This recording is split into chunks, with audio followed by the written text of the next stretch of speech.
Rich Dad, Poor Dad.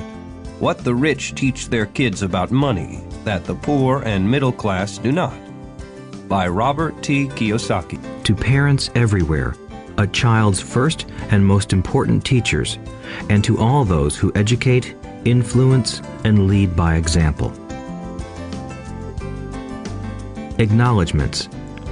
How does a person say thank you when there are so many people to thank? Obviously, this book is a thank you to my two fathers, who were powerful role models, and to my mom, who taught me love and kindness. The person most responsible for this book becoming a reality is my wife, Kim, my partner in marriage, business, and in life. She makes my life complete. Introduction. Rich Dad, Poor Dad. Having two dads offered me the choice of contrasting points of view, one of a rich man and one of a poor man. I had two fathers, a rich one and a poor one. One was highly educated and intelligent. He had a PhD and completed 4 years of undergraduate work in less than 2 years. He then went on to Stanford University, the University of Chicago, and Northwestern University to do his advanced studies, all on full financial scholarships. The other father never finished the 8th grade. Both men were successful in their careers, working hard all their lives. Both earned substantial incomes, yet one always struggled financially. The other would become one of the richest men in Hawaii. One died, leaving tens of millions of dollars to his family, charities, and his church. The other left bills to be paid. Both men were strong, charismatic, and influential. Both men offered me advice, but they did not advise the same things. Both men believed strongly in education, but did not recommend the same course of study. If I had had only one dad, I would have had to accept or reject his advice. Having two dads offered me the choice of contrasting points of view, one of a rich man and one of a poor man. Instead of simply accepting or rejecting one or the other, I found myself thinking more, comparing, and then choosing for myself. The problem was that the rich man was not rich yet, and the poor man was not yet poor. Both were just starting out on their careers, and both were struggling with money and families. But they had very different points of view about money. For example, one dad would say, "The love of money is the root of all evil." The other said, "The lack of money is the root of all evil." As a young boy, having two strong fathers, both influencing me, was difficult. I wanted to be a good son and listen, but the two fathers did not say the same things. The contrast in their points of view, particularly about money, was so extreme that I grew curious and intrigued. I began to start thinking for long periods of time about what each was saying. Much of my private time was spent reflecting, asking myself questions such as, "Why does he say that?" and then asking the same question of the other dad's statement. It would have been much easier to simply say, "Yeah, he's right, I agree with that," or to simply reject the point of view by saying, "The old man doesn't know what he's talking about." Instead, having two dads whom I loved forced me to think and ultimately choose a way of thinking for myself. As a process, choosing for myself turned out to be much more valuable in the long run than simply accepting or rejecting a single point of view. One of the reasons the rich get richer, the poor get poorer, and the middle class struggles in debt is that the subject of money is taught at home, not in school. Most of us learn about money from our parents, so what can poor parents tell their child about money? They simply say, "Stay in school and study hard." The child may graduate with excellent grades, but with a poor person's financial programming and mindset. Sadly, money is not taught in schools. Schools focus on scholastic and professional skills, but not on financial skills. This explains how smart bankers, doctors, and accountants who earned excellent grades may struggle financially all of their lives. Our staggering national debt is due in large part to highly educated politicians and government officials making financial decisions with little or no training in the subject of money. Today, I often wonder what will soon happen when we have millions of people who need financial and medical assistance. They will be dependent upon their families or the government for financial support. What will happen when Medicare and Social Security run out of money? How will a nation survive if teaching children about money continues to be left to parents, most of whom will be, or already are, poor? Because I had two influential fathers, I learned from both of them. I had to think about each dad's advice, and in doing so, I gained valuable insight into the power and effect of one's thoughts on one's life. For example, one dad had a habit of saying, "I can't afford it." The other dad forbade those words to be used. He insisted I ask, "How can I afford it?" One is a statement, and the other is a question. One lets you off the hook, and the other forces you to think. My soon-to-be rich dad would explain that by automatically saying the words, "I can't afford it," your brain stops working. By asking the question, "How can I afford it?" your brain is put to work. He did not mean that you should buy everything you want. He was fanatical about exercising your mind, the most powerful computer in the world. He'd say, "My brain gets stronger every day because I exercise it. The stronger it gets, the more money I can make." He believed that automatically saying, "I can't afford it," was a sign of mental laziness. Although both dads worked hard, I noticed that one dad had a habit of putting his brain to sleep when it came to finances, and the other had a habit of exercising his brain. The long-term result was that one dad grew stronger financially, and the other grew weaker. It is not much different from a person who goes to the gym to exercise on a regular basis versus someone who sits on the couch watching television. Proper physical exercise increases your chances for health, and proper mental exercise increases your chances for wealth. My two dads had opposing attitudes, and that affected the way they thought. One dad thought that the rich should pay more in taxes to take care of those less fortunate. The other said, taxes punish those who produce and reward those who don't produce. One dad recommended, study hard so you can find a good company to work for. The other recommended, study hard so you can find a good company to buy. One dad said, the reason I'm not rich is because I have you kids. The other said, the reason I must be rich is because I have you kids. One encouraged talking about money and business at the dinner table, while the other forbade the subject of money to be discussed over a meal. One said, when it comes to money, play it safe, don't take risks.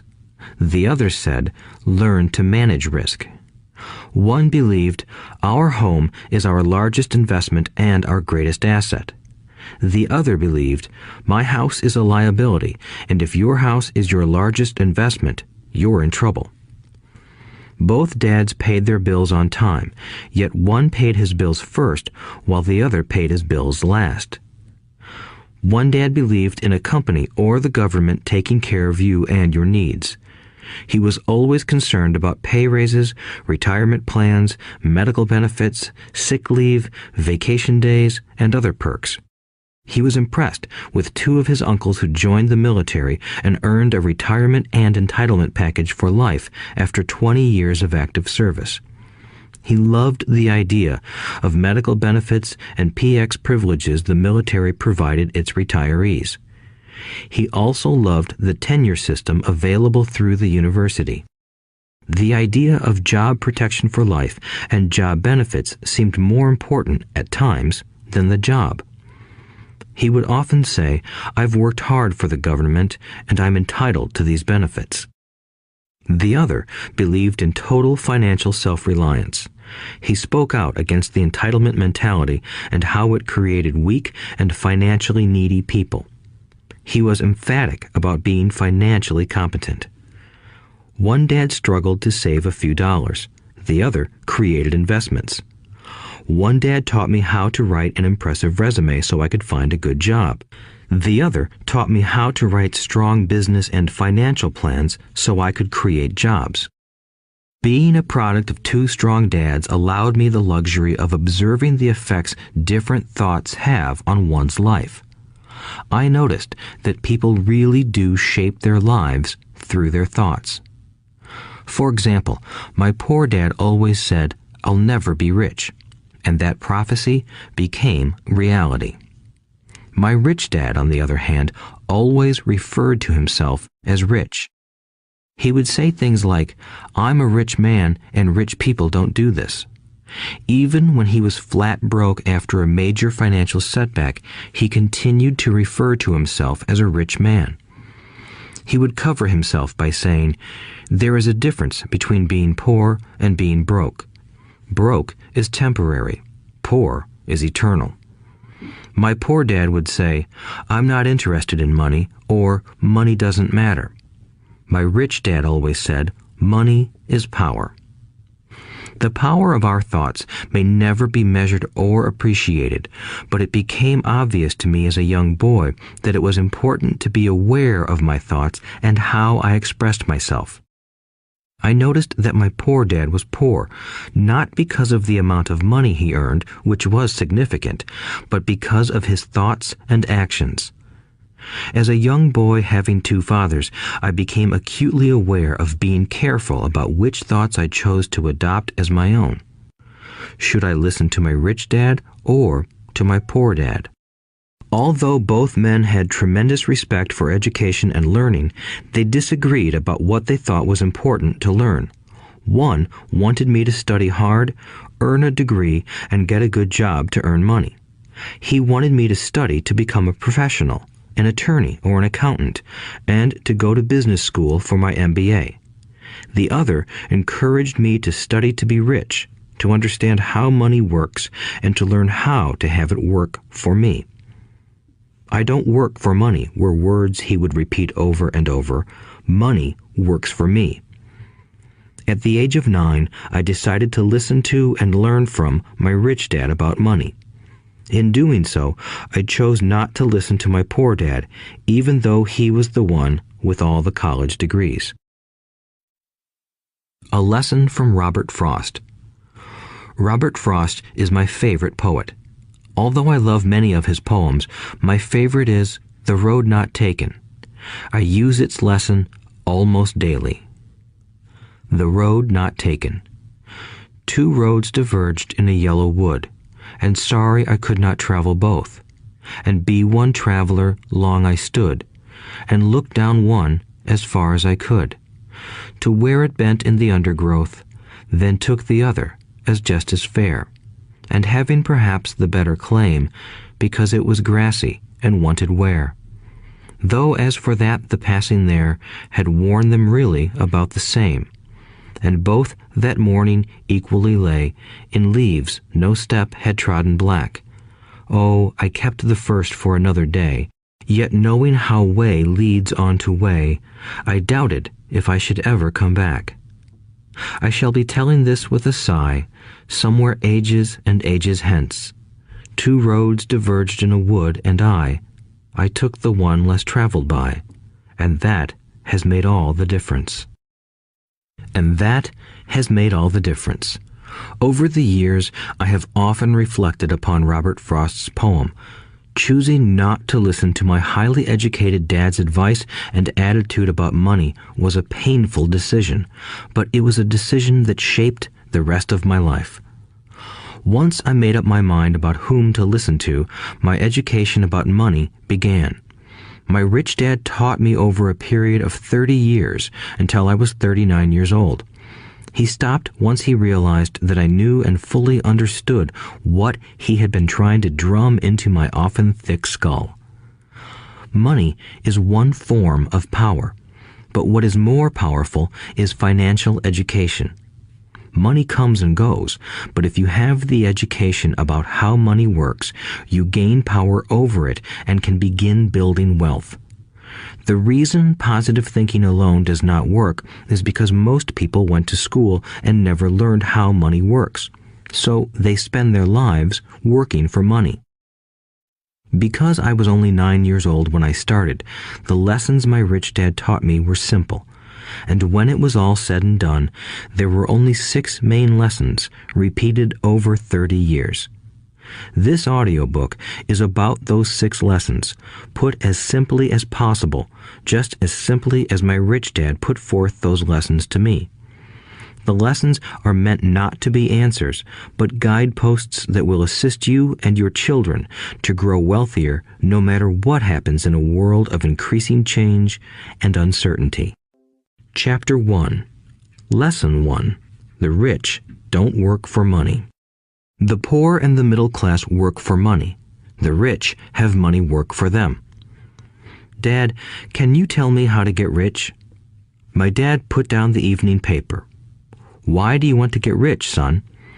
Because today Jimmy's mom drove up in their new Cadillac and they were going to their beach house for the weekend. He took 3 of his friends, but Mike and I weren't invited. They told us we weren't invited because we were poor kids. They did? My dad asked incredulously. Yeah, they did, I replied in a hurt tone. My dad silently shook his head, pushed his glasses up the bridge of his nose, and went back to reading the paper. I stood waiting for an answer. The year was 1956. I was 9 years old. By some twist of fate, I attended the same public school where the rich people sent their kids. We were primarily a sugar plantation town. The managers of the plantation and the other affluent people, such as doctors, business owners, and bankers, sent their children to this elementary school. After grade 6, their children were generally sent off to private schools. Because my family lived on one side of the street, I went to this school. Had I lived on the other side of the street, I would have gone to a different school with kids from families more like mine. After grade 6, these kids and I would go on to the public intermediate and high school. There was no private school for them or for me. My dad finally put down the paper. I could tell he was thinking. Well, son, he began slowly, if you want to be rich, you have to learn to make money. How do I make money? I asked. Well, use your head, son, he said, smiling. Even then, I knew that really meant, that's all I'm going to tell you, or, I don't know the answer, so don't embarrass me. A partnership is formed. The next morning, I told my best friend, Mike, what my dad had said. As best as I could tell, Mike and I were the only poor kids in this school. Mike was also in this school by a twist of fate. Someone had drawn a jog in the line for the school district, and we wound up in school with the rich kids. We weren't really poor, but we felt as if we were because all the other boys had new baseball gloves, new bicycles, new everything. Mom and Dad provided us with the basics, like food and shelter and clothes, but that was about it. My dad used to say, if you want something, work for it. We wanted things, but there was not much work available for 9-year-old boys. So what do we do to make money? Mike asked. I don't know, I said, but do you want to be my partner? He agreed, and so on that Saturday morning, Mike became my first business partner. We spent all morning coming up with ideas on how to make money. Occasionally, we talked about all the cool guys at Jimmy's beach house having fun. It hurt a little, but that hurt was good because it inspired us to keep thinking of a way to make money. Finally, that afternoon, a bolt of lightning struck. It was an idea Mike got from a science book he had read. Excitedly, we shook hands, and the partnership now had a business. For the next several weeks, Mike and I ran around our neighborhood, knocking on doors and asking our neighbors if they would save their toothpaste tubes for us. With puzzled looks, most adults consented with a smile. Some asked us what we were doing, to which we replied, "We can't tell you. It's a business secret." My mom grew distressed as the weeks wore on. We had selected a site next to her washing machine as the place we would stockpile our raw materials. In a brown cardboard box that at one time held ketchup bottles, our little pile of used toothpaste tubes began to grow. Finally, my mom put her foot down. The sight of her neighbor's messy, crumpled used toothpaste tubes had gotten to her. "What are you boys doing?" she asked, "and I don't want to hear again that it's a business secret. Do something with this mess or I'm going to throw it out." Mike and I pleaded and begged, explaining that we would soon have enough and then we would begin production. We informed her that we were waiting on a couple of neighbors to finish their toothpaste so we could have their tubes. Mom granted us a 1-week extension. The date to begin production was moved up, and the pressure was on. My first partnership was already being threatened with an eviction notice by my own mom. It became Mike's job to tell the neighbors to quickly use up their toothpaste, saying their dentist wanted them to brush more often anyway. I began to put together the production line. One day, my dad drove up with a friend to see 2 9-year-old boys in the driveway with a production line operating at full speed. There was fine white powder everywhere. On a long table were small milk cartons from school, and our family's hibachi grill was glowing with red-hot coals at maximum heat. Dad walked up cautiously, having to park the car at the base of the driveway since the production line blocked the carport. As he and his friend got closer, they saw a steel pot sitting on top of the coals in which the toothpaste tubes were being melted down. In those days, toothpaste did not come in plastic tubes. The tubes were made of lead, so once the paint was burned off, the tubes were dropped in the small steel pot. They melted until they became liquid, and with my mom's pot holders, we poured the lead through a small hole in the top of the milk cartons. The milk cartons were filled with plaster of Paris. White powder was everywhere. In my haste, I had knocked the bag over, and the entire area looked like it had been hit by a snowstorm. The milk cartons were the outer containers for plaster of Paris molds. My dad and his friend watched as we carefully poured the molten lead through a small hole in the top of the plaster of Paris cube. "Careful," my dad said. I nodded without looking up. Finally, once the pouring was through, I put the steel pot down and smiled at my dad. "What are you boys doing?" he asked with a cautious smile. "We're doing what you told me to do. We're going to be rich," I said. "Yup," said Mike, grinning and nodding his head. "We're partners." "And what is in those plaster molds?" my dad asked. "Watch," I said. "This should be a good batch."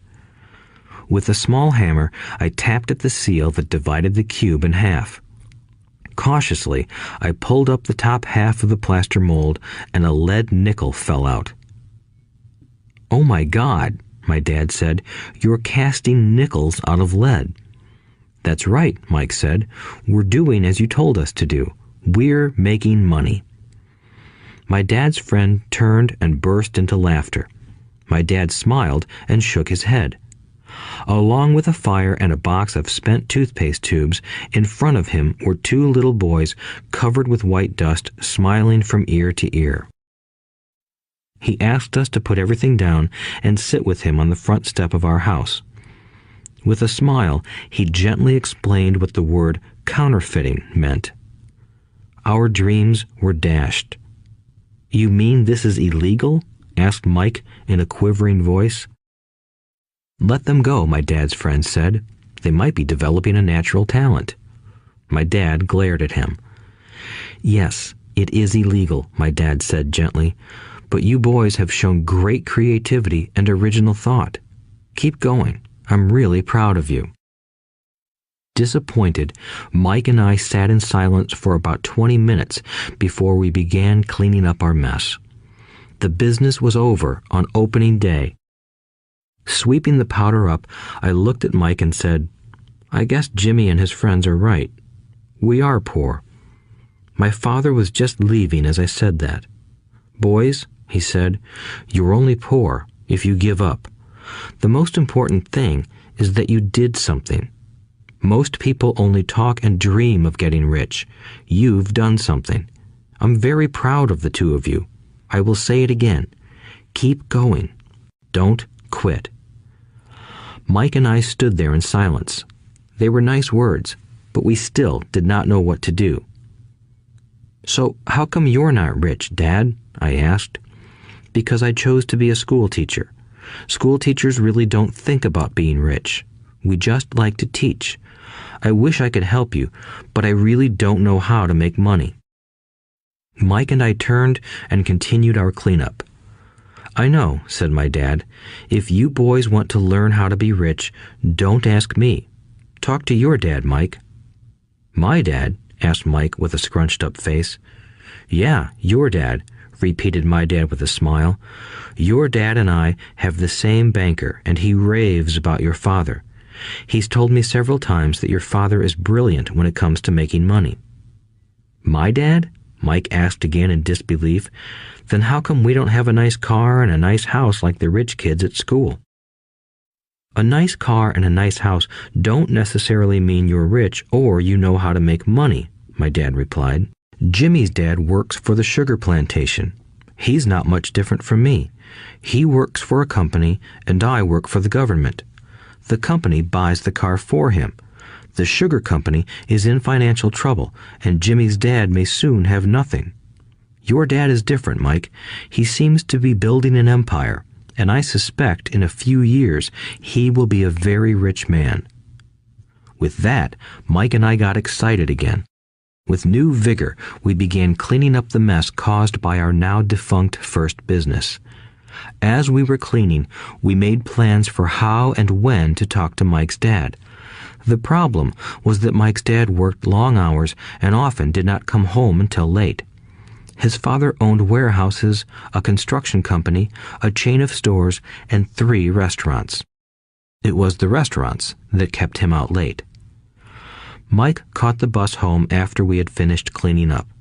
He was going to talk to his dad when he got home that night and ask him if he would teach us how to become rich. Mike promised to call as soon as he had talked to his dad, even if it was late.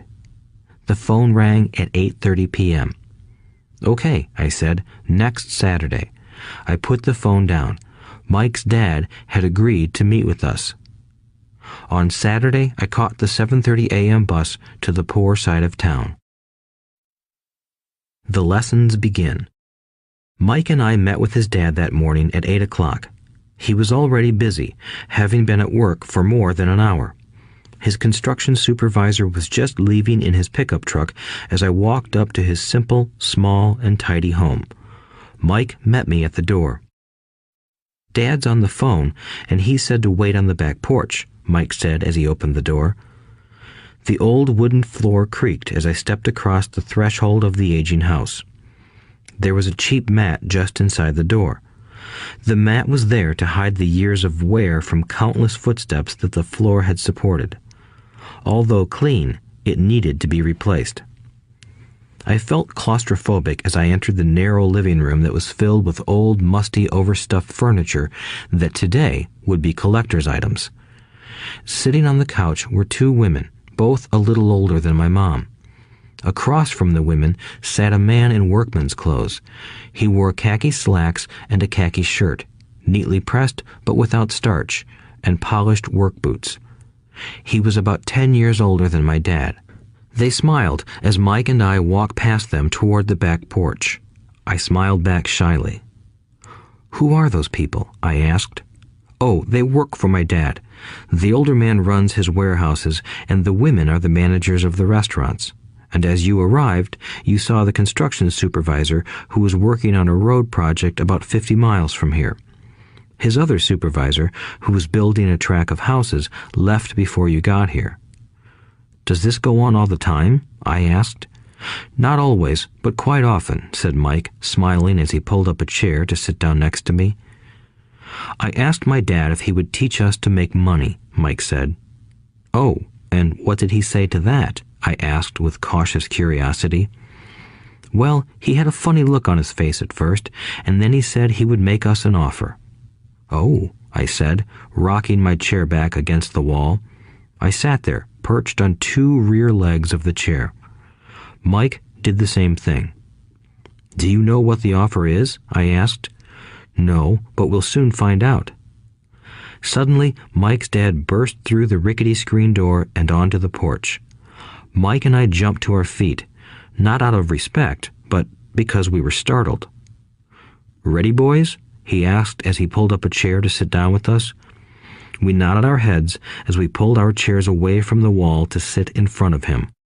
He was a big man, about 6 feet tall and 200 pounds. My dad was taller, about the same weight, and 5 years older than Mike's dad. They sort of looked alike, though not of the same ethnic makeup. Maybe their energy was similar. "Mike says you want to learn to make money. Is that correct, Robert?" I nodded my head quickly, but with a little trepidation. He had a lot of power behind his words and smile. "Okay, here's my offer. I'll teach you, but I won't do it classroom style. You work for me, I'll teach you. You don't work for me, I won't teach you. I can teach you faster if you work, and I'm wasting my time if you just want to sit and listen like you do in school. That's my offer. Take it or leave it." May I ask a question first?" I asked. "No. Take it or leave it. I've got too much work to do to waste my time. If you can't make up your mind decisively, then you'll never learn to make money anyway. Opportunities come and go. Being able to know when to make quick decisions is an important skill. You have the opportunity that you asked for. School is beginning, or it's over in 10 seconds, Mike's dad said with a teasing smile. "Take it," I said. "Take it," said Mike. "Good," said Mike's dad. "Mrs. Martin will be by in 10 minutes. After I'm through with her, you'll ride with her to my superette and you can begin working. I'll pay you 10 cents an hour and you'll work 3 hours every Saturday." "But I have a softball game today," I said. Mike's dad lowered his voice to a stern tone. "Take it or leave it," he said. "I'll take it," I replied, choosing to work and learn instead of playing. 30 cents later. By 9 a.m. that day, Mike and I were working for Mrs. Martin. She was a kind and patient woman. She always said that Mike and I reminded her of her 2 grown sons. Although kind, she believed in hard work and kept us moving. We spent 3 hours taking canned goods off the shelves, brushing each can with a feather duster to get the dust off, and then restacking them neatly. It was excruciatingly boring work. Mike's dad, whom I called my rich dad, owned 9 of these little superettes, each with a large parking lot. They were the early version of the 7-Eleven convenience stores, little neighborhood grocery stores where people bought items such as milk, bread, butter, and cigarettes. The problem was that this was Hawaii before air conditioning was widely used, and the stores could not close their doors because of the heat. On 2 sides of the store, the doors had to be wide open to the road and parking lot. Every time a car drove by or pulled into the parking lot, dust would swirl and settle in the store. We knew we had a job as long as there was no air conditioning. For 3 weeks, Mike and I reported to Mrs. Martin and worked our 3 hours. By noon, our work was over, and she dropped 3 little dimes in each of our hands. Now, even at the age of 9 in the mid-1950s, 30 cents was not too exciting. Comic books cost 10 cents back then, so I usually spent my money on comic books and went home. By Wednesday of the 4th week, I was ready to quit. I had agreed to work only because I wanted to learn to make money from Mike's dad, and now I was a slave for 10 cents an hour. On top of that, I had not seen Mike's dad since that first Saturday. "I'm quitting," I told Mike at lunchtime. School was boring, and now I did not even have my Saturdays to look forward to. But it was the 30 cents that really got to me. This time, Mike smiled. "What are you laughing at?" I asked with anger and frustration. "Dad said this would happen. He said to meet with him when you were ready to quit." "What?" I said indignantly. "He's been waiting for me to get fed up?" Sort of, Mike said. Dad's kind of different. He doesn't teach like your dad. Your mom and dad lecture a lot. My dad is quiet and a man of few words. You just wait till this Saturday. I'll tell him you're ready. You mean I've been set up?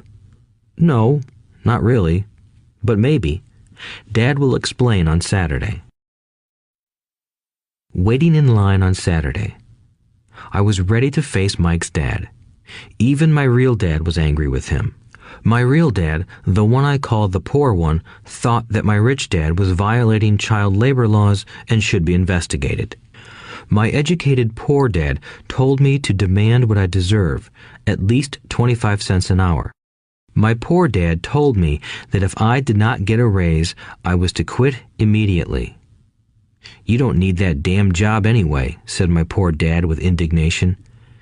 At 8 o'clock Saturday morning, I walked through the door of Mike's house when Mike's dad opened it. Take a seat and wait in line, he said as I entered. He turned and disappeared into his little office next to a bedroom. I looked around the room and didn't see Mike anywhere. Feeling awkward, I cautiously sat down next to the same two women who were there 4 weeks earlier. They smiled and slid down the couch to make room for me. 45 minutes went by, and I was steaming. The two women had met with him and left 30 minutes earlier. An older gentleman was in there for 20 minutes and was also gone. The house was empty, and here I sat in a musty, dark living room on a beautiful, sunny Hawaiian day, waiting to talk to a cheapskate who exploited children. I could hear him rustling around the office, talking on the phone, and ignoring me. I was ready to walk out, but for some reason, I stayed. Finally, 15 minutes later, at exactly 9 o'clock, Rich Dad walked out of his office, said nothing, and signaled with his hand for me to enter. I understand you want a raise or you're going to quit, Rich Dad said as he swiveled in his office chair. Well, you're not keeping your end of the bargain, I blurted out, nearly in tears. It was really frightening for me to confront a grown-up. You said that you would teach me if I worked for you. Well, I've worked for you. I've worked hard. I've given up my baseball games to work for you, but you haven't kept your word, and you haven't taught me anything. You are a crook like everyone in town thinks you are. You're greedy. You want all the money and don't take care of your employees. You made me wait and don't show me any respect. I'm only a little boy, but I deserve to be treated better. Rich Dad rocked back in his swivel chair, hands up to his chin, and stared at me. Not bad, he said. In less than a month, you sound like most of my employees. What? I asked. Not understanding what he was saying, I continued with my grievance. I thought you were going to keep your end of the bargain and teach me. Instead, you want to torture me? That's cruel. That's really cruel. I am teaching you, Rich Dad said quietly.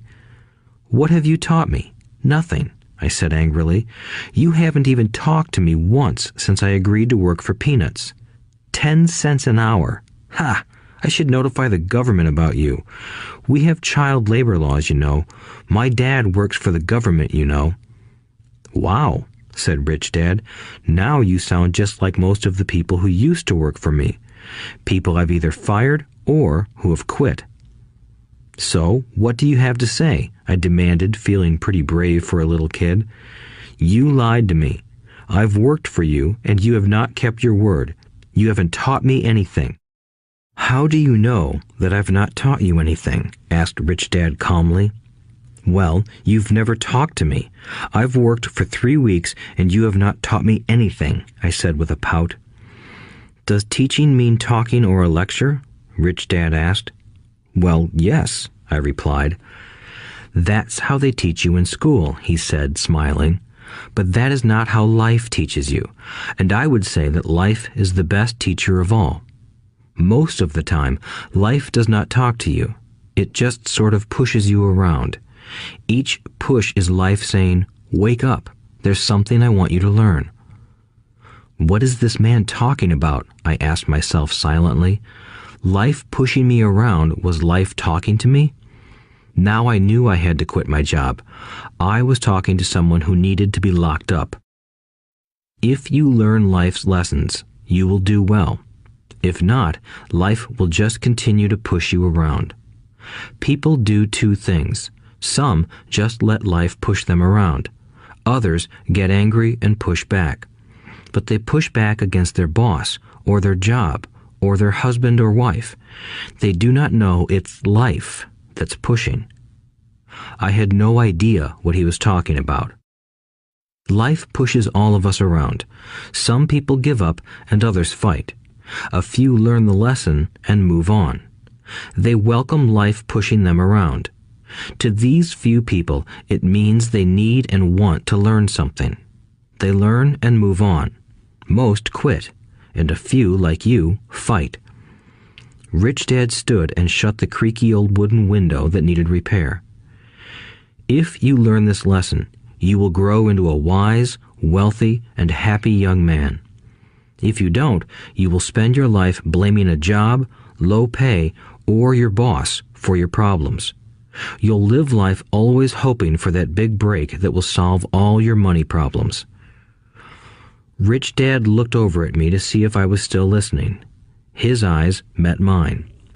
We stared at each other, communicating through our eyes. Finally, I looked away once I had absorbed his message. I knew he was right. I was blaming him, and I did ask to learn. I was fighting. Rich Dad continued, "Or, if you are the kind of person who has no guts, you just give up every time life pushes you. If you are that kind of person, you'll live all your life playing it safe, doing the right things, saving yourself for some event that never happens. Then you die a boring old man. You'll have lots of friends who really like you because you were such a nice, hard-working guy. But the truth is that you let life push you into submission. Deep down, you were terrified of taking risks. You really wanted to win, but the fear of losing was greater than the excitement of winning. Deep inside, you and only you will know you didn't go for it. You chose to play it safe." Our eyes met again. "You've been pushing me around?" I asked. "Some people might say that," smiled Rich Dad. "I would say that I just gave you a taste of life." "What taste of life?" I asked, still angry, but now curious and ready to learn. "You boys are the first people that have ever asked me to teach them how to make money. I have more than 150 employees, and not one of them has asked me what I know about money. They ask me for a job and a paycheck, but never to teach them about money. So most will spend the best years of their lives working for money, not really understanding what it is they are working for." I sat there listening intently. "So when Mike told me you wanted to learn how to make money, I decided to design a course that mirrored real life. I could talk until I was blue in the face, but you wouldn't hear a thing. So I decided to let life push you around a bit so you could hear me. That's why I only paid you 10 cents. "So what is the lesson I learned from working for only 10 cents an hour?" I asked. "That you're cheap and exploit your workers?" Rich Dad rocked back and laughed heartily. Finally, he said, "You'd best change your point of view.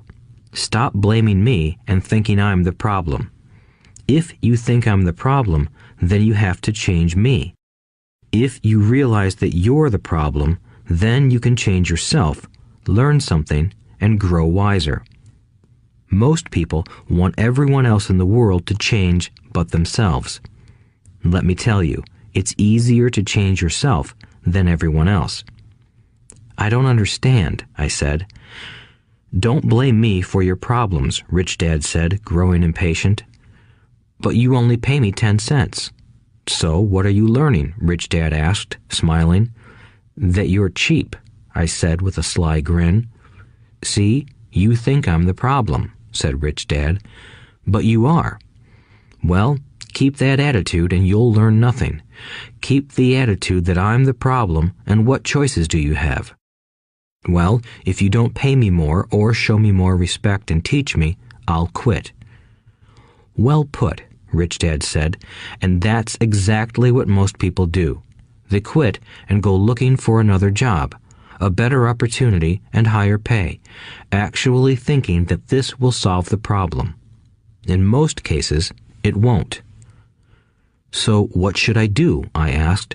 Just take this measly 10 cents an hour and smile? Rich Dad smiled. That's what the other people do. But that's all they do, waiting for a raise, thinking that more money will solve their problems. Most just accept it, and some take a second job working harder, but again, accepting a small paycheck. I sat staring at the floor, beginning to understand the lesson Rich Dad was presenting. I could sense it was a taste of life.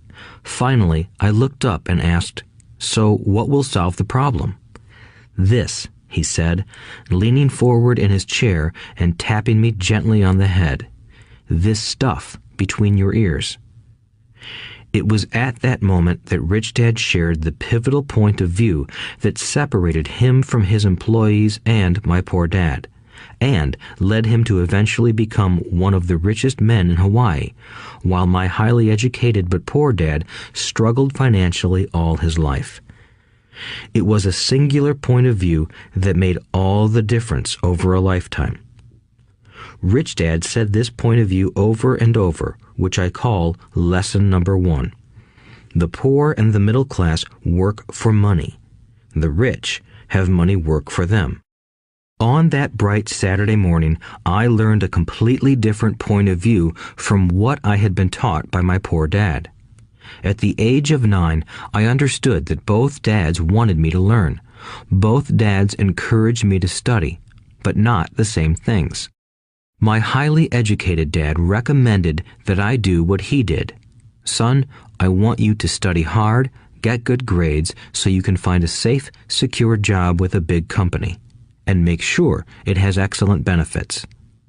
My rich dad wanted me to learn how money works so I could make it work for me. These lessons I would learn through life with his guidance, not because of a classroom. My rich dad continued my first lesson. "I'm glad you got angry about working for 10 cents an hour. If you hadn't got angry and had simply accepted it, I would have to tell you that I could not teach you. You see, true learning takes energy, passion, and a burning desire. Anger is a big part of that formula, for passion is anger and love combined. When it comes to money, most people want to play it safe and feel secure, so passion does not direct them. Fear does. So is that why they'll take jobs with low pay? I asked. Yes, said Rich Dad. Some people say I exploit people because I don't pay as much as the sugar plantation or the government. I say the people exploit themselves. It's their fear, not mine. But don't you feel you should pay them more? I asked. I don't have to. And besides, more money will not solve their problems. Just look at your dad. He makes a lot of money, and he still can't pay his bills. Most people, given more money, only get into more debt. So that's why the 10 cents an hour, I said, smiling. It's part of the lesson. That's right, smiled Rich Dad. You see, your dad went to school and got an excellent education so he could get a high-paying job. But he still has money problems because he never learned anything about money in school. On top of that, he believes in working for money. And you don't? I asked. No, not really, said Rich Dad. If you want to learn to work for money, then stay in school. That is a great place to learn to do that. But if you want to learn how to have money work for you, then I will teach you that. But only if you want to learn. Wouldn't everyone want to learn that? I asked. No, said Rich Dad, simply because it's easier to learn to work for money, especially if fear is your primary emotion when the subject of money is discussed. I don't understand, I said with a frown. Don't worry about that for now. Just know that it's fear that keeps most people working at a job. The fear of not paying their bills, the fear of being fired, the fear of not having enough money, and the fear of starting over. That's the price of studying to learn a profession or trade and then working for money. Most people become a slave to money and then get angry at their boss. Learning to have money work for you is a completely different course of study? I asked. Absolutely, Rich Dad answered. Absolutely. We sat in the silence on that beautiful Hawaiian Saturday morning. My friends had just started their Little League baseball game, but for some reason I was now thankful I had decided to work for 10 cents an hour. I sensed that I was about to learn something my friends wouldn't learn in school. Ready to learn? Asked Rich Dad. Absolutely, I said with a grin. I have kept my promise. I've been teaching you from afar, my Rich Dad said. At 9 years old, you've gotten a taste of what it feels like to work for money. Just multiply your last month by 50 years, and you will have an idea of what most people spend their life doing. I don't understand, I said. How did you feel waiting in line to see me, once to get hired and once to ask for more money? Terrible, I said. If you choose to work for money, that is what life will be like, said Rich Dad. And how did you feel when Mrs. Martin dropped 3 dimes in your hand for 3 hours of work? I felt like it wasn't enough. It seemed like nothing. I was disappointed, I said. And that is how most employees feel when they look at their paychecks, especially after all the tax and other deductions are taken out. At least you got 100%. You mean most workers don't get paid everything? I asked with amazement. Heavens no, said Rich Dad. The government always takes its share first. How do they do that? I asked.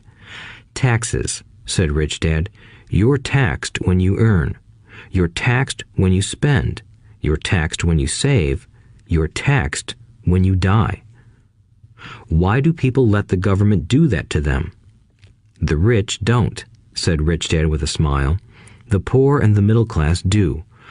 I'll bet you that I earn more than your dad, yet he pays more in taxes. How can that be? I asked. At my age, that made no sense to me.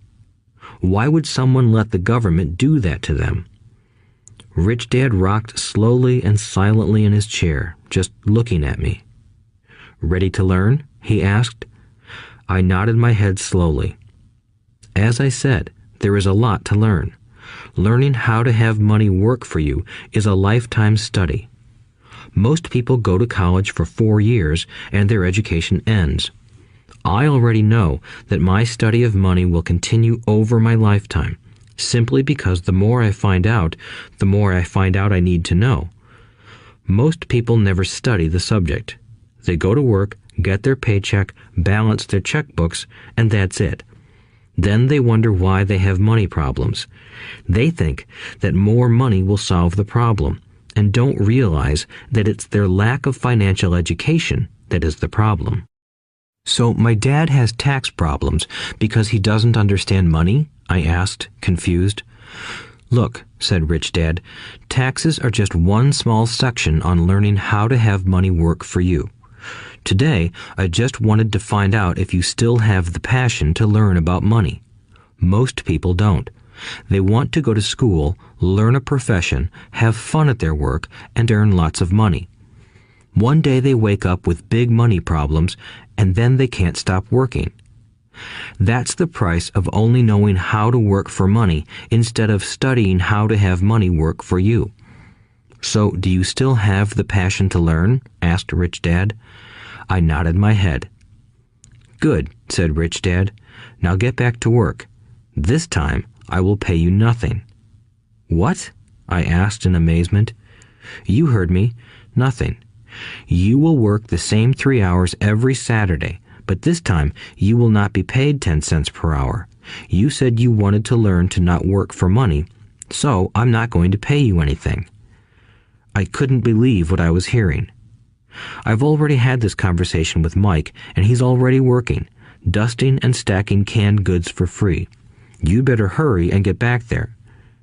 That's not fair, I shouted. You've got to pay something. You said you wanted to learn.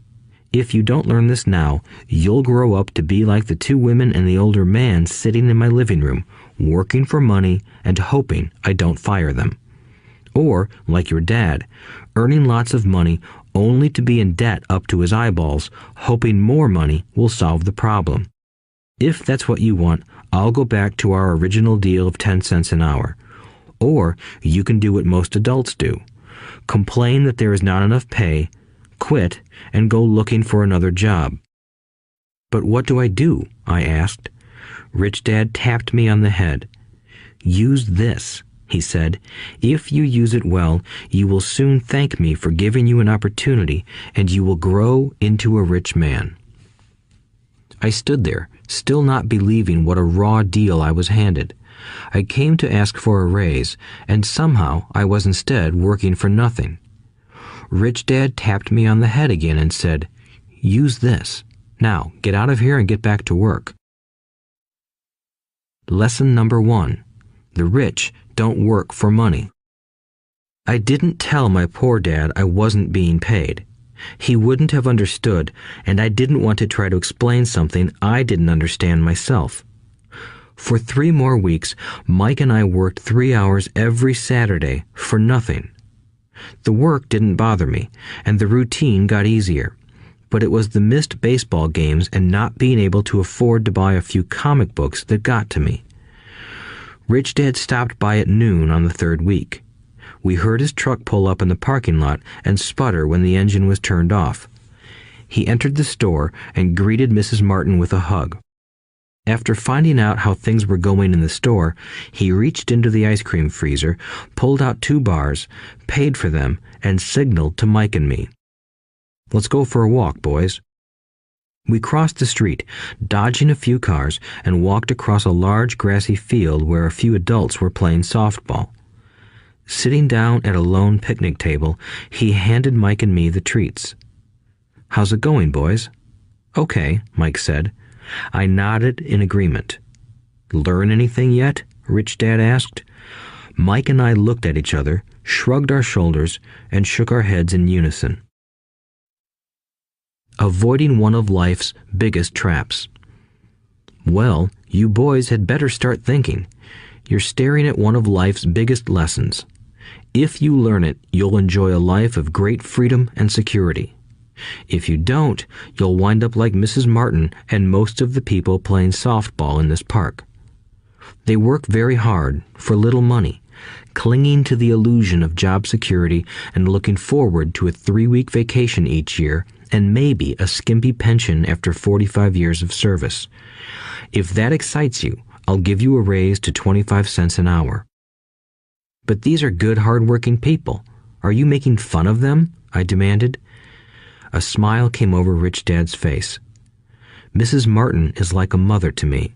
I would never be that cruel. I may sound unkind because I'm doing my best to point something out to the 2 of you. I want to expand your point of view so you can see something most people never have the benefit of seeing because their vision is too narrow. Most people never see the trap they are in. Mike and I sat there, uncertain of his message. He sounded cruel, yet we could sense he was trying to drive home a point. With a smile, Rich Dad said, "Doesn't that 25 cents an hour sound good? Doesn't it make your heart beat a little faster?" I shook my head no, but it really did. 25 cents an hour would be big bucks to me.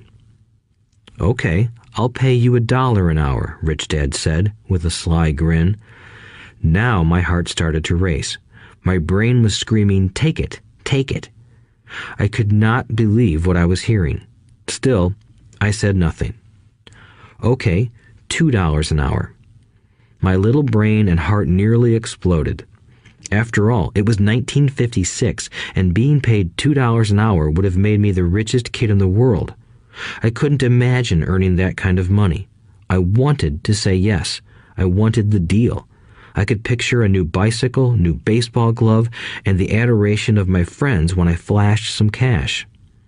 On top of that, Jimmy and his rich friends could never call me poor again. But somehow, my mouth stayed shut. The ice cream had melted and was running down my hand. Rich Dad was looking at two boys staring back at him, eyes wide open and brains empty. He was testing us, and he knew there was a part of our emotions that wanted to take the deal. He understood that every person has a weak and needy part of their soul that can be bought, and he knew that every individual also had a part of their soul that was resilient and could never be bought.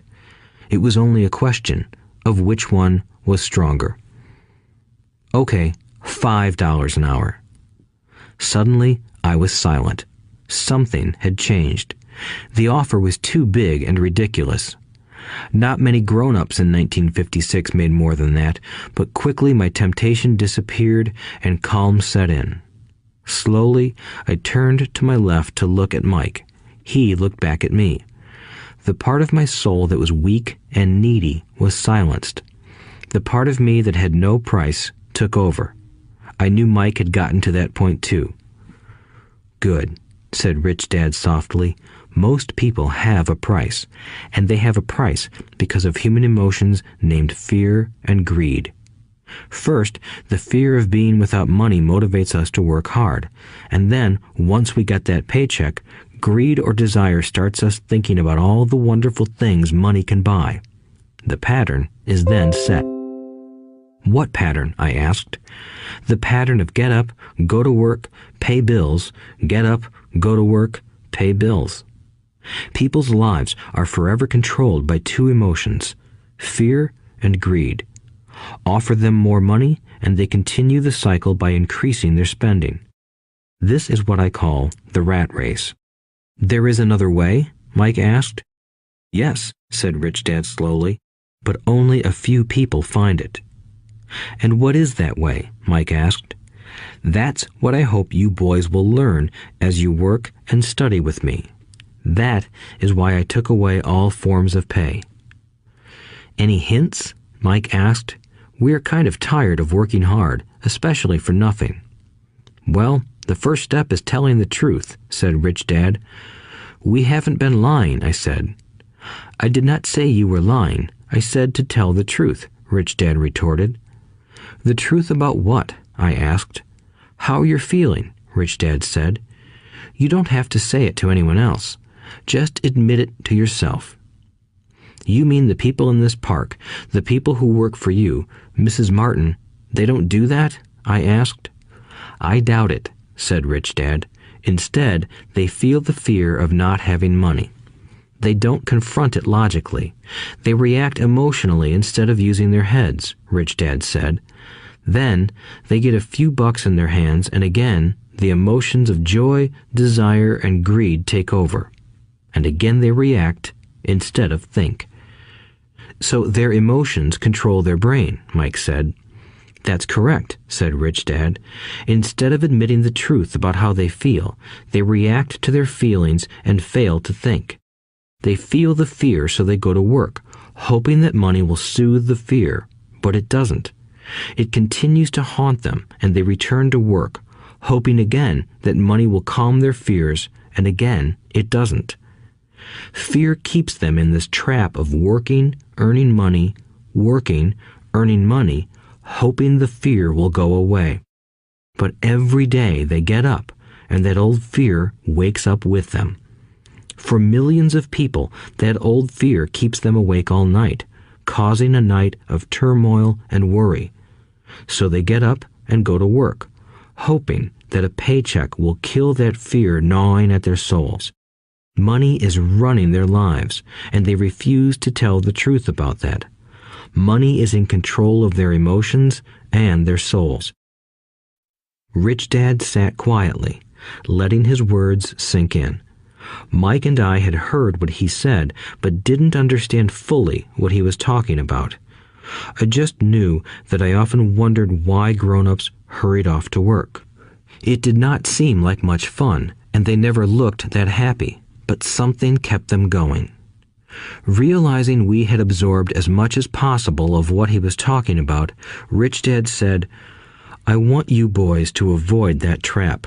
That is really what I want to teach you. Not just to be rich, because being rich does not solve the problem." "It doesn't?" I asked, surprised. No, it doesn't.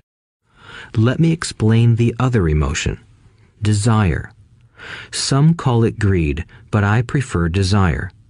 It's perfectly normal to desire something better, prettier, more fun, or exciting. So people also work for money because of desire. They desire money for the joy they think it can buy.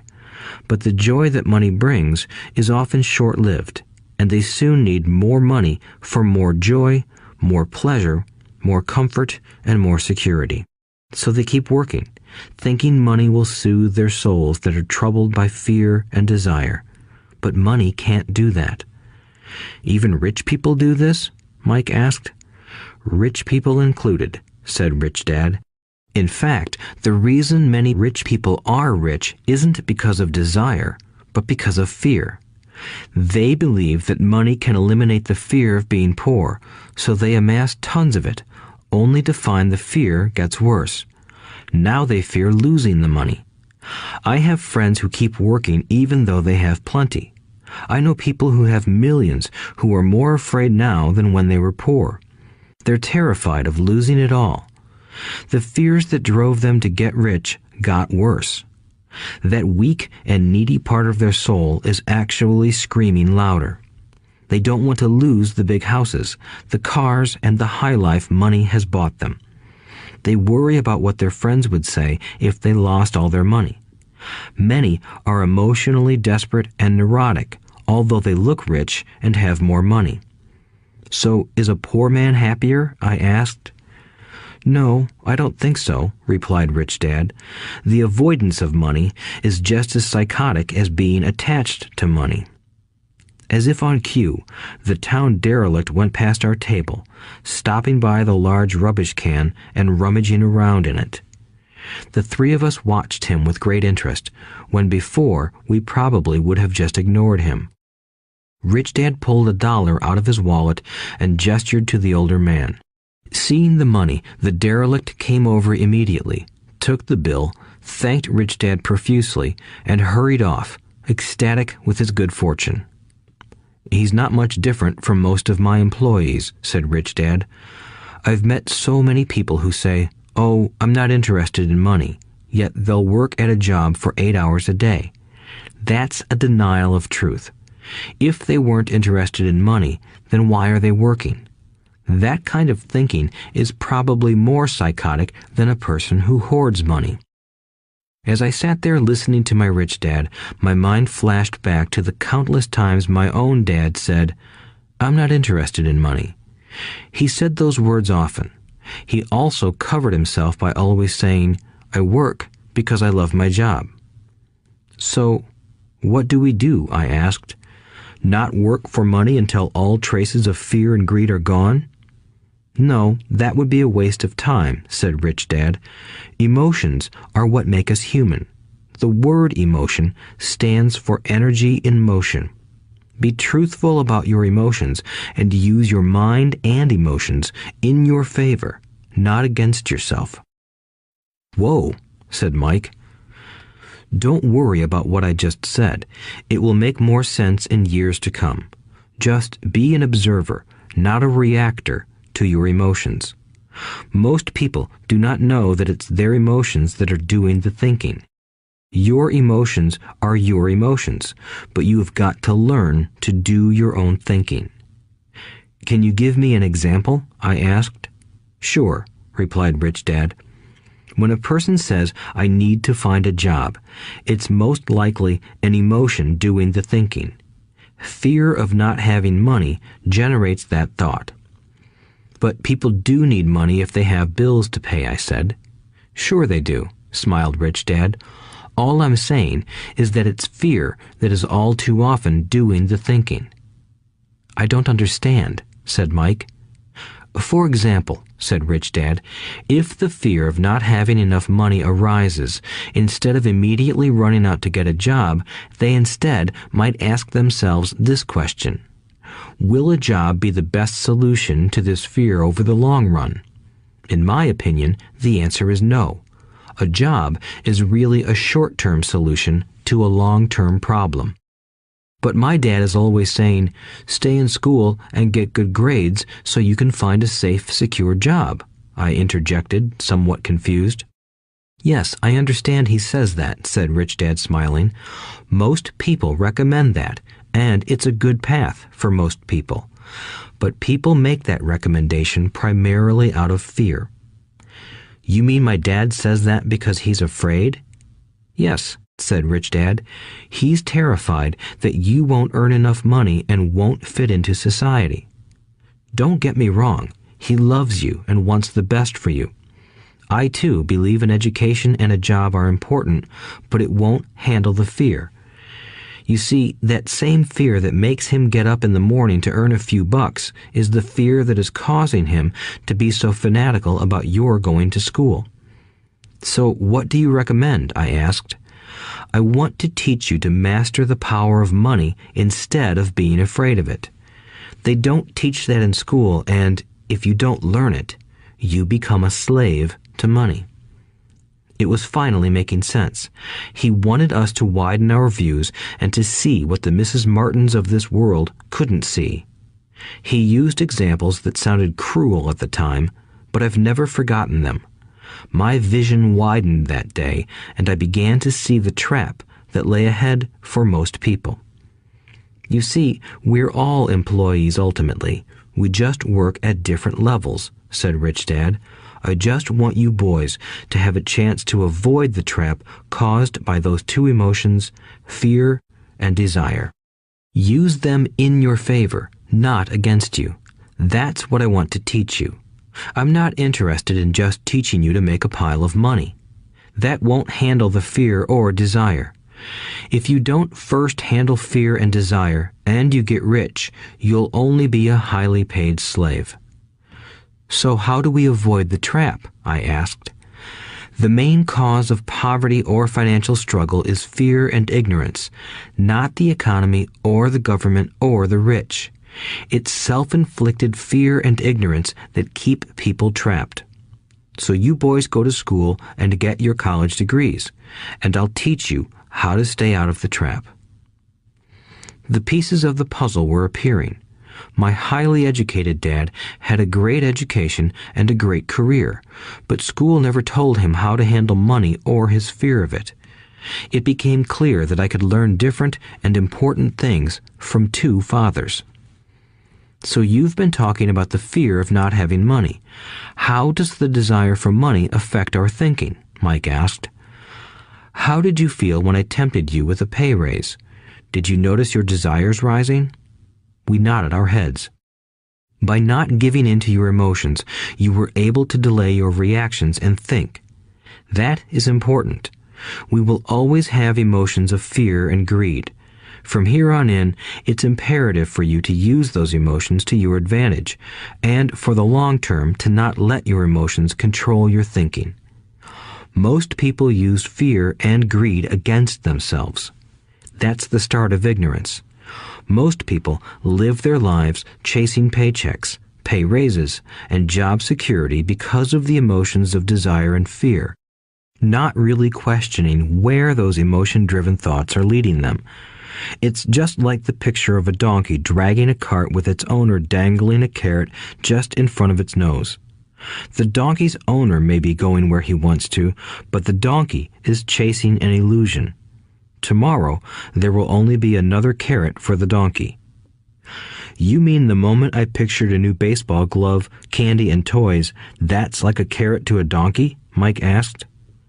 Yes, and as you get older, your toys get more expensive. A new car, a boat, and a big house to impress your friends, said Rich Dad with a smile. Fear pushes you out the door, and desire calls to you. That's the trap. So what's the answer? Mike asked. What intensifies fear and desire is ignorance. That is why rich people with lots of money often have more fear the richer they get. Money is the carrot, the illusion. If the donkey could see the whole picture, it might rethink its choice to chase the carrot. Rich Dad went on to explain that a human's life is a struggle between ignorance and illumination. He explained that once a person stops searching for information and self-knowledge, ignorance sets in. That struggle is a moment-to-moment decision to learn to open or close one's mind. Look, school is very important. You go to school to learn a skill or profession to become a contributing member of society.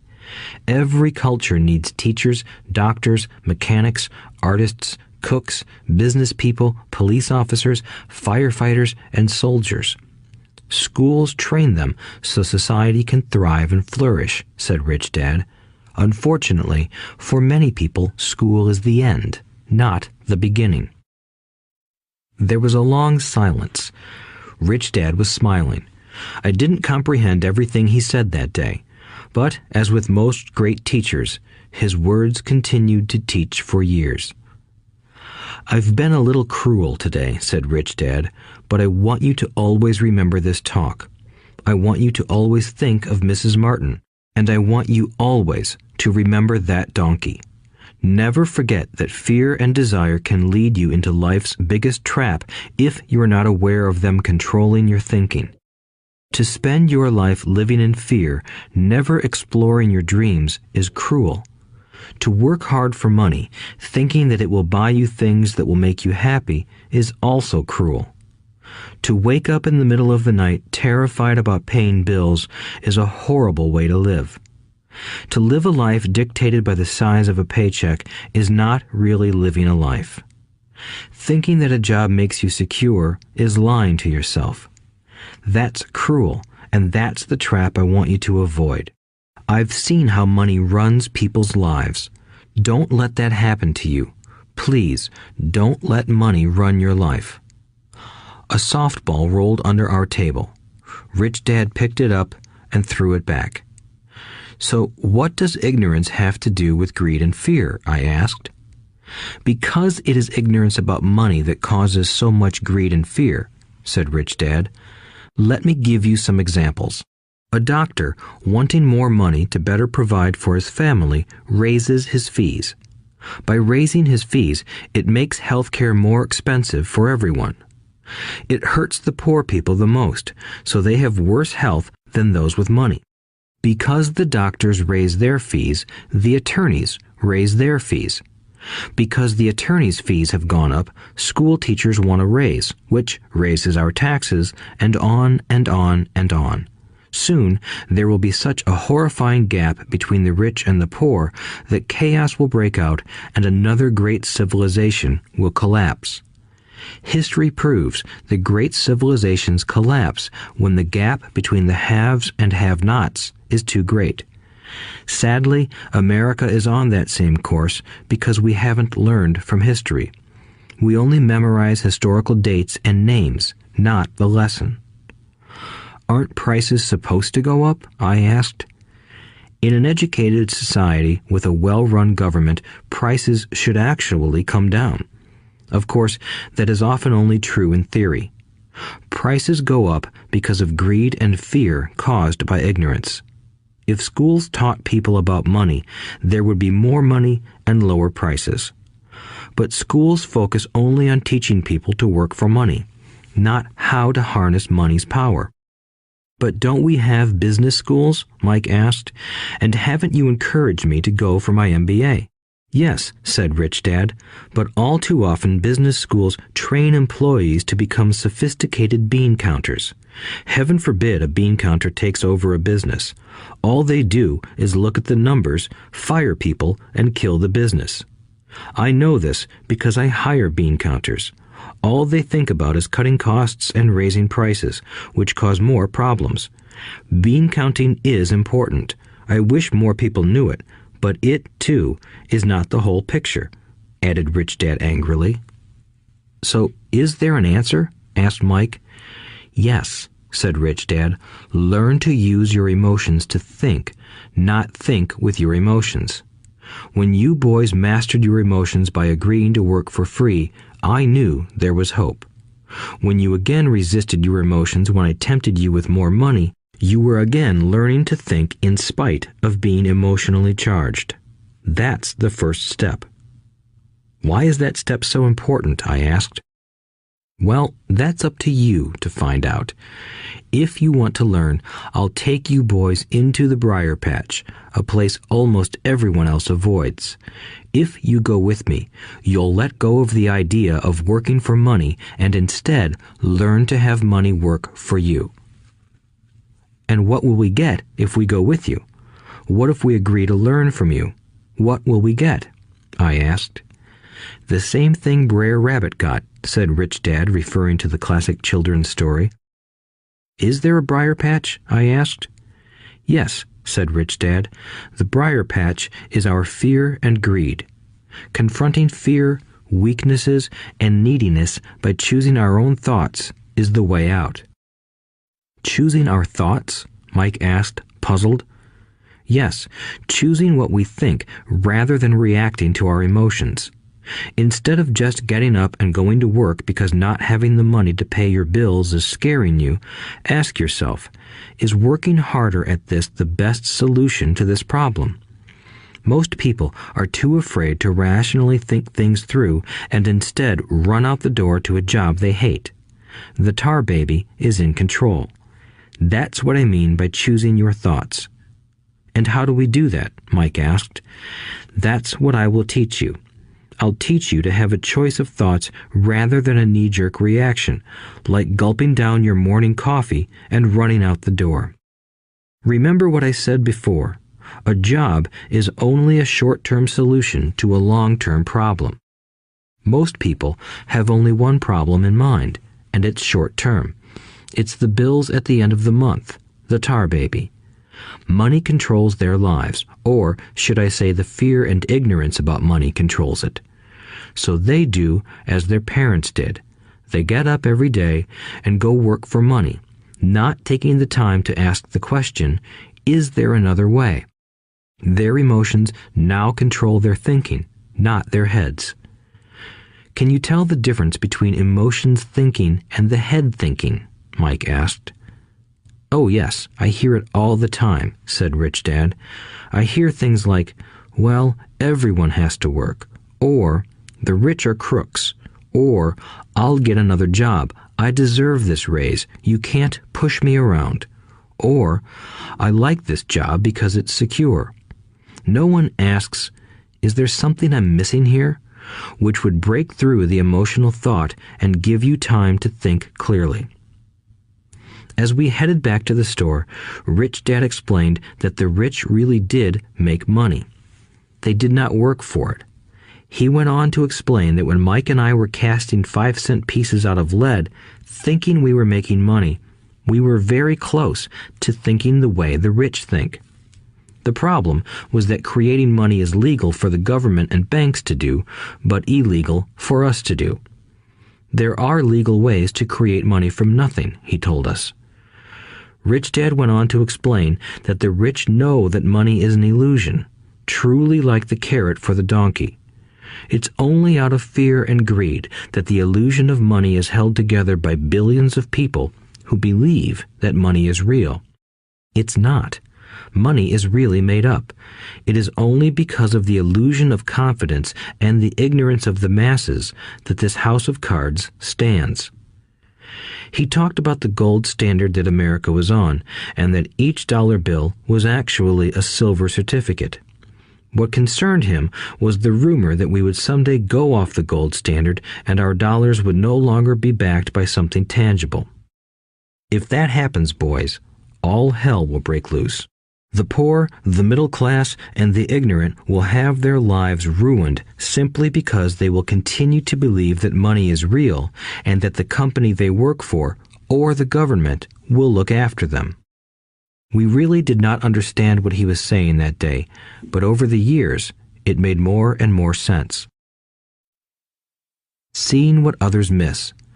As he climbed into his pickup truck outside his convenience store, Rich Dad said, "Keep working, boys, but the sooner you forget about needing a paycheck, the easier your adult life will be. Keep using your brain, work for free, and soon your mind will show you ways of making money far beyond what I could ever pay you. You will see things that other people never see. Most people never see these opportunities because they're looking for money and security, so that's all they get. The moment you see one opportunity, you'll see them for the rest of your life. The moment you do that, I'll teach you something else. Learn this, and you'll avoid one of life's biggest traps. Mike and I picked up our things from the store and waved goodbye to Mrs. Martin. We went back to the park, to the same picnic bench, and spent several more hours thinking and talking. We spent the next week at school thinking and talking too. For 2 more weeks, we kept thinking, talking, and working for free. At the end of the second Saturday, I was again saying goodbye to Mrs. Martin and looking at the comic book stand with a longing gaze. The hard thing about not even getting 30 cents every Saturday was that I didn't have any money to buy comic books. Suddenly, as Mrs. Martin said goodbye to Mike and me, I saw her do something I'd never seen her do before. Mrs. Martin was cutting the front page of the comic book in half. She kept the top half of the comic book cover and threw the rest of the book into a large cardboard box. When I asked her what she did with the comic books, she said, "I throw them away. I give the top half of the cover back to the comic book distributor for credit when he brings in the new comics. He's coming in an hour." Mike and I waited for an hour. Soon the distributor arrived, and I asked him if we could have the comic books. To my delight, he said, "You can have them if you work for this store and do not resell them." Remember our old business partnership? Well, Mike and I revived it. Using a spare room in Mike's basement, we began piling hundreds of comic books in that room. Soon, our comic book library was open to the public. We hired Mike's younger sister, who loved to study, to be head librarian. She charged each child 10 cents admission to the library, which was open from 2:30 p.m. to 4:30 p.m. every day after school. The customers, the children of the neighborhood, could read as many comics as they wanted in 2 hours. It was a bargain for them since a comic cost 10 cents each, and they could read 5 or 6 in 2 hours. Mike's sister would check the kids as they left to make sure they weren't borrowing any comic books. She also kept the books, logging in how many kids showed up each day, who they were, and any comments they might have. Mike and I averaged $9.50 per week over a 3-month period. We paid his sister $1 a week and allowed her to read the comics for free, which she rarely did since she was always studying. Mike and I kept our agreement by working in the store every Saturday and collecting all the comic books from the different stores. We kept our agreement to the distributor by not selling any comic books. We burned them once they got too tattered. We tried opening a branch office, but we could never quite find someone as trustworthy and dedicated as Mike's sister. At an early age, we found out how hard it was to find good staff. 3 months after the library first opened, a fight broke out in the room. Some bullies from another neighborhood pushed their way in, and Mike's dad suggested we shut down the business. So our comic book business shut down, and we stopped working on Saturdays at the convenience store. But Rich Dad was excited because he had new things he wanted to teach us. He was happy because we had learned our first lessons so well. We learned to make money work for us. By not getting paid for our work at the store, we were forced to use our imaginations to identify an opportunity to make money. By starting our own business, the comic book library, we were in control of our own finances, not dependent on an employer. The best part was that our business generated money for us even when we weren't physically there. Our money worked for us. Instead of paying us money, Rich Dad had given us so much more. Chapter 2. Lesson 2. Why teach financial literacy? It's not how much money you make, it's how much money you keep. In 1990, Mike took over his father's empire and is, in fact, doing a better job than his dad did. We see each other once or twice a year on the golf course. He and his wife are wealthier than you can imagine. Rich Dad's empire is in great hands, and Mike is now grooming his son to take his place, as his dad had groomed us. In 1994, I retired at the age of 47, and my wife Kim was 37. Retirement does not mean not working. For us, it means that, barring unforeseen cataclysmic changes, we can work or not work, and our wealth grows automatically, staying ahead of inflation. Our assets are large enough to grow by themselves. It's like planting a tree. You water it for years, and then one day it doesn't need you anymore. Its roots are implanted deep enough. Then the tree provides shade for your enjoyment. Mike chose to run the empire, and I chose to retire. Whenever I speak to groups of people, they often ask what I would recommend that they do. How do I get started? Is there a book you would recommend? What should I do to prepare my children? What is your secret to success? How do I make millions? Whenever I hear one of these questions, I'm reminded of the following story. The Richest Businessmen. In 1923, a group of our greatest leaders and richest businessmen held a meeting at the Edgewater Beach Hotel in Chicago.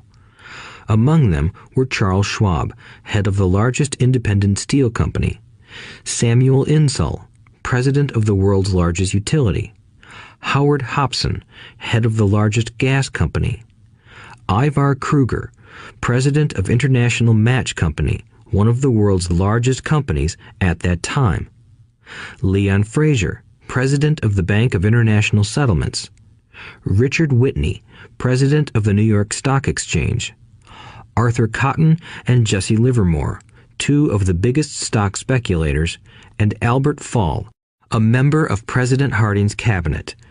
25 years later, 9 of these titans ended their lives as follows. Schwab died penniless after living for 5 years on borrowed money. Insull died broke in a foreign land, and Kruger and Cotton also died broke. Hobson went insane. Whitney and Albert Fall were released from prison, and Fraser and Livermore committed suicide. I doubt if anyone can say what really happened to these men. If you look at the date, 1923, it was just before the 1929 market crash and the Great Depression, which I suspect had a great impact on these men and their lives. The point is this. Today, we live in times of greater and faster change than these men did. I suspect there will be many booms and busts in the coming years that will parallel the ups and downs these men faced. I am concerned that too many people are too focused on money and not on their greatest wealth, their education. If people are prepared to be flexible, keep an open mind, and learn, they will grow richer and richer despite tough changes. If they think money will solve problems, they will have a rough ride. Intelligence solves problems and produces money. Money without financial intelligence is money soon gone. Most people fail to realize that in life, it's not how much money you make, it's how much money you keep. We've all heard stories of lottery winners who are poor, then suddenly rich, and then poor again. They win millions, yet are soon back where they started. Or stories of professional athletes who at the age of 24 are earning millions, but are sleeping under a bridge 10 years later. I remember a story of a young basketball player who a year ago had millions. Today, at just 29, he claims his friends, attorney, and accountant took his money and he was forced to work at a car wash for minimum wage. He was fired from the car wash because he refused to take off his championship ring as he was wiping off the cars. His story made national news, and he is appealing his termination, claiming hardship and discrimination. He claims that the ring is all he has left, and if it was stripped away, he'll crumble. I know so many people who became instant millionaires, and while I am glad some people have become richer and richer, I caution them that in the long run, it's not how much money you make, it's how much you keep and how many generations you keep it. So when people ask, "Where do I get started?" or "Tell me how to get rich quick," they often are greatly disappointed with my answer. I simply say to them what my rich dad said to me when I was a little kid. If you want to be rich, you need to be financially literate. That idea was drummed into my head every time we were together. As I said, my educated dad stressed the importance of reading books, while my rich dad stressed the need to master financial literacy. If you are going to build the Empire State Building, the first thing you need to do is dig a deep hole and pour a strong foundation. If you are going to build a home in the suburbs, all you need to do is pour a 6-inch slab of concrete. Most people, in their drive to get rich, are trying to build an Empire State Building on a 6-inch slab. Our school system, created in the agrarian age, still believes in homes with no foundation. Dirt floors are still the rage. So kids graduate from school with virtually no financial foundation. One day, sleepless and deep in debt in suburbia, living the American dream, they decide that the answer to their financial problems is to find a way to get rich quick. Construction on the skyscraper begins. It goes up quickly, and soon, instead of the Empire State Building, we have the Leaning Tower of suburbia. The sleepless nights return. As for Mike and me in our adult years, both of our choices were possible because we were taught to pour a strong financial foundation when we were just kids. Accounting is possibly the most confusing, boring subject in the world, but if you want to be rich long term, it could be the most important subject. For Rich Dad, the question was how to take a boring and confusing subject and teach it to kids. The answer he found was to make it simple by teaching it in pictures. My rich dad poured a strong financial foundation for Mike and me. Since we were just kids, he created a simple way to teach us. For years, he only drew pictures and used few words. Mike and I understood the simple drawings, the jargon, the movement of money, and then in later years, Rich Dad began adding numbers. Today, Mike has gone on to master much more complex and sophisticated accounting analysis because he had to in order to run his empire. I am not as sophisticated because my empire is smaller, yet we come from the same simple foundation. Over the following pages, we will discuss those same simple line drawings Mike's dad created for us.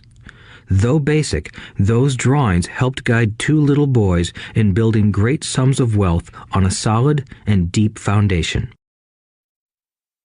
Rule number 1. You must know the difference between an asset and a liability, and buy assets. If you want to be rich, this is all you need to know. It is rule number 1. It is the only rule. This may sound absurdly simple, but most people have no idea how profound this rule is. Most people struggle financially because they do not know the difference between an asset and a liability. Rich people acquire assets. The poor and middle class acquire liabilities that they think are assets, said Rich Dad. When Rich Dad explained this to Mike and me, we thought he was kidding. Here we were, nearly teenagers, and waiting for the secret to getting rich. And this was his answer. It was so simple that we stopped for a long time to think about it. "What is an asset?" asked Mike. "Don't worry right now," said Rich Dad. "Just let the idea sink in. If you can comprehend the simplicity, your life will have a plan and be financially easy. It is simple. That is why the idea is missed." "You mean all we need to know is what an asset is, acquire them, and we'll be rich?" I asked. Rich Dad nodded his head. "It's that simple." "If it's that simple, how come everyone is not rich?" I asked. Rich Dad smiled. "Because people do not know the difference between an asset and a liability." I remember asking, how could adults be so misguided? If it is that simple, if it is that important, why would everyone not want to find out? It took Rich Dad only a few minutes to explain what assets and liabilities were. As an adult, I have difficulty explaining it to other adults. The simplicity of the idea escapes them because they have been educated differently.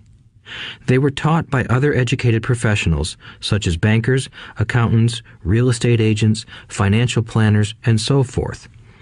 The difficulty comes in asking adults to unlearn or become children again. An intelligent adult often feels it is demeaning to pay attention to simplistic definitions.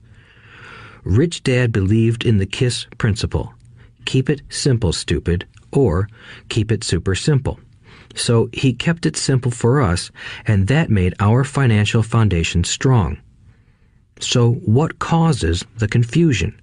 How could something so simple be so screwed up? Why would someone buy an asset that was really a liability? The answer is found in basic education. We focus on the word literacy and not financial literacy. What defines something to be an asset or a liability are not words. In fact, if you really want to be confused, look up the words asset and liability in the dictionary. I know the definition may sound good to a trained accountant, but for the average person, it makes no sense. But we adults are often too proud to admit that something does not make sense. To us young boys, Rich Dad said, "What defines an asset are not words, but numbers. And if you can't read the numbers, you can't tell an asset from a hole in the ground." In accounting, Rich Dad would say, it's not the numbers, but what the numbers are telling you. It's just like words. It's not the words, but the story the words are telling you. If you want to be rich, you've got to read and understand numbers. If I heard that once, I heard it 1,000 times from my rich dad. And I also heard the rich acquire assets and the poor and middle class acquire liabilities. Here is how to tell the difference between an asset and a liability. Most accountants and financial professionals do not agree with the definitions, but these simple drawings were the start of strong financial foundations for two young boys. An asset is something that puts money in my pocket. A liability is something that takes money out of my pocket. This is really all you need to know. If you want to be rich, simply spend your life buying assets. If you want to be poor or middle class, spend your life buying liabilities. Illiteracy, both in words and numbers, is the foundation of financial struggle. If people are having difficulties financially, there is something that they don't understand, either in words or numbers. The rich are rich because they are more literate in different areas than people who struggle financially. So if you want to be rich and maintain your wealth, it's important to be financially literate in words as well as numbers. Numbers alone mean little, just as words out of context mean little. It's the story that counts. In financial reporting, reading numbers is looking for the plot, the story of where the cash is flowing. In 80% of most families, the financial story paints a picture of hard work to get ahead. However, this effort is for naught because they spend their lives buying liabilities instead of assets. Everyone has living expenses, the need for food, shelter, and clothing. It is the cash flow that tells the story of how a person handles their money. The reason I started with the story of the richest men in America is to illustrate the flaw in believing that money will solve all problems. That is why I cringe whenever I hear people ask me how to get rich quicker or where they should start. I often hear, "I'm in debt, so I need to make more money."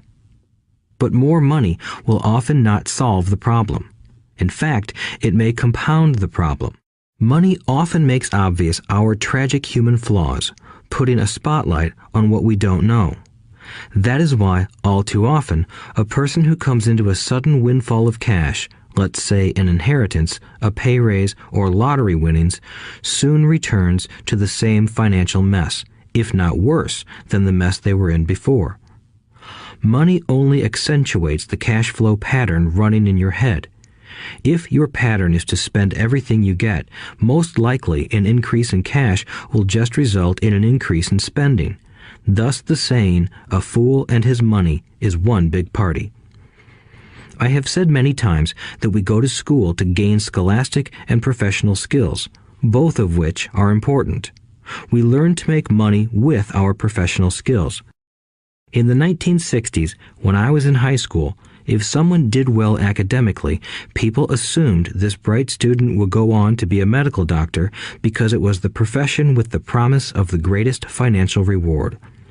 Today, doctors face financial challenges I wouldn't wish on my worst enemy. Insurance companies taking control of the business, managed healthcare, government intervention, and malpractice suits. Today, kids want to be famous athletes, movie stars, rock stars, beauty queens, or CEOs because that is where the fame, money, and prestige are. That is the reason it is so hard to motivate kids in school today. They know that professional success is no longer solely linked to academic success, as it once was. Because students leave school without financial skills, millions of educated people pursue their profession successfully, but later find themselves struggling financially. They work harder, but don't get ahead. What is missing from their education is not how to make money, but how to manage money. It's called financial aptitude, what you do with the money once you make it, how to keep people from taking it from you, how to keep it longer, and how to make that money work hard for you. Most people don't understand why they struggle financially because they don't understand cash flow. A person can be highly educated, professionally successful, and financially illiterate. These people often work harder than they need to because they learned how to work hard, but not how to have their money work hard for them.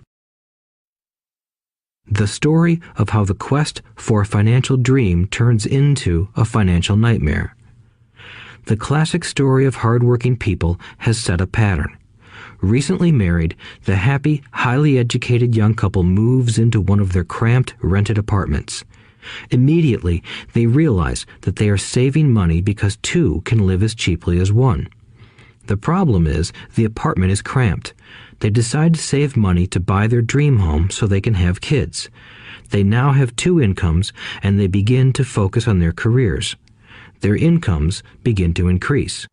As their incomes go up, their expenses go up as well. The number one expense for most people is taxes. Many people think it's income tax, but for most Americans, their highest tax is Social Security.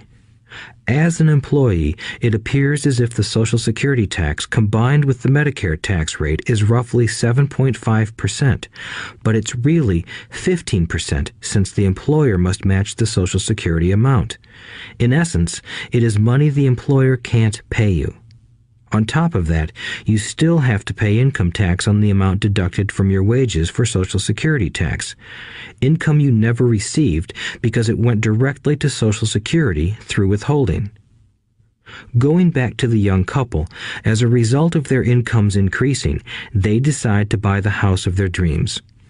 Once in their house, they have a new tax called property tax. Then they buy a new car, new furniture, and new appliances to match their new house. All of a sudden, they wake up and their liabilities column is full of mortgage and credit card debt. Their liabilities go up. They're now trapped in the rat race. Pretty soon, a baby comes along and they work harder. The process repeats itself. Higher incomes cause higher taxes, also called bracket creep. A credit card comes in the mail. They use it. It maxes out. A loan company calls and says their greatest asset, their home, has appreciated in value. Because their credit is so good, the company offers a bill consolidation loan and tells them the intelligent thing to do is clear off the high-interest consumer debt by paying off their credit card. And besides, interest on their home is a tax deduction. They go for it and pay off those high-interest credit cards. They breathe a sigh of relief. Their credit cards are paid off. They've now folded their consumer debt into their home mortgage. Their payments go down because they extend their debt over 30 years. It is the smart thing to do. Their neighbor calls to invite them to go shopping. The Memorial Day sale is on. They promise themselves they'll just window shop, but they take a credit card, just in case. I run into this young couple all the time. Their names change, but their financial dilemma is the same. They come to one of my talks to hear what I have to say. They ask me, "Can you tell us how to make more money?" They don't understand that their trouble is really how they choose to spend the money they do have. It is caused by financial illiteracy and not understanding the difference between an asset and a liability. More money seldom solves someone's money problems. Intelligence solves problems. There is a saying a friend of mine says over and over to people in debt. If you find you have dug yourself into a hole, stop digging. As a child, my dad often told us that the Japanese were aware of 3 powers: the power of the sword, the jewel, and the mirror. The sword symbolizes the power of weapons. America has spent trillions of dollars on weapons, and because of this is a powerful military presence in the world. The jewel symbolizes the power of money. There is some degree of truth to the saying, "Remember the golden rule. He who has the gold makes the rules." The mirror symbolizes the power of self-knowledge.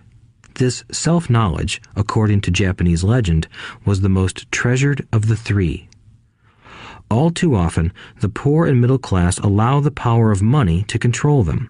By simply getting up and working harder, failing to ask themselves if what they do makes sense, they shoot themselves in the foot as they leave for work every morning. By not fully understanding money, the vast majority of people allow its awesome power to control them. If they used the power of the mirror, they would have asked themselves, "Does this make sense?" All too often, instead of trusting their inner wisdom, that genius inside, most people follow the crowd. They do things because everybody else does them. They conform rather than question. Often, they mindlessly repeat what they have been told. Diversify. Your home is an asset. Your home is your biggest investment. You get a tax break for going into greater debt. Get a safe job. Don't make mistakes. Don't take risks. It is said that the fear of public speaking is a fear greater than death for most people. According to psychiatrists, the fear of public speaking is caused by the fear of ostracism, the fear of standing out, the fear of criticism, the fear of ridicule, and the fear of being an outcast. The fear of being different prevents most people from seeking new ways to solve their problems. That is why my educated dad said the Japanese valued the power of the mirror the most, for it is only when we look into it that we find truth. Fear is the main reason that people say, "Play it safe." That goes for anything, be it sports, relationships, careers, or money.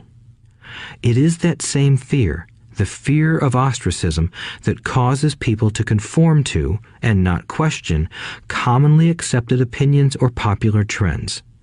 Your home is an asset. Get a bill consolidation loan and get out of debt. Work harder. It's a promotion. Someday I'll be a vice president. Save money. When I get a raise, I'll buy us a bigger house. Mutual funds are safe. Many financial problems are caused by trying to keep up with the Joneses. Occasionally, we all need to look in the mirror and be true to our inner wisdom rather than our fears. By the time Mike and I were 16 years old, we began to have problems in school. We were not bad kids. We just began to separate from the crowd. We worked for Mike's dad after school and on weekends. Mike and I often spent hours after work just sitting at a table with his dad while he held meetings with his bankers, attorneys, accountants, brokers, investors, managers, and employees. Here was a man who had left school at 13, who was now directing, instructing, ordering, and asking questions of educated people. They came at his beck and call, and cringed when he didn't approve of them. Here was a man who had not gone along with the crowd. He was a man who did his own thinking and detested the words, "We have to do it this way because that's the way everyone else does it." He also hated the word can't. If you wanted him to do something, just say, "I don't think you can do it." Mike and I learned more sitting in on his meetings than we did in all our years of school, college included. Mike's dad was not book smart, but he was financially educated and successful as a result. He told us over and over again, an intelligent person hires people who are more intelligent than he is. So Mike and I had the benefit of spending hours listening to and learning from intelligent people. But because of this, Mike and I couldn't go along with the standard dogma our teachers preached, and that caused problems. Whenever the teacher said, "If you don't get good grades, you won't do well in the real world," Mike and I just raised our eyebrows. When we were told to follow set procedures and not deviate from the rules, we could see how school discouraged creativity. We started to understand why our rich dad told us that schools were designed to produce good employees instead of employers. Occasionally, Mike or I would ask our teachers how what we studied was applicable to the real world, or why we never studied money and how it worked. To the latter question, we often got the answer that money was not important, that if we excelled in our education, the money would follow. The more we knew about the power of money, the more distant we grew from the teachers and our classmates. My highly educated dad never pressured me about my grades, but we did begin to argue about money. By the time I was 16, I probably had a far better foundation with money than both my parents. I could keep books, I listened to tax accountants, corporate attorneys, bankers, real estate brokers, investors, and so forth. By contrast, my dad talked to other teachers. One day, my dad told me that our home was his greatest investment. A not-too-pleasant argument took place when I showed him why I thought a house was not a good investment. I showed him the ancillary expenses that went along with owning the home. A bigger home meant bigger expenses, and the cash flow kept going out through the expense column. Today, people still challenge me on the idea of a house not being an asset. I know that for many people, it is their dream as well as their largest investment. And owning your own home is better than nothing. I simply offer an alternative way of looking at this popular dogma. If my wife and I were to buy a bigger, flashier house, we realize it wouldn't be an asset. It would be a liability since it would take money out of our pocket. So here is the argument I put forth. I really don't expect most people to agree with it because your home is an emotional thing, and when it comes to money, high emotions tend to lower financial intelligence. I know from personal experience that money has a way of making every decision emotional. 1. When it comes to houses, most people work all their lives paying for a home they never own. In other words, most people buy a new house every few years, each time incurring a new 30-year loan to pay off the previous one. 2. Even though people receive a tax deduction for interest on mortgage payments, they pay for all their other expenses with after-tax dollars, even after they pay off their mortgage. 3. My wife's parents were shocked when the property taxes on their home increased to $1,000 a month. This was after they had retired, so the increase put a strain on their retirement budget and they felt forced to move. 4. Houses do not always go up in value. I have friends who owe $1 million for a home that today would sell for far less. 5. The greatest losses of all are those from missed opportunities. If all your money is tied up in your house, you may be forced to work harder because your money continues blowing out of the expense column instead of adding to the asset column, the classic middle-class cash flow pattern. If a young couple would put more money into their asset column early on, their later years would be easier. Their assets would have grown and would be available to help cover expenses. All too often, a house only serves as a vehicle for incurring a home equity loan to pay for mounting expenses. In summary, the end result in making a decision to own a house that is too expensive in lieu of starting an investment portfolio impacts an individual in at least the following 3 ways. 1. Loss of time during which other assets could have grown in value. 2. Loss of additional capital which could have been invested instead of paying for high maintenance expenses related directly to the home. 3. Loss of education.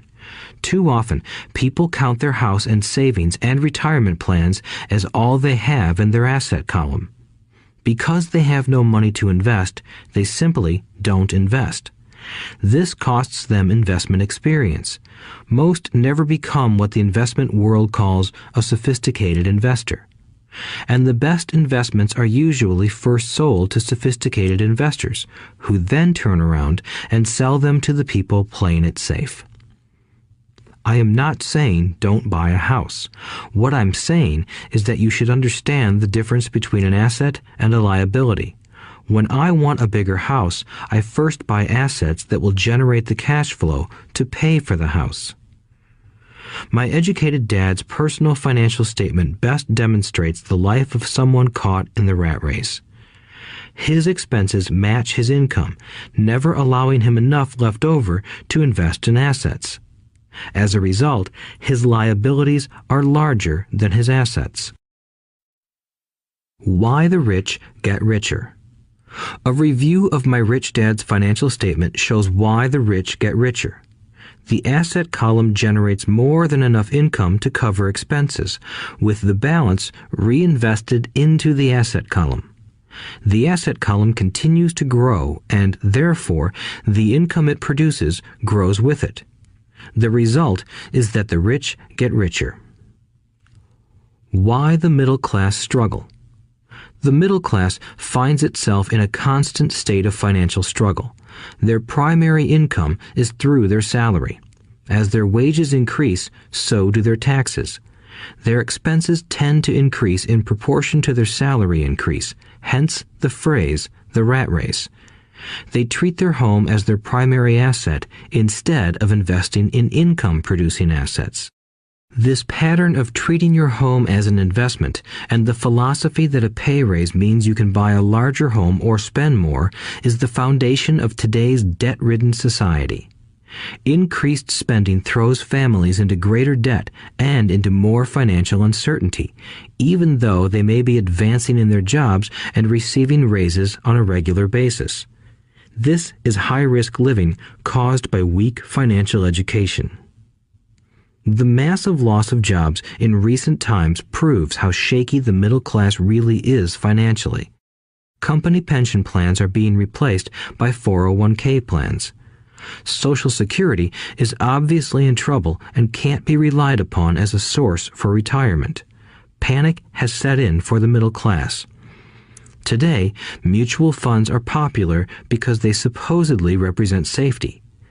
Average mutual fund buyers are too busy working to pay taxes and mortgages, save for their children's college, and pay off credit cards. They do not have time to study investing, so they rely on the expertise of the manager of a mutual fund. Also, because the mutual fund includes many different types of investments, they feel their money is safer because it is diversified. This educated middle class subscribes to the dogma put out by mutual fund brokers and financial planners. Play it safe, avoid risk. The real tragedy is that the lack of early financial education is what creates the risk faced by average middle class people. The reason they have to play it safe is because their financial positions are tenuous at best. Their balance sheets are not balanced. Instead, they are loaded with liabilities and have no real assets that generate income. Typically, their only source of income is their paycheck. Their livelihood becomes entirely dependent on their employer. So when genuine deals of a lifetime come along, these people can't take advantage of them because they are working so hard, are taxed to the max, and are loaded with debt. As I said at the start of this section, the most important rule is to know the difference between an asset and a liability. Once you understand the difference, concentrate your efforts on buying income-generating assets. That's the best way to get started on a path to becoming rich. Keep doing that and your asset column will grow. Keep liabilities and expenses down so more money is available to continue pouring into the asset column. Soon, the asset base will be so deep that you can afford to look at more speculative investments. Investments that may have returns of 100% to infinity. $5,000 investments that are soon turned into $1 million or more. Investments that the middle class calls too risky. The investment is not risky for the financially literate.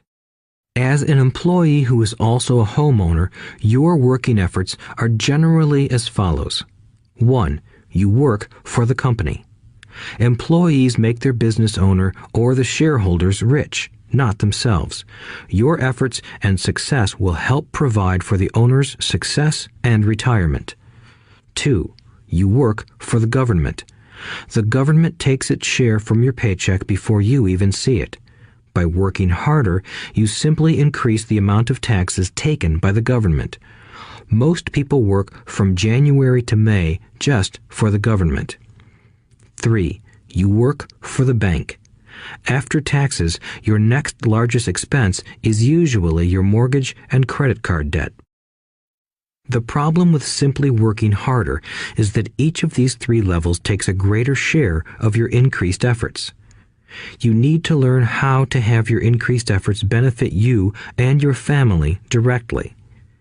Once you have decided to concentrate on minding your own business, focusing your efforts on acquiring assets instead of a bigger paycheck, how do you set your goals?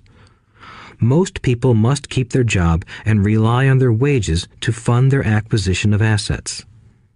As their assets grow, how do they measure the extent of their success? When does someone know that they are rich, that they have wealth? As well as having my own definitions for assets and liabilities, I also have my own definition for wealth. Actually, I borrowed it from a man named R. Buckminster Fuller. Some call him a quack, and others call him a genius. Years ago, he got architects buzzing because he applied for a patent for something he called a geodesic dome. But in the application, Fuller also said something about wealth. It was pretty confusing at first, but after reading it, it began to make some sense. Wealth is a person's ability to survive so many number of days forward, or, if I stopped working today, how long could I survive? Unlike net worth, the difference between your assets and liabilities, which is often filled with a person's expensive junk and opinions of what things are worth, this definition creates the possibility for developing a truly accurate measurement. I could now measure and know where I was in terms of my goal to become financially independent. Although net worth often includes non-cash producing assets, like stuff you bought that now sits in your garage, wealth measures how much money your money is making and, therefore, your financial survivability. Wealth is the measure of the cash flow from the asset column compared with the expense column. Let's use an example. Let's say I have cash flow from my asset column of $1,000 a month, and I have monthly expenses of $2,000 a month. What is my wealth? Let's go back to Buckminster Fuller's definition. Using his definition, how many days forward can I survive? Assuming a 30-day month, I have enough cash flow for half a month. When I achieve $2,000 a month cash flow from my assets, then I will be wealthy. So, while I'm not yet rich, I am wealthy. I now have income generated from assets each month that fully cover my monthly expenses. If I want to increase my expenses, I first must increase my cash flow to maintain this level of wealth. Also note that it is at this point that I'm no longer dependent on my wages. I have focused on and been successful in building an asset column that has made me financially independent. If I quit my job today, I would be able to cover my monthly expenses with the cash flow from my assets. My next goal would be to have the excess cash flow from my assets reinvested into the asset column. The more money that goes into my asset column, the more my asset column grows. The more my assets grow, the more my cash flow grows. And as long as I keep my expenses less than the cash flow from these assets, I grow richer with more and more income from sources other than my physical labor. As this reinvestment process continues, I am well on my way to becoming rich. Just remember this simple observation. The rich buy assets. The poor only have expenses. The middle class buy liabilities they think are assets. So how do I start minding my own business? What is the answer? Listen to the founder of McDonald's in the next chapter.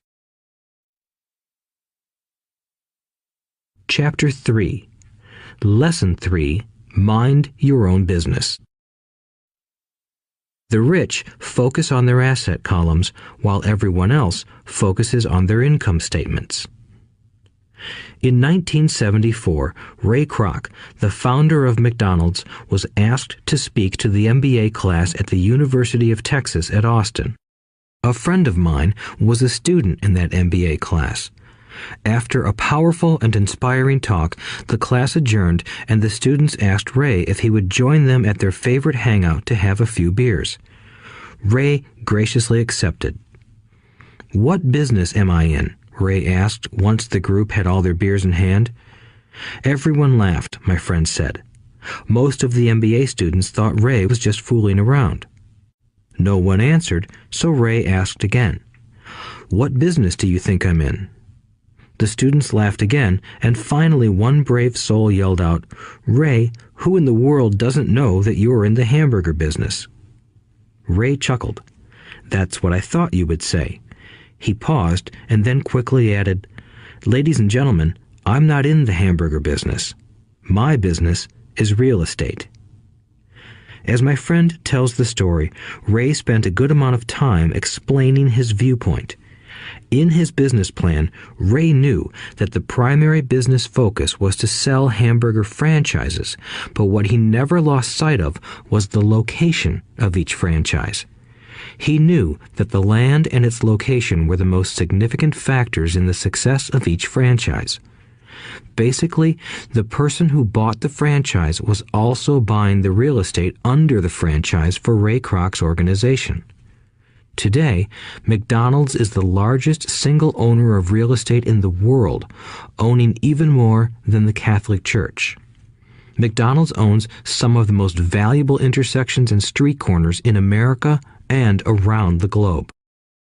My friend considers this as one of the most important lessons in his life.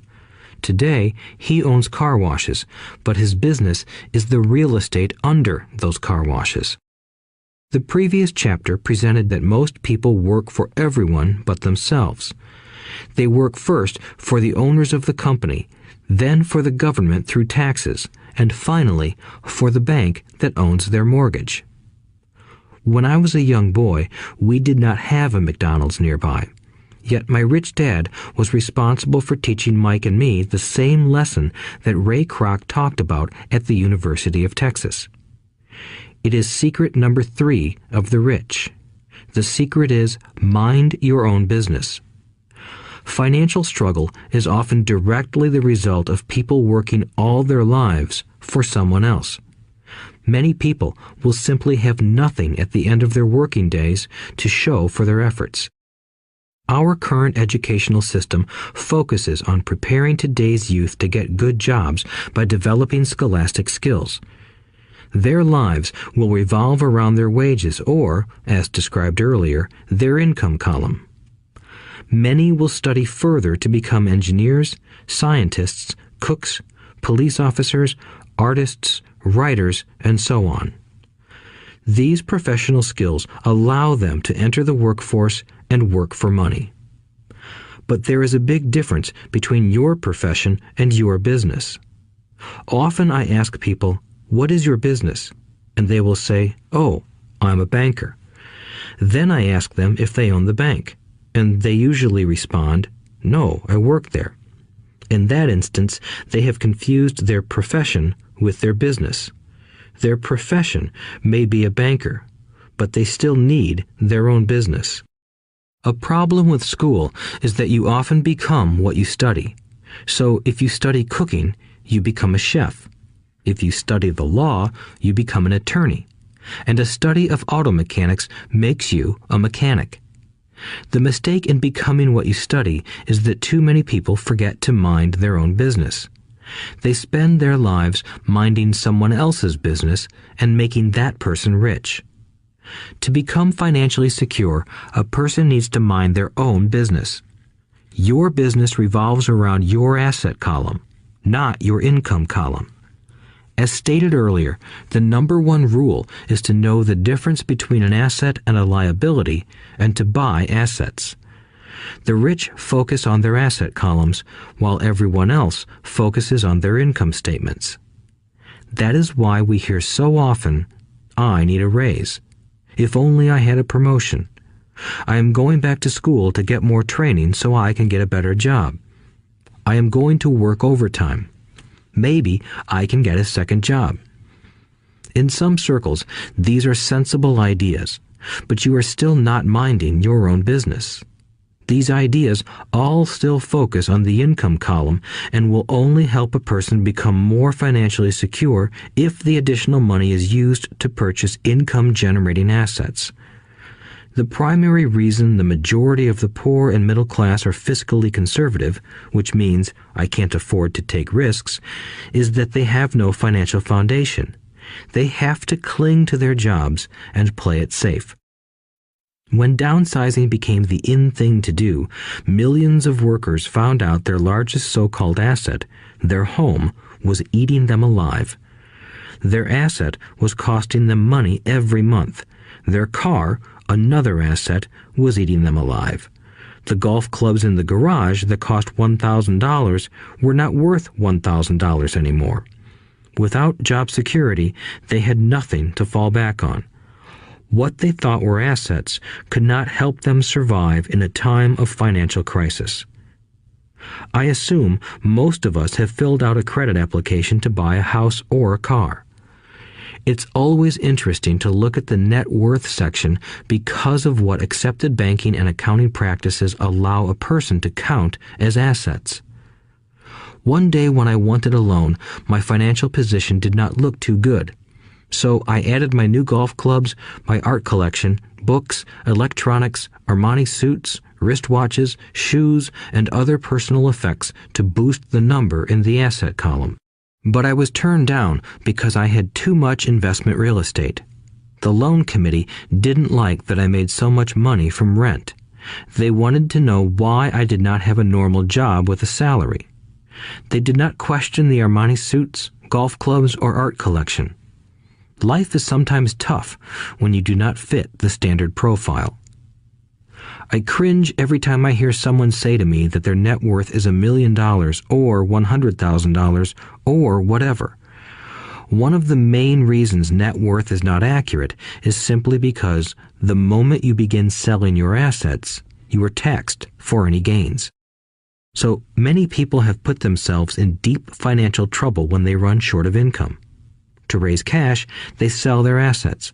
But their personal assets can generally be sold for only a fraction of the value that is listed on their personal balance sheet. Or, if there is a gain on the sale of the assets, they are taxed on the gain. So again, the government takes its share, thus reducing the amount available to help them out of debt. That is why I say someone's net worth is often worth less than they think. Start minding your own business. Keep your daytime job, but start buying real assets, not liabilities or personal effects that have no real value once you get them home. A new car loses nearly 25% of the price you pay for it the moment you drive it off the lot. It is not a true asset even if your banker lets you list it as one. My $400 new titanium driver was worth $150 the moment I teed off. Keep expenses low, reduce liabilities, and diligently build a base of solid assets. For young people who have not yet left home, it is important for parents to teach them the difference between an asset and a liability. Get them to start building a solid asset column before they leave home, get married, buy a house, have kids, and get stuck in a risky financial position, clinging to a job and buying everything on credit. I see so many young couples who get married and trap themselves into a lifestyle that will not let them get out of debt for most of their working years. For many people, just as the last child leaves home, the parents realize they have not adequately prepared for retirement and they begin to scramble to put some money away. Then their own parents become ill and they find themselves with new responsibilities. So, what kind of assets am I suggesting that you or your children acquire? In my world, real assets fall into the following categories. Businesses that do not require my presence. I own them, but they are managed or run by other people. If I have to work there, it's not a business. It becomes my job.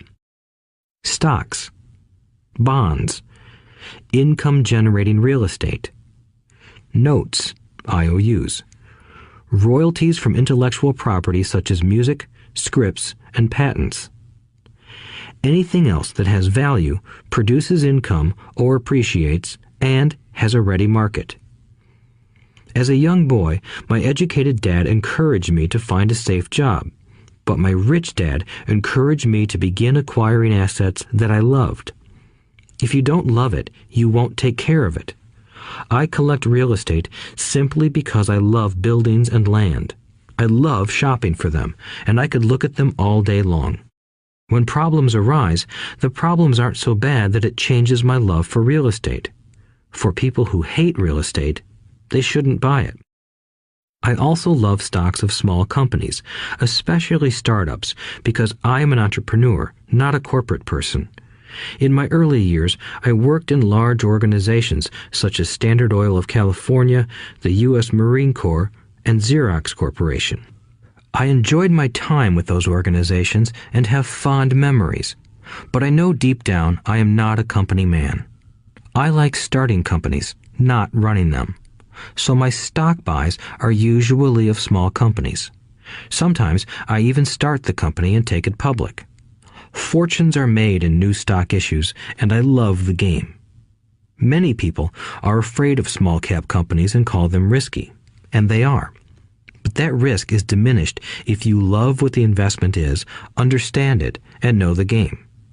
With small companies, my investment strategy is to be out of the stock in a year. On the other hand, my real estate strategy is to start small and keep trading up for bigger properties, and, therefore, delay paying taxes on the gain. This allows the value to increase dramatically. I generally hold real estate less than 7 years. For years, even while I was with the Marine Corps and Xerox, I did what my rich dad recommended. I kept my day job, but I still minded my own business. I was active in my asset column trading real estate and small stocks. Rich Dad always stressed the importance of financial literacy. The better I was at understanding the accounting and cash management, the better I would be at analyzing investments and eventually starting and building my own company. I don't encourage anyone to start a company unless they really want to. Knowing what I know about running a company, I wouldn't wish that task on anyone. There are times when people can't find employment and starting a company seems like the best solution. But the odds are against success. 9 out of 10 companies fail in 5 years. Of those that survive the first 5 years, 9 out of every 10 of those eventually fail as well. So only if you really have the desire to own your own company do I recommend it. Otherwise, keep your day job and mind your own business. When I say mind your own business, I mean to build and keep your asset column strong. Once a dollar goes into it, never let it come out. Think of it this way. Once a dollar goes into your asset column, it becomes your employee. The best thing about money is that it works 24 hours a day and can work for generations.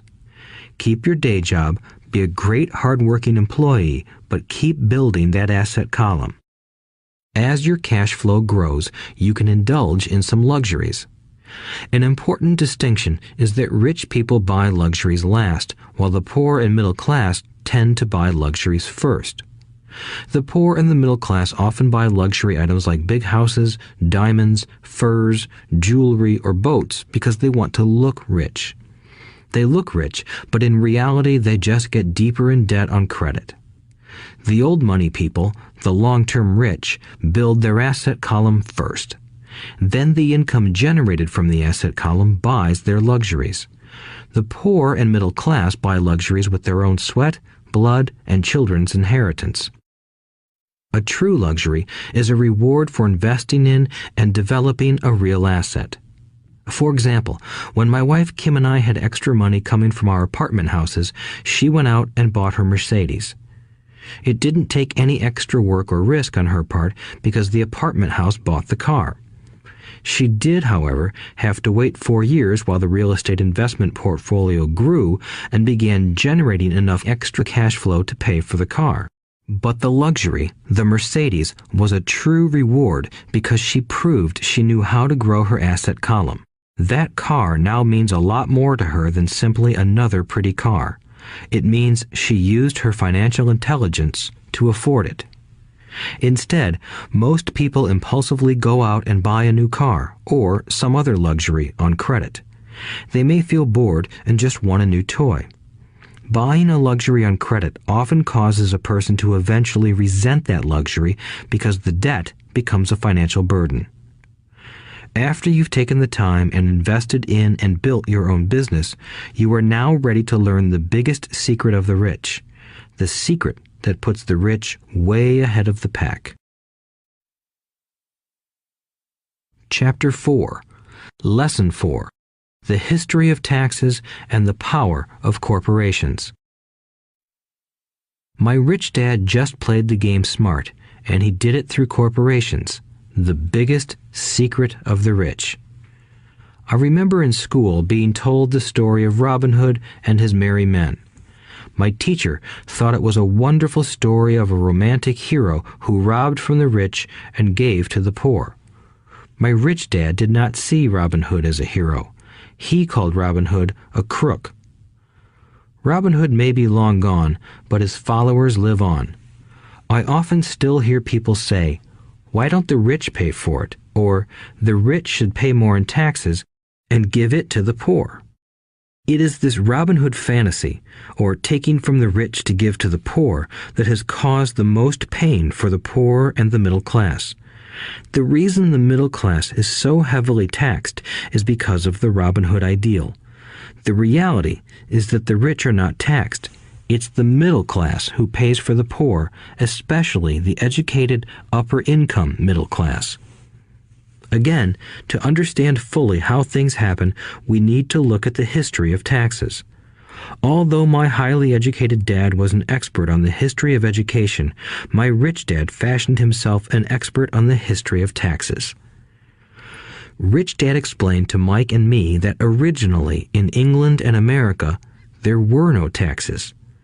Occasionally, there were temporary taxes levied in order to pay for wars. The king or the president would put the word out and ask everyone to chip in. Taxes were levied in Britain for the fight against Napoleon from 1799 to 1816, and in America to pay for the Civil War from 1861 to 1865. In 1874, England made income tax a permanent levy on its citizens. In 1913, an income tax became permanent in the United States with the adoption of the 16th Amendment to the U.S. Constitution. At one time, Americans were anti-tax. It had been the tax on tea that led to the famous Tea Party in Boston Harbor, an incident that helped ignite the Revolutionary War. It took approximately 50 years in both England and the United States to sell the idea of a regular income tax. What these historical dates fail to reveal is that both of these taxes were initially levied against only the rich. It was this point that Rich Dad wanted Mike and me to understand. He explained that the idea of taxes was made popular and accepted by the majority by telling the poor and the middle class that taxes were created only to punish the rich. This is how the masses voted for the law, and it became constitutionally legal. Although it was intended to punish the rich, in reality it wound up punishing the very people who voted for it, the poor and middle class. Once government got a taste of money, its appetite grew, said Rich Dad. Your dad and I are exactly opposite. He's a government bureaucrat, and I am a capitalist. We get paid, and our success is measured on opposite behaviors. He gets paid to spend money and hire people. The more he spends and the more people he hires, the larger his organization becomes. In the government, a large organization is a respected organization. On the other hand, within my organization, the fewer people I hire and the less money I spend, the more I am respected by my investors. That's why I don't like government people. They have different objectives than most business people. As the government grows, more and more tax dollars are needed to support it.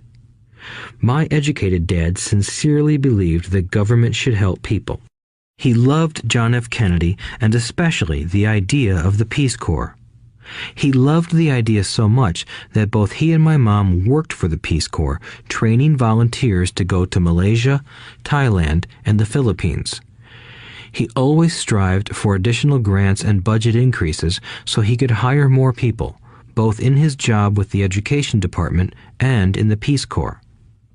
From the time I was about 10 years old, I would hear from my rich dad that government workers were a pack of lazy thieves, and from my poor dad, I would hear how the rich were greedy crooks who should be made to pay more taxes. Both sides had valid points. It was difficult to go to work for one of the biggest capitalists in town and come home to a father who was a prominent government leader. It was not easy to know which dad to believe. Yet, when you study the history of taxes, an interesting perspective emerges. As I said, the passage of taxes was only possible because the masses believed in the Robin Hood theory of economics. Take from the rich and give to everyone else. The problem was that the government's appetite for money was so great that taxes soon needed to be levied on the middle class, and from there it kept trickling down. However, the rich saw an opportunity because they don't play by the same set of rules. The rich knew about corporations, which became popular in the days of sailing ships. The rich created the corporation as a vehicle to limit their risk to the assets of each voyage. The rich put their money into a corporation to finance the voyage. The corporation would then hire a crew to sail to the New World to look for treasure. If the ship was lost, the crew lost their lives, but the loss to the rich would be limited only to the money they invested for that particular voyage. It is the knowledge of the legal corporate structure that really gives the rich a vast advantage over the poor and middle class. Having two fathers teaching me, one a socialist and the other a capitalist, I quickly began to realize that the philosophy of the capitalist made more financial sense to me. It seemed to me that the socialists ultimately penalized themselves due to their lack of financial education. No matter what the take from the rich crowd came up with, the rich always found a way to outsmart them. That is how taxes were eventually levied on the middle class. The rich outsmarted the intellectuals solely because they understood the power of money, a subject not taught in schools. How did the rich outsmart the intellectuals? Once the take from the rich tax was passed, cash started flowing into government coffers. Initially, people were happy. Money was handed out to government workers and the rich. It went to government workers in the form of jobs and pensions, and it went to the rich via their factories receiving government contracts. The government received a large pool of money, but the problem was the fiscal management of that money. The government ideal is to avoid having excess money. If you fail to spend your allotted funds, you risk losing it in the next budget. You would certainly not be recognized for being efficient. Business people, on the other hand, are rewarded for having excess money and are applauded for their efficiency.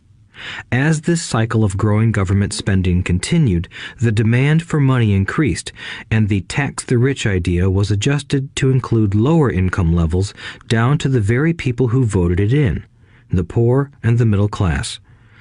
True capitalists used their financial knowledge to simply find an escape. They headed back to the protection of a corporation. But what many people who have never formed a corporation don't know is that a corporation is not really a thing. A corporation is merely a file folder with some legal documents in it, sitting in some attorney's office and registered with a state government agency. It's not a big building or a factory or a group of people. A corporation is merely a legal document that creates a legal body without a soul. Using it, the wealth of the rich was once again protected. It was popular because the income tax rate of a corporation is less than the individual income tax rates. In addition, certain expenses could be paid by a corporation with pre-tax dollars. This war between the haves and have-nots has raged for hundreds of years. The battle is waged whenever and wherever laws are made, and it will go on forever. The problem is that the people who lose are the uninformed, the ones who get up every day and diligently go to work and pay taxes. If they only understood the way the rich play the game, they could play it too. Then they would be on their way to their own financial independence. This is why I cringe every time I hear a parent advise their children to go to school so they can find a safe, secure job. An employee with a safe, secure job without financial aptitude has no escape. Average Americans today work 5 to 6 months for the government just to cover their taxes. In my opinion, that is simply too long. The harder you work, the more you pay the government. That is why I believe that the idea of take from the rich backfired on the very people who voted it in. Every time people try to punish the rich don't simply comply. They react. They have the money, power, and intent to change things. They don't just sit there and voluntarily pay more taxes. Instead, they search for ways to minimize their tax burden. They hire smart attorneys and accountants and persuade politicians to change laws or create legal loopholes. They use their resources to effect change. The tax code of the United States also allows other ways to reduce taxes. Most of these vehicles are available to anyone, but it is the rich who find them because they are minding their own business. For example, 1031 is jargon for Section 1031 of the Internal Revenue Code, which allows a seller to delay paying taxes on a piece of real estate that is sold for a capital gain through an exchange for a more expensive piece of real estate. Real estate is one investment vehicle that has a great tax advantage. As long as you keep trading up in value, you will not be taxed on the gains until you liquidate. People who don't take advantage of these legal tax savings are missing a great opportunity to build their asset columns. The poor and middle class don't have the same resources. They sit there and let the government's needles enter their arm and allow the blood donation to begin. Today, I am constantly shocked at the number of people who pay more taxes or take fewer deductions simply because they are afraid of the government. I have friends who have had their businesses shut down and destroyed, only to find out it was a mistake on the part of the government. I realize all that, but the price of working from January to May is a high price to pay for that intimidation. My poor dad never fought back. My rich dad didn't either. He just played the game smarter, and he did it through corporations, the biggest secret of the rich. You may remember the first lesson I learned from my rich dad. I was a little boy of 9 who had to sit and wait for him to choose to talk to me. I sat in his office waiting for him to get to me. He was ignoring me on purpose. He wanted me to recognize his power and to desire to have that power for myself one day. During all the years I studied and learned from him, he always reminded me that knowledge is power. And with money comes great power that requires the right knowledge to keep it and make it multiply. Without that knowledge, the world pushes you around. Rich Dad constantly reminded Mike and me that the biggest bully was not the boss or the supervisor, but the tax man. The tax man will always take more if you let him. The first lesson of having money work for you, as opposed to you working for money, is all about power. If you work for money, you give the power to your employer. If money works for you, you keep the power and control it. Once we had this knowledge of the power of money working for us, he wanted us to be financially smart and not let anyone or anything push us around. If you're ignorant, it's easy to be bullied. If you know what you're talking about, you have a fighting chance. That is why he paid so much for smart tax accountants and attorneys. It was less expensive to pay them than to pay the government. His best lesson to me was, be smart and you won't be pushed around as much. He knew the law because he was a law-abiding citizen and because it was expensive to not know the law. If you know you're right, you're not afraid of fighting back, even if you are taking on Robin Hood and his band of merry men. My highly educated dad always encouraged me to land a good job with a strong corporation. He spoke of the virtues of working your way up the corporate ladder. He didn't understand that by relying solely on a paycheck from a corporate employer, I would be a docile cow ready for milking. When I told my rich dad of my father's advice, he only chuckled. "Why not own the ladder?" was all he said. As a young boy, I did not understand what Rich Dad meant by owning my own corporation. It was an idea that seemed impossible and intimidating. Although I was excited by the idea, my inexperience wouldn't let me envision the possibility that grown-ups would someday work for a company I would own. The point is that, if not for my rich dad, I would have probably followed my educated dad's advice. It was merely the occasional reminder of my rich dad that kept the idea of owning my own corporation alive and kept me on a different path. By the time I was 15 or 16, I knew I wasn't going to continue down the path my educated dad recommended. I didn't know how I was going to do it, but I was determined not to head in the direction most of my classmates were heading. That decision changed my life. It was not until my mid-20s that my rich dad's advice began to make more sense to me. I was just out of the Marine Corps and working for Xerox. I was making a lot of money, but every time I looked at my paycheck, I was disappointed. The deductions were so large, and the more I worked, the greater they became. As I became more successful, my bosses talked about promotions and raises. It was flattering, but I could hear my rich dad asking in my ear, "Who are you working for? Who are you making rich?" In 1974, while still an employee for Xerox, I formed my first corporation and began minding my own business. There were already a few assets in my asset column, but now I was determined to focus on making it bigger. Those paychecks, with all the deductions, made all the years of my rich dad's advice make total sense. I could see the future if I followed my educated dad's advice. Many employers feel that advising their workers to mind their own business is bad for business. But for me, focusing on my own business and developing assets made me a better employee because I now had a purpose. I came in early and worked diligently, amassing as much money as possible so I could invest in real estate. Hawaii was just set to boom, and there were fortunes to be made. The more I realized that we were in the beginning stages of a boom, the more Xerox machines I sold. The more I sold, the more money I made, and, of course, the more deductions came out of my paycheck. It was inspiring. I wanted out of the employee trap so badly that I worked even harder so I could invest more.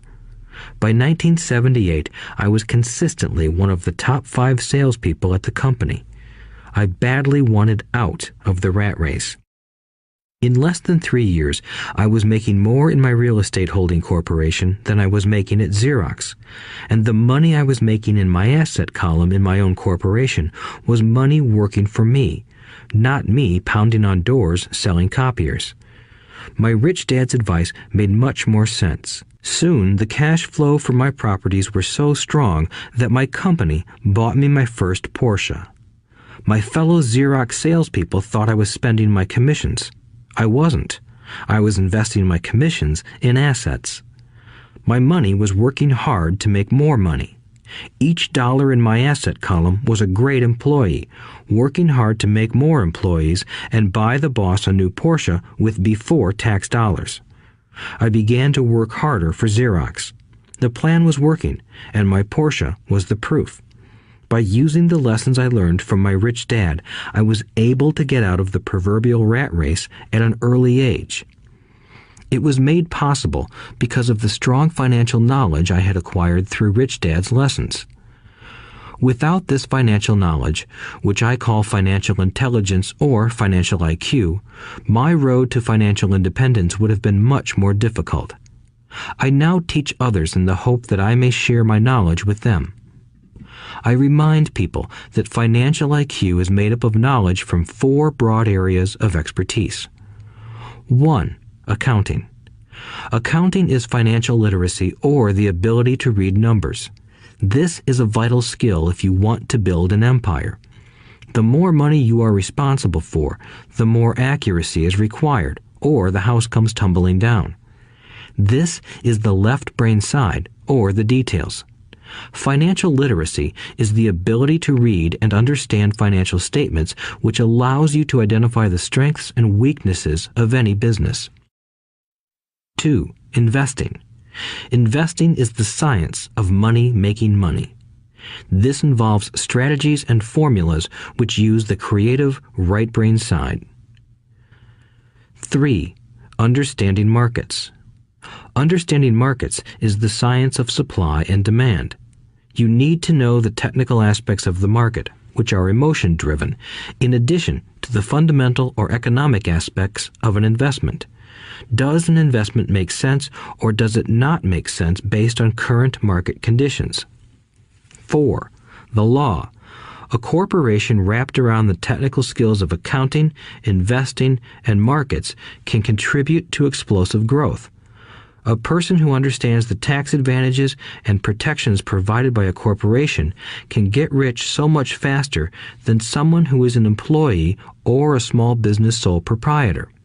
It's like the difference between someone walking and someone flying.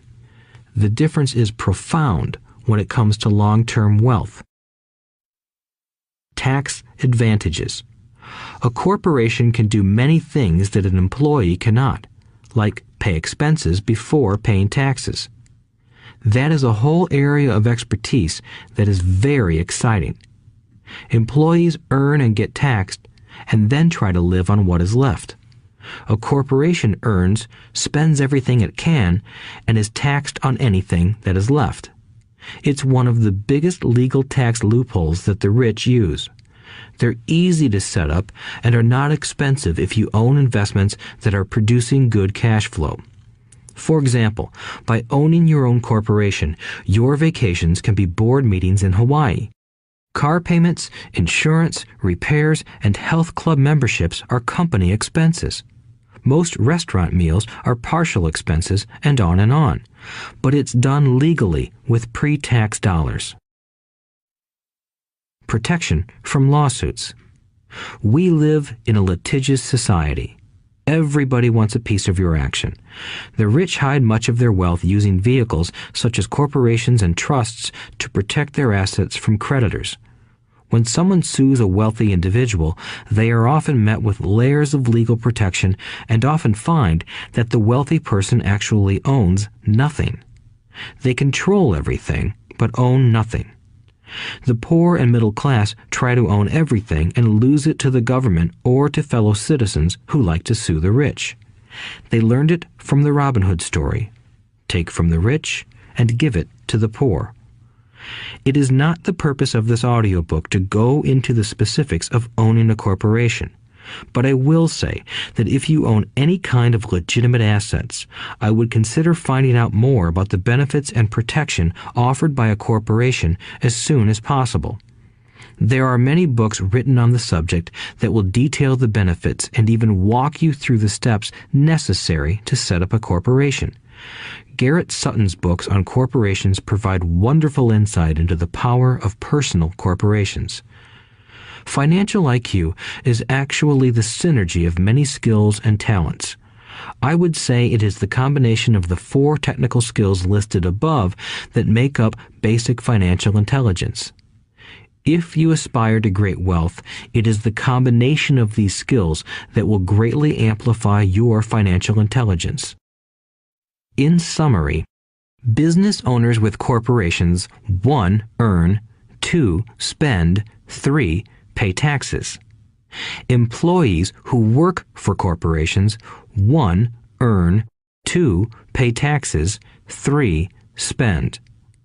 As part of your overall financial strategy, I recommend that you learn about the protection that legal entities can provide for businesses and assets. Chapter 5. Lesson 5. The rich invent money. Often in the real world, it's not the smart who get ahead, but the bold. Last night, I took a break from writing and watched a TV program on the history of a young man named Alexander Graham Bell. Bell had just patented his telephone and was having growing pains because the demand for his new invention was so strong.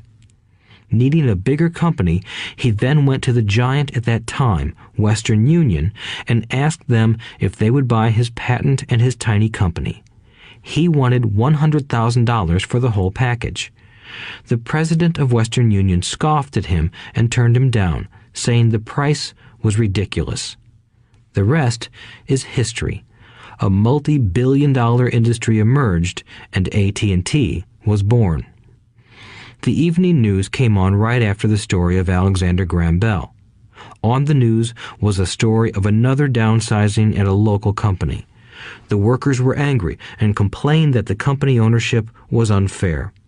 A terminated manager of about 45 years of age had his wife and 2 babies at the plant and was begging the guards to let him talk to the owners to ask if they would reconsider his termination. He had just bought a house and was afraid of losing it. The camera focused in on his pleading for all the world to see. Needless to say, it held my attention. I have been teaching professionally since 1984. It has been a great experience and a rewarding one.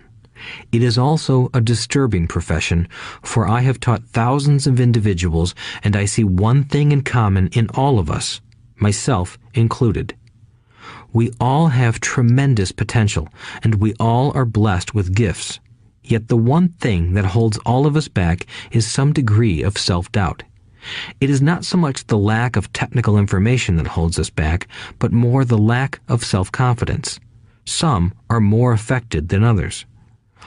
Once we leave school, most of us know that it is not so much a matter of college degrees or good grades that count. In the real world, outside of academics, something more than just grades is required.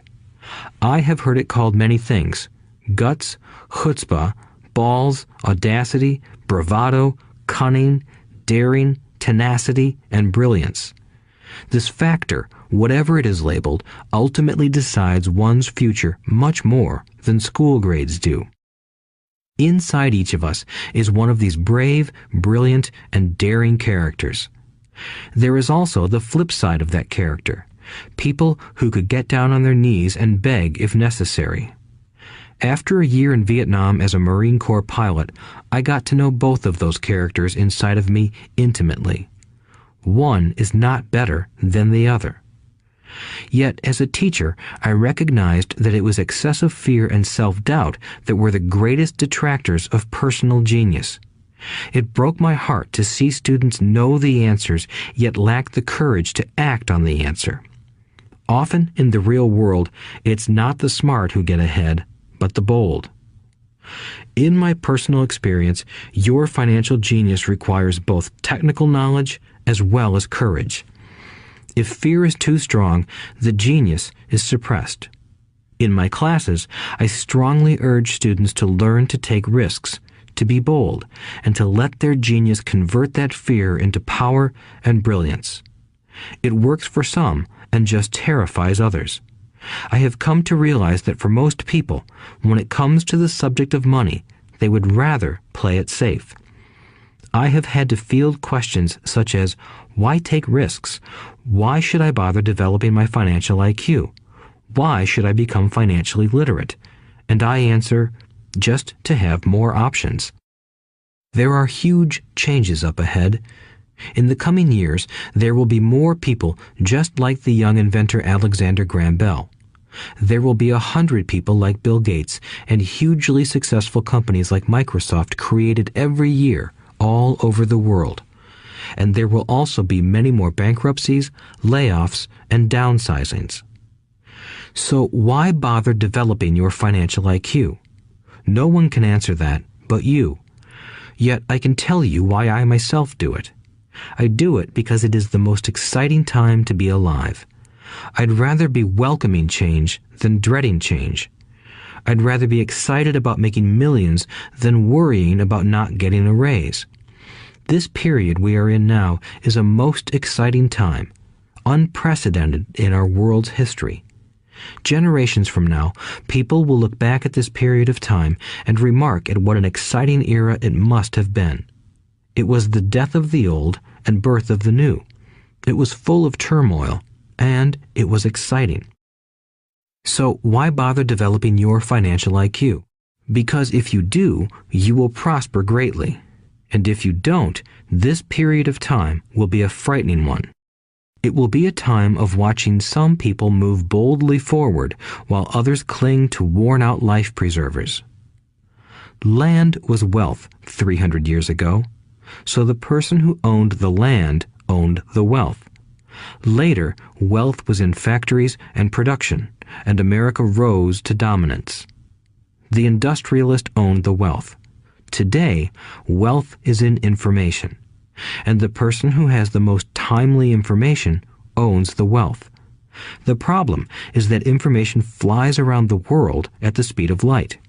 The new wealth cannot be contained by boundaries and borders as land and factories were. The changes will be faster and more dramatic. There will be a dramatic increase in the number of new multimillionaires. There also will be those who are left behind. I find so many people struggling today, often working harder, simply because they cling to old ideas. They want things to be the way they were, and they resist change. I know people who are losing their jobs or their houses, and they blame technology or the economy or their boss. Sadly, they fail to realize that they might be the problem. Old ideas are their biggest liability. It is a liability simply because they fail to realize that while that idea or way of doing something was an asset yesterday, yesterday is gone. One afternoon, I was teaching how to invest using a board game I had invented, Cash Flow, as a teaching tool. A friend had brought someone along to attend the class. This friend of a friend was recently divorced, had been badly burned in the divorce settlement, and was now searching for some answers. Her friend thought the class might help. The game was designed to help people learn how money works. In playing the game, they learn about the interaction of the income statement with the balance sheet.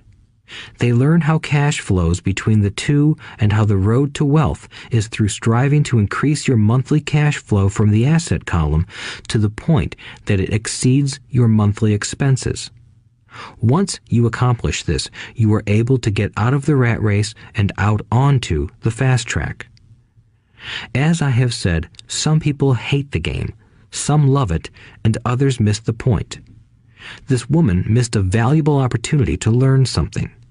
In the opening round, she drew a doodad card with the boat on it. At first, she was happy. "Oh, I've got a boat." Then, as her friend tried to explain how the numbers worked on her income statement and balance sheet, she got frustrated because she had never liked math. The rest of her table waited while her friend continued explaining the relationship between the income statement, balance sheet, and monthly cash flow.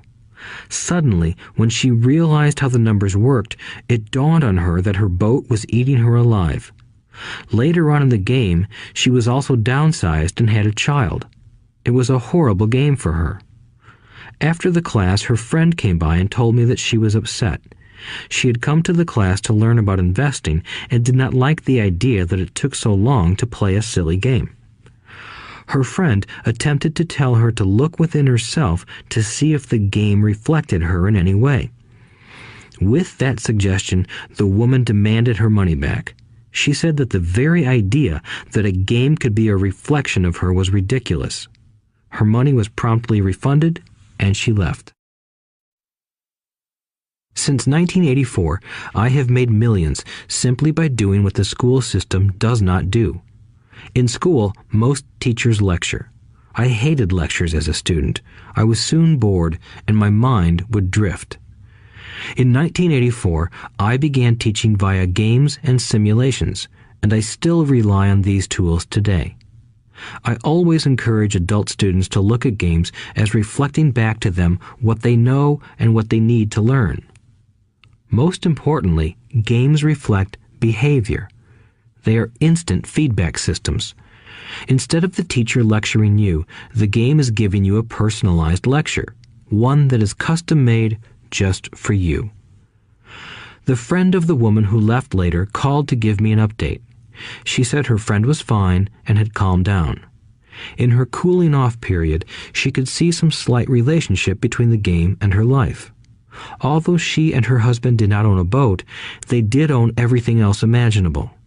She was angry after their divorce, both because he had run off with a younger woman and because, after 20 years of marriage, they had accumulated little in the way of assets. There was virtually nothing for them to split. Their 20 years of married life had been incredible fun, but all they had accumulated was a ton of doodads. She realized that her anger at doing the numbers, the income statement and balance sheet, came from her embarrassment about not understanding them. She believed that finances were the man's job. She maintained the house and did the entertaining, and he handled the finances. She was now quite certain that in the last 5 years of their marriage, he had hidden money from her. She was angry at herself for not being more aware of where the money was going, as well as for not knowing about the other woman. Just like a board game, the world is always providing us with instant feedback. We could learn a lot if we tuned in more. One day, not long ago, I complained to my wife that the cleaners must have shrunk my pants. My wife gently smiled and poked me in the stomach to inform me that the pants had not shrunk. Something else had expanded. Me. The cash flow game was designed to give every player personal feedback. Its purpose is to give you options. If you draw the boat card and it puts you into debt, the question is, now what can you do? How many different financial options can you come up with?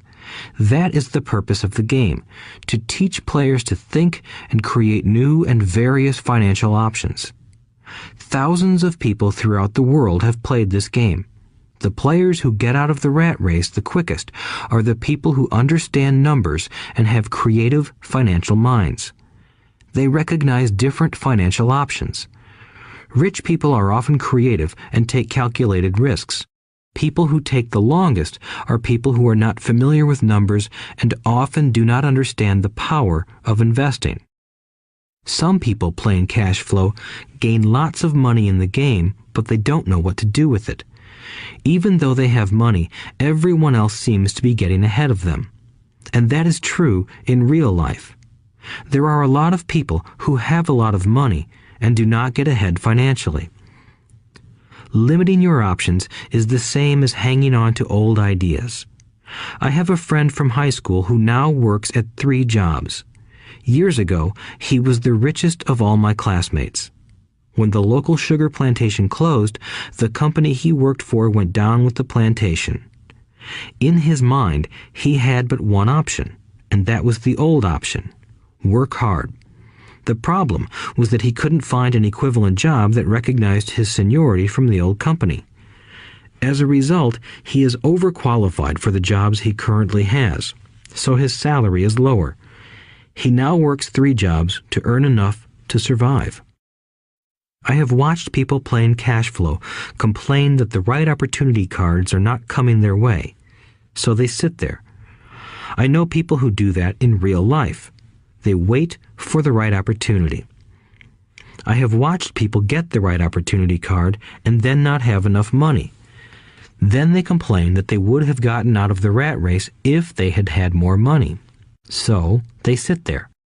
I know people in real life who do that also. They see all the great deals, but they have no money.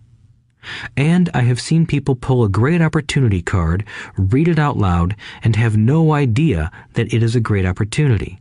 They have the money, the time is right, they have the card, but they can't see the opportunity staring them in the face.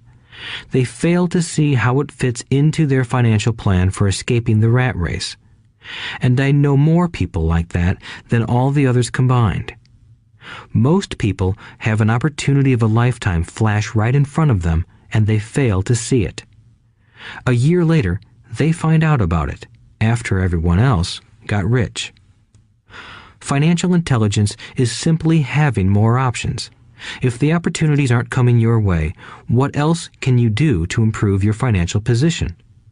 If an opportunity lands in your lap and you have no money and the bank won't talk to you, what else can you do to get the opportunity to work in your favor? If your hunch is wrong and what you've been counting on doesn't happen, how can you turn a lemon into millions? That is financial intelligence.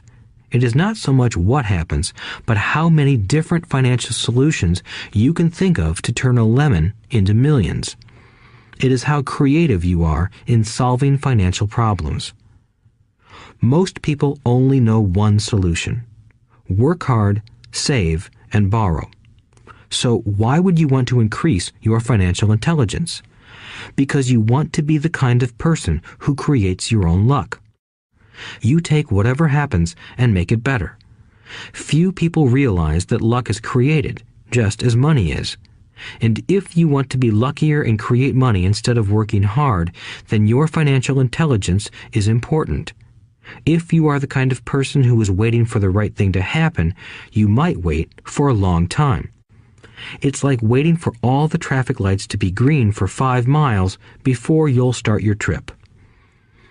As young boys, Mike and I were constantly told by my rich dad that money is not real. Rich Dad occasionally reminded us of how close we came to the secret of money on that first day we got together and began making money out of plaster of Paris. The poor and middle class work for money, he would say. The rich make money. The more real you think money is, the harder you will work for it. If you can grasp the idea that money is not real, you will grow richer faster. What is it? Was a question Mike and I often came back with. What is money if it is not real? What we agree it is, was all Rich Dad would say. The single most powerful asset we all have is our mind. If it is trained well, it can create enormous wealth seemingly instantaneously. An untrained mind can also create extreme poverty that can crush a family for generations. In the information age, money is increasing exponentially. A few individuals are getting ridiculously rich from nothing, just ideas and agreements. If you ask many people who trade stocks or other investments for a living, they see it done all the time. Often, millions can be made instantaneously from nothing. And by nothing, I mean no money was exchanged. It is done via agreement, a hand signal in a trading pit, a blip on a trader's screen in Lisbon from a trader's screen in Toronto and back to Lisbon, a call to my broker to buy and a moment later to sell. Money did not change hands. Agreements did. So why develop your financial genius? Only you can answer that. I can tell you why I have been developing this area of my intelligence. I do it because I want to make money fast. Not because I need to, but because I want to. It is a fascinating learning process. I develop my financial IQ because I want to participate in the fastest game and biggest game in the world. And, in my own small way, I would like to be part of this unprecedented evolution of humanity, the era where humans work purely with their minds and not with their bodies. Besides, it is where the action is. It is what is happening. It's hip, it's scary, and it's fun. That is why I invest in my financial intelligence, developing the most powerful asset I have. I want to be with people moving boldly forward. I do not want to be with those left behind. I will give you a simple example of creating money. In the early 1990s, the economy of Phoenix, Arizona was horrible. I was watching a TV show when a financial planner came on and began forecasting doom and gloom. His advice was to save money. Put $100 away every month, he said. In 40 years, you will be a multimillionaire. Well, putting money away every month is a sound idea. It is one option, the option most people subscribe to. The problem is this. It blinds the person to what is really going on.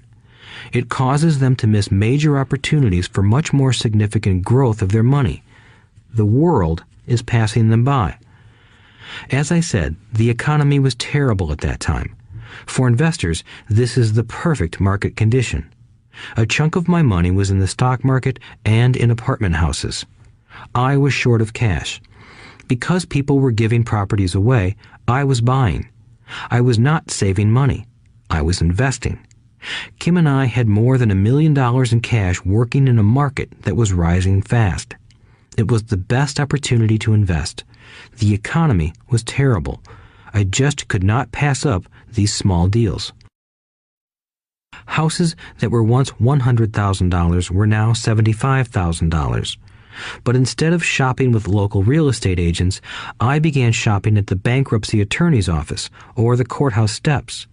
In these shopping places, a $75,000 house could sometimes be bought for $20,000 or less. For $2,000, which was loaned to me from a friend for 90 days for $200, I gave an attorney a cashier's check as a down payment. While the acquisition was being processed, I ran an ad advertising a $75,000 house for only $60,000 and no money down. The phone rang hard and heavy. Prospective buyers were screened, and once the property was legally mine, all the prospective buyers were allowed to look at the house. It was a feeding frenzy. The house sold in a few minutes. I asked for a $2,500 processing fee, which they gladly handed over, and the escrow and title company took over from there. I returned the $2,000 to my friend with an additional $200. He was happy, the homebuyer was happy, the attorney was happy, and I was happy. I had sold a house for $60,000 that cost me $20,000. The $40,000 was created from money in my asset column in the form of a promissory note from the buyer. Total working time, 5 hours. So, now that you are on your way to becoming more financially literate and skilled at reading numbers, I will tell you why this is an example of money being invented. During this depressed market, Kim and I were able to do 6 of these simple transactions in our spare time. While the bulk of our money was in larger properties and the stock market, we were able to create more than $190,000 in assets, notes at 10% interest, in those 6 buy, create, and sell transactions. That comes to approximately $19,000 a year income, much of it sheltered through our private corporation. Much of that $19,000 a year goes to pay for our company cars, gas, trips, insurance, dinners with clients, and other things. By the time the government gets a chance to tax that income, it's been spent on legally allowed pre-tax expenses. This was a simple example of how money is invented, created, and protected using financial intelligence. Ask yourself, how long would it take to save $190,000? Would the bank pay you 10% interest on your money? And the promissory note is good for 30 years. I hope they never pay me the $190,000.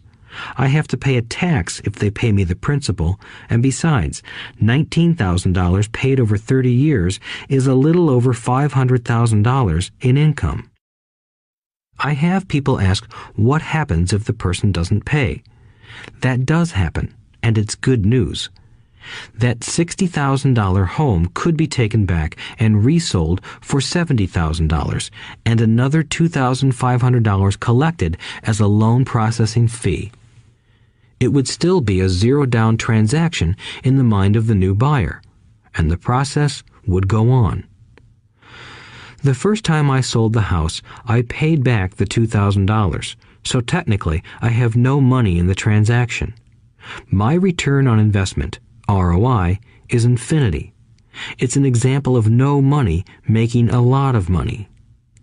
In the second transaction, when resold, I would have put $2,000 in my pocket and re-extended the loan to 30 years. What would my ROI be if I got paid money to make money?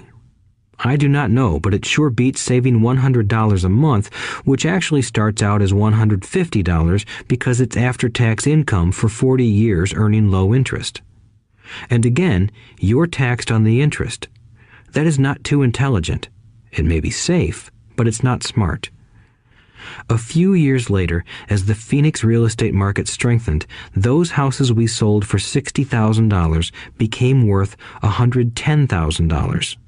Foreclosure opportunities were still available, but became rare. It cost a valuable asset, my time, to go out looking for them. Thousands of buyers were looking for the few available deals. The market had changed. It was time to move on and look for other opportunities to put in the asset column. You cannot do that here. That is against the law. You're lying. I hear those comments much more often than, "Can you show me how to do that?" The math is simple. You do not need algebra or calculus, and the escrow company handles the legal transaction and the servicing of the payments. I have no roofs to fix or toilets to unplug because the owners do that. It's their house. Occasionally, someone does not pay, and that is wonderful because there are late fees, or they move out and the property is sold again. The court system handles that. And it may not work in your area. The market conditions may be different, but the example illustrates how a simple financial process can create hundreds of thousands of dollars with little money and low risk. It is an example of money being only an agreement. Anyone with a high school education can do it. Yet most people won't. Most people listen to the standard advice of work hard and save money. For about 30 hours of work, approximately $190,000 was created in the asset column, and no taxes were paid. Which one sounds harder to you? 1. Work hard, pay 50% in taxes, save what is left, your savings, then earn 5%, which is also taxed. Or 2. Take the time to develop your financial intelligence, harness the power of your brain and the asset column. If you use option number 1, be sure to factor in how much time it takes you to save $190,000. Time is one of your greatest assets. Now, you may understand why I silently shake my head when I hear parents say, "My child is doing well in school and receiving a good education." It may be good, but is it adequate? I know the above investment strategy is a small one. It is used to illustrate how small can grow into big. Again, my success reflects the importance of a strong financial foundation, which starts with a strong financial education. I have said it before, but it's worth repeating. Financial intelligence is made up of these 4 main technical skills. 1. Accounting. Accounting is financial literacy, or the ability to read numbers. This is a vital skill if you want to build businesses or investments. 2. Investing. Investing is the science of money making money. 3. Understanding markets. Understanding markets is the science of supply and demand. Alexander Graham Bell gave the market what it wanted. So did Bill Gates. A $75,000 house offered for $60,000 that cost $20,000 was also the result of seizing an opportunity created by the market. Somebody was buying, and someone was selling. 4. The law. The law is the awareness of accounting, corporate, state, and federal regulations. I recommend playing by the rules. It is this basic foundation, or the combination of these skills, that is needed to be successful in the pursuit of wealth, whether it be through the buying of small homes, apartment buildings, companies, stocks, bonds, precious metals, baseball cards, or the like. A few years later, the real estate market rebounded and everyone else was getting in. The stock market was booming and everyone was getting in. The U.S. economy was getting back on its feet. I began selling and was now traveling to Peru, Norway, Malaysia, and the Philippines. The investment landscape had changed. We were no longer buying real estate. Now I just watch the values climb inside the asset column and will probably begin selling. I suspect that some of those 6 little house deals will sell and the $40,000 note will be converted to cash. I need to call my accountant to be prepared for cash and seek ways to shelter it. The point I would like to make is that investments come and go. The market goes up and comes down. Economies improve and crash. The world is always handing you opportunities of a lifetime, every day of your life, but all too often we fail to see them. But they are there. And the more the world changes and the more technology changes, the more opportunities there will be to allow you and your family to be financially secure for generations to come. So why bother developing your financial intelligence? Again, only you can answer that. I know why I continue to learn and develop. I do it because I know there are changes coming. I'd rather welcome change than cling to the past. I know there will be market booms and market crashes. I want to continually develop my financial intelligence because at each market change, some people will be on their knees begging for their jobs. Others, meanwhile, will take the lemons that life hands them, and we are all handed lemons occasionally, and turn them into millions. That's financial intelligence. I am often asked about the lemons I have turned into millions. I hesitate using many more examples of personal investments because I am afraid it comes across as bragging or tooting my own horn. That is not my intention. I use the examples only as numerical and chronological illustrations of actual and simple cases. I use the examples because I want you to know that it is easy. And the more familiar you become with the 4 pillars of financial intelligence, the easier it becomes. Personally, I use 2 main vehicles to achieve financial growth: real estate and small cap stocks. I use real estate as my foundation. Day in and day out, my properties provide cash flow and occasional spurts of growth and value. The small cap stocks are used for fast growth. I do not recommend anything that I do. The examples are just that, examples. If the opportunity is too complex and I do not understand the investment, I don't do it. Simple math and common sense are all you need to do well financially. There are 5 reasons for using examples. 1. To inspire people to learn more. 2. To let people know it is easy if the foundation is strong. 3. To show that anyone can achieve great wealth. 4. To show that there are millions of ways to achieve your goals. 5. To show that it's not rocket science. In 1989, I used to jog through a lovely neighborhood in Portland, Oregon. It was a suburb that had little gingerbread houses. They were small and cute. I almost expected to see Little Red Riding Hood skipping down the sidewalk on her way to Granny's. There were for sale signs everywhere.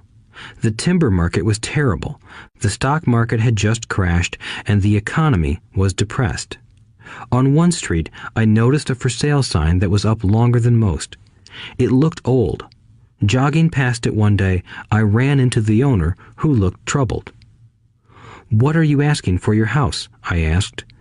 The owner turned and smiled weakly. "Make me an offer," he said.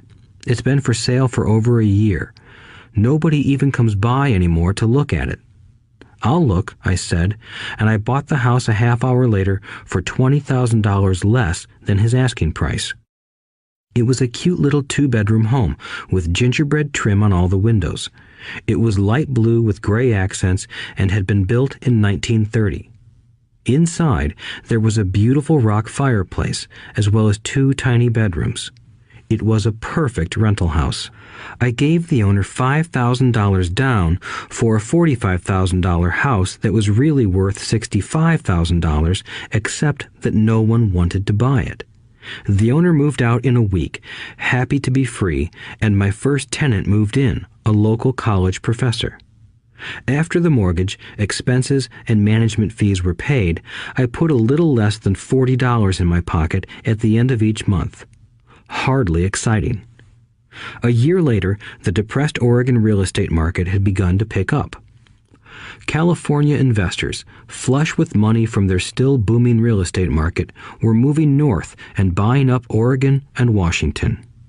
I sold that little house for $95,000 to a young couple from California who thought it was a bargain. My capital gains of approximately $40,000 were placed into a 1031 tax-deferred exchange, and I went shopping for a place to put my money. In about a month, I found a 12-unit apartment house right next to the Intel plant in Beaverton, Oregon. The owners lived in Germany, had no idea what the place was worth, and again, just wanted to get out of it. I offered $275,000 for a $450,000 building. They agreed to $300,000. I bought it and held it for 2 years. Utilizing the same 1031 exchange process, we sold the building for $495,000 and bought a 30-unit apartment building in Phoenix, Arizona. We had moved to Phoenix by then to get out of the rain and needed to sell anyway. Like the former Oregon market, the real estate market in Phoenix was depressed. The price of the 30-unit apartment building in Phoenix was $875,000, with $225,000 down. The cash flow from the 30 units was a little over $5,000 a month. The Arizona market began moving up, and a few years later, a Colorado investor offered us $1.2 million for the property. The point of this example is how a small amount can grow into a large amount. Again, it is a matter of understanding financial statements, investment strategies, a sense of the market, and the laws. If people are not versed in these subjects, then obviously they must follow standard dogma, which is to play it safe, diversify, and only invest in secure investments. The problem with secure investments is that they are often sanitized, that is, made so safe that the gains are less. Most large brokerage houses will not touch speculative transactions in order to protect themselves and their clients, and that is a wise policy. The really hot deals are not offered to people who are novices. Often, the best deals that make the rich even richer are reserved for those who understand the game. It is technically illegal to offer speculative deals to someone who is considered not sophisticated, but of course, it happens. The more sophisticated I get, the more opportunities come my way. Another case for developing your financial intelligence over a lifetime is simply that more opportunities are presented to you. And the greater your financial intelligence, the easier it is to tell whether a deal is good. It's your intelligence that can spot a bad deal or make a bad deal good. The more I learn, and there is a lot to learn, the more money I make simply because I gain experience and wisdom as the years go on. I have friends who are playing it safe, working hard at their profession and failing to gain financial wisdom, which does take time to develop. My overall philosophy is to plant seeds inside my asset column. That is my formula. I start small and plant seeds. Some grow, some don't. Inside our real estate corporation, we have property worth several $million. It is our own right, or real estate investment trust. The point I'm making is that most of those millions started out as little $5,000 to $10,000 investments. All of those down payments were fortunate to catch a fast-rising market and increase tax-free. We traded in and out several times over a number of years. We also own a stock portfolio, surrounded by a corporation that Kim and I call our personal mutual fund. We have friends who deal specifically with investors like us who have extra money each month to invest. We buy high-risk, speculative private companies that are just about to go public on a stock exchange in the United States or Canada. An example of how fast gains can be made are 100,000 shares purchased for 25 cents each before the company goes public. 6 months later, the company is listed, and the 100,000 shares now are worth $2 each. If the company is well managed, the price keeps going up, and the stock may go to $20 or more per share. There are years when our $25,000 has gone to $1 million in less than a year. It is not gambling if you know what you're doing. It is gambling if you're just throwing money into a deal and praying. The idea in anything is to use your technical knowledge, wisdom, and love of the game to cut the odds down, to lower the risk. Of course, there is always risk. It is financial intelligence that improves the odds. Thus, what is risky for one person is less risky to someone else. That is the primary reason I constantly encourage people to invest more in their financial education than in stocks, real estate, or other markets. The smarter you are, the better chance you have of beating the odds. The stock plays I personally invested in were extremely high risk for most people and absolutely not recommended. I have been playing that game since 1979 and have paid more than my share in dues. But if you will review why investments such as these are high risk for most people, you may be able to set your life up differently, so that the ability to take $25,000 and turn it into $1 million in a year is low risk for you. As stated earlier, nothing I have written is a recommendation. It is only used as an example of what is simple and possible. What I do is small potatoes in the grand scheme of things. Yet, for the average individual, a passive income of more than $100,000 a year is nice and not hard to achieve. Depending on the market and how smart you are, it could be done in 5 to 10 years. If you keep your living expenses modest, $100,000 coming in as additional income is pleasant, regardless of whether you work.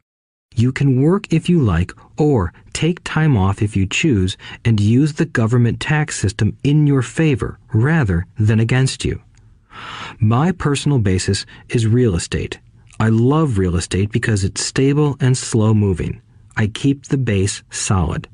The cash flow is fairly steady and, if properly managed, has a good chance of increasing in value. The beauty of a solid base of real estate is that it allows me to take greater risks, as I do with speculative stocks. If I make great profits in the stock market, I pay my capital gains tax on the gain and then reinvest what's left in real estate, again further securing my asset foundation. A last word on real estate. I have traveled all over the world and taught investing.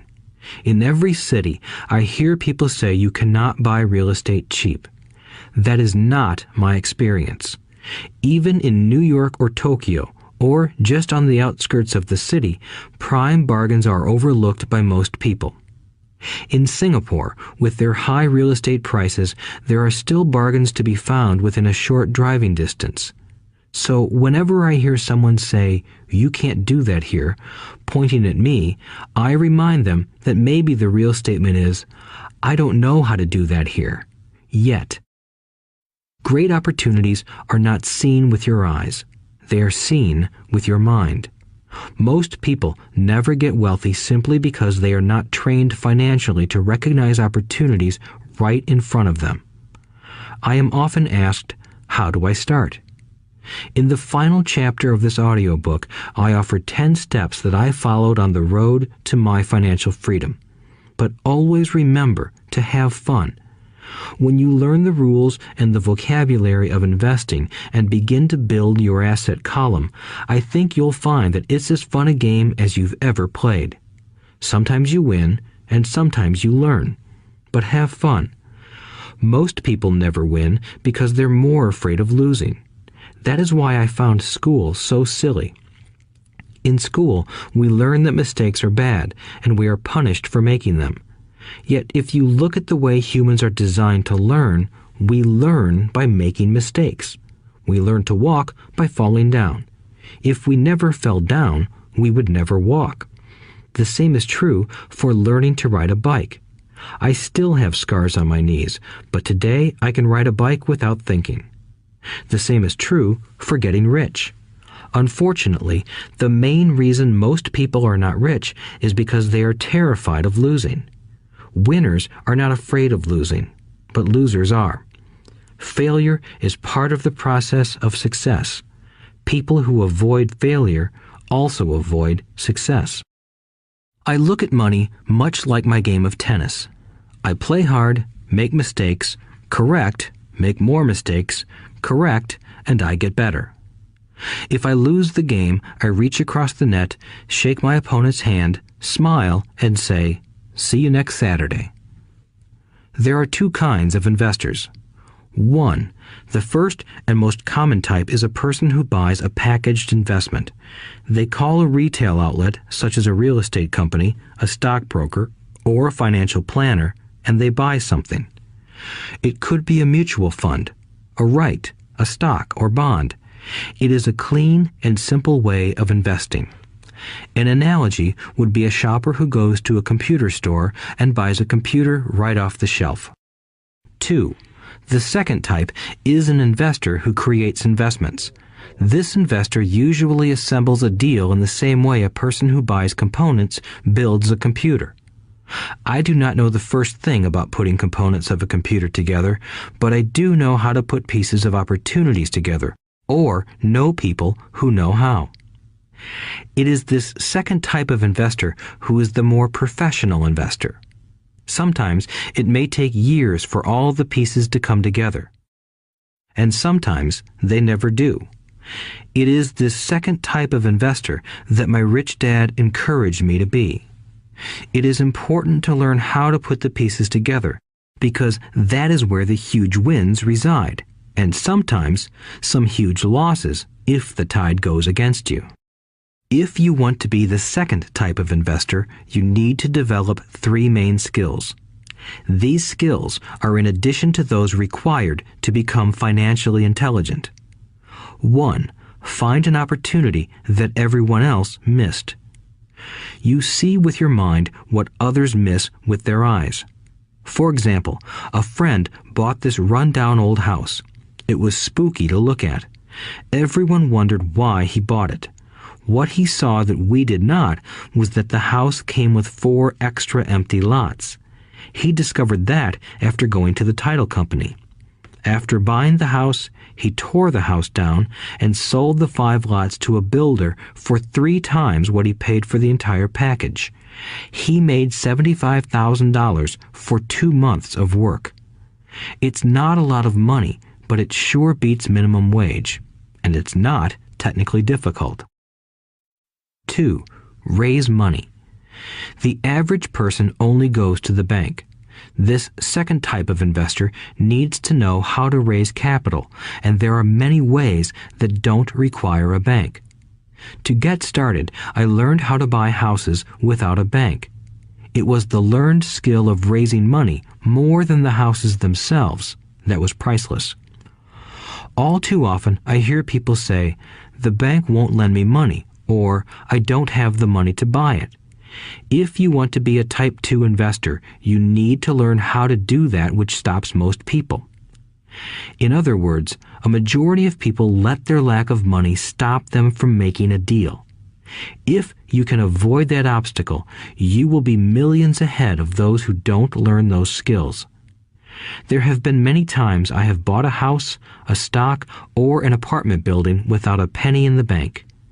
I once bought an apartment house for $1.2 million. I did what is called tying it up with a written contract between seller and buyer. I then raised the $100,000 deposit, which bought me 90 days to raise the rest of the money. Why did I do it? Simply because I knew it was worth $2 million. I never raised the money. Instead, the person who put up the $100,000 gave me $50,000 for finding the deal, took over my position, and I walked away. Total working time? 3 days. Again, it's what you know more than what you buy. Investing is not buying. It's more a case of knowing. 3. Organize smart people. Intelligent people are those who work with or hire a person who is more intelligent than they are. When you need advice, make sure you choose your advisor wisely. There is a lot to learn, but the rewards can be astronomical. If you do not want to learn those skills, then being a Type 1 investor is highly recommended. It is what you know that is your greatest wealth. It is what you do not know that is your greatest risk. There is always risk, so learn to manage risk instead of avoiding it. Chapter 6. Lesson 6. Work to learn, don't work for money. Job security meant everything to my educated dad.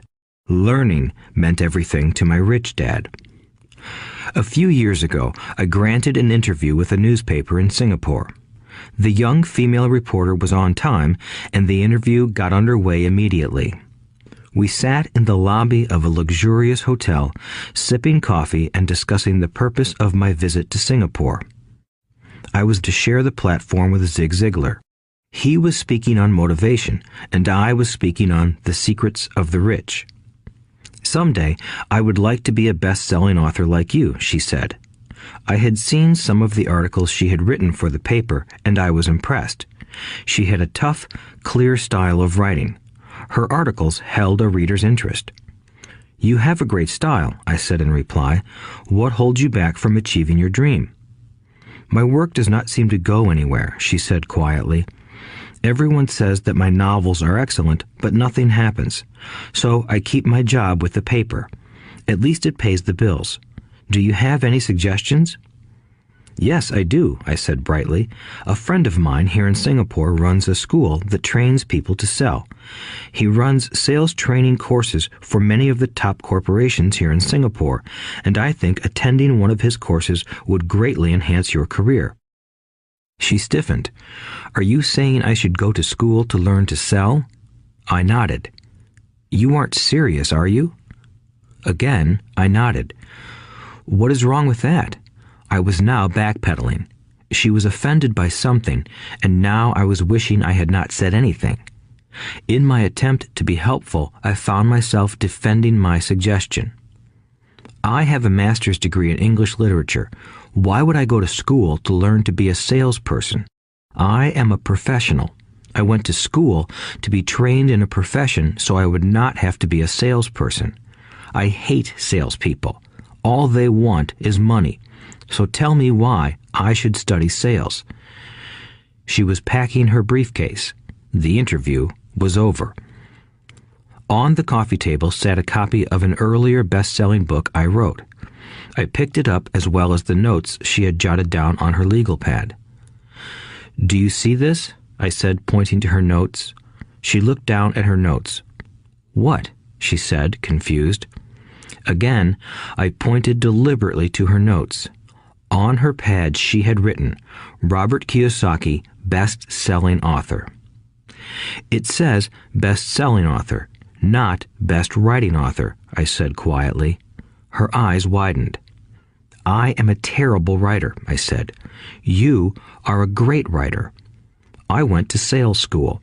You have a master's degree.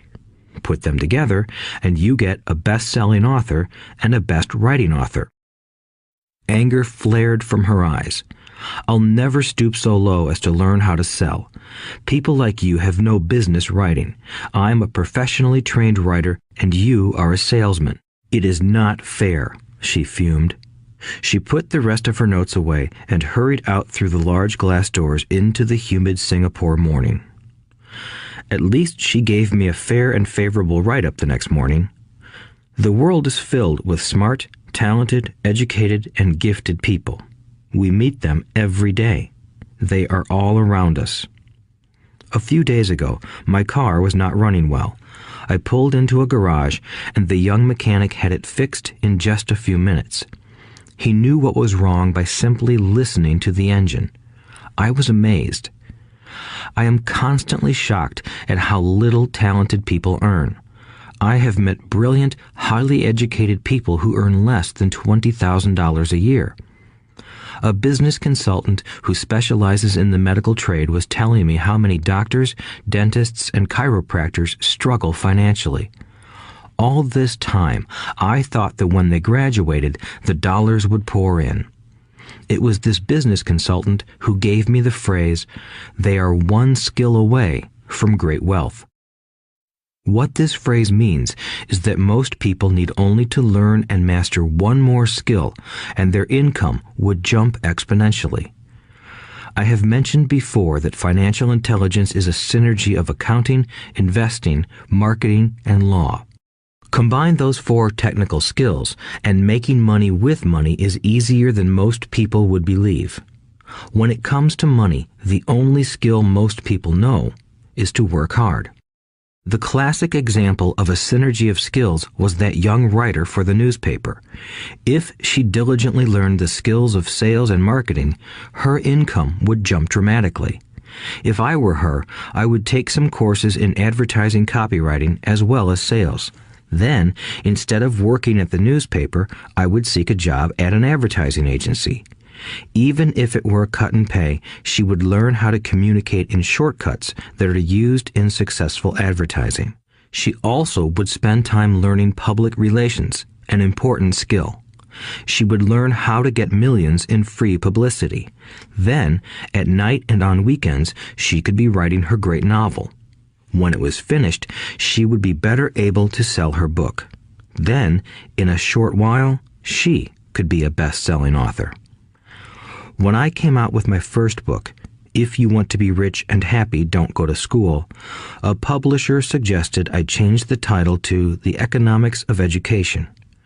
I told the publisher that, with a title like that, I would sell 2 books, one to my family and one to my best friend. The problem is that they would expect it for free. The obnoxious title, If You Want to Be Rich and Happy, Don't Go to School, was chosen because we knew it would get tons of publicity. I am pro-education and believe in education reform. If I were not pro-education, why would I continue to press for changing our antiquated educational system? So I chose a title that would get me on more TV and radio shows simply because I was willing to be controversial. Many people thought I was a fruitcake, but the book sold and sold. When I graduated from the U.S. Merchant Marine Academy in 1969, my educated dad was happy. Standard Oil of California had hired me for its oil tanker fleet as a third mate. The pay was low compared with my classmates, but it was okay for a first real job after college. My starting pay was about $42,000 a year, including overtime, and I only had to work for 7 months. I had 5 months of vacation. If I had wanted to, I could have taken the run to Vietnam with a subsidiary shipping company and easily doubled my pay instead of taking 5 months of vacation. I had a great career ahead of me, yet I resigned after 6 months with the company and joined the Marine Corps to learn how to fly. My educated dad was devastated. Rich Dad congratulated me. In school and in the workplace, the popular opinion is the idea of specialization. That is, in order to make more money or get promoted, you need to specialize. That is why medical doctors immediately begin to seek a specialty such as orthopedics or pediatrics. The same is true for accountants, architects, lawyers, pilots, and others. My educated dad believed in the same dogma. That is why he was thrilled when he eventually achieved his doctorate. He often admitted that schools reward people who study more and more about less and less. Rich Dad encouraged me to do exactly the opposite. You want to know a little about a lot, was his suggestion. That is why for years I worked in different areas of his companies. For a while, I worked in his accounting department. Although I would probably never have been an accountant, he wanted me to learn via osmosis. Rich Dad knew I would pick up jargon and a sense of what is important and what is not. I also worked as a busboy and construction worker as well as in sales, reservations, and marketing. He was grooming Mike and me. That is why he insisted we sit in on the meetings with his bankers, lawyers, accountants, and brokers. He wanted us to know a little about every aspect of his empire. When I quit my high-paying job with Standard Oil, my educated dad had a heart-to-heart talk with me. He was bewildered. He could not understand my decision to resign from a career that offered high pay, great benefits, lots of time off, and opportunity for promotion. When he asked me one evening, "Why did you quit?" I could not explain it to him, though I tried hard to. My logic did not fit his logic. The big problem was that my logic was my rich dad's logic. Job security meant everything to my educated dad. Learning meant everything to my rich dad. Educated dad thought I went to school to learn to be a ship's officer. Rich dad knew that I went to school to study international trade. So as a student, I made cargo runs, navigating large freighters, oil tankers, and passenger ships to the Far East and the South Pacific. Rich Dad emphasized that I should stay in the Pacific instead of taking ships to Europe because he knew that the emerging nations were in Asia, not Europe. While most of my classmates, including Mike, were partying at their fraternity houses, I was studying trade, people, business styles, and cultures in Japan, Taiwan, Thailand, Singapore, Hong Kong, Vietnam, Korea, Tahiti, Samoa, and the Philippines. I was partying also, but it was not in any frat house. I grew up rapidly. Educated Dad just could not understand why I decided to quit and join the Marine Corps. I told him I wanted to learn to fly, but really I wanted to learn to lead troops. Rich Dad explained to me that the hardest part of running a company is managing people. He had spent 3 years in the Army. My educated dad was draft exempt. Rich Dad valued learning to lead men into dangerous situations. Leadership is what you need to learn next, he said. If you are not a good leader, you'll get shot in the back, just like they do in business. Returning from Vietnam in 1973, I resigned my commission, even though I loved flying. I found a job with Xerox Corporation. I joined it for one reason, and it was not for the benefits. I was a shy person, and the thought of selling was the most frightening subject in the world. Xerox has one of the best sales trainings programs in America. Rich Dad was proud of me. My educated dad was ashamed. Being an intellectual, he thought that salespeople were below him. I worked with Xerox for 4 years until I overcame my fear of knocking on doors and being rejected. Once I could consistently be in the top 5 in sales, I again resigned and moved on, leaving behind another great career with an excellent company. In 1977, I formed my first company. Rich Dad had groomed Mike and me to take over companies, so I now had to learn to form them and put them together. My first product, the nylon and Velcro wallet, was manufactured in the Far East and shipped to a warehouse in New York, near where I had gone to school. My formal education was complete, and it was time to test my wings. If I failed, I would go broke. Rich Dad thought it best to go broke before 30. You still have time to recover, was his advice. On the eve of my 30th birthday, my first shipment left Korea for New York. Today, I still do business internationally, and as my rich dad encouraged me to do, I keep seeking the emerging nations. Today, my investment company invests in South American countries and Asian countries, as well as in Norway and Russia. There is an old cliche that goes, "Job is an acronym for just over broke." Unfortunately, I would say that applies to millions of people. Because school does not think financial intelligence is an intelligence, most workers live within their means. They work and they pay bills. There is another horrible management theory that goes, workers work hard enough to not be fired, and owners pay just enough so that workers won't quit. And if you look at the pay scales of most companies, again, I would say there is a degree of truth to that statement. The net result is that most workers never get ahead.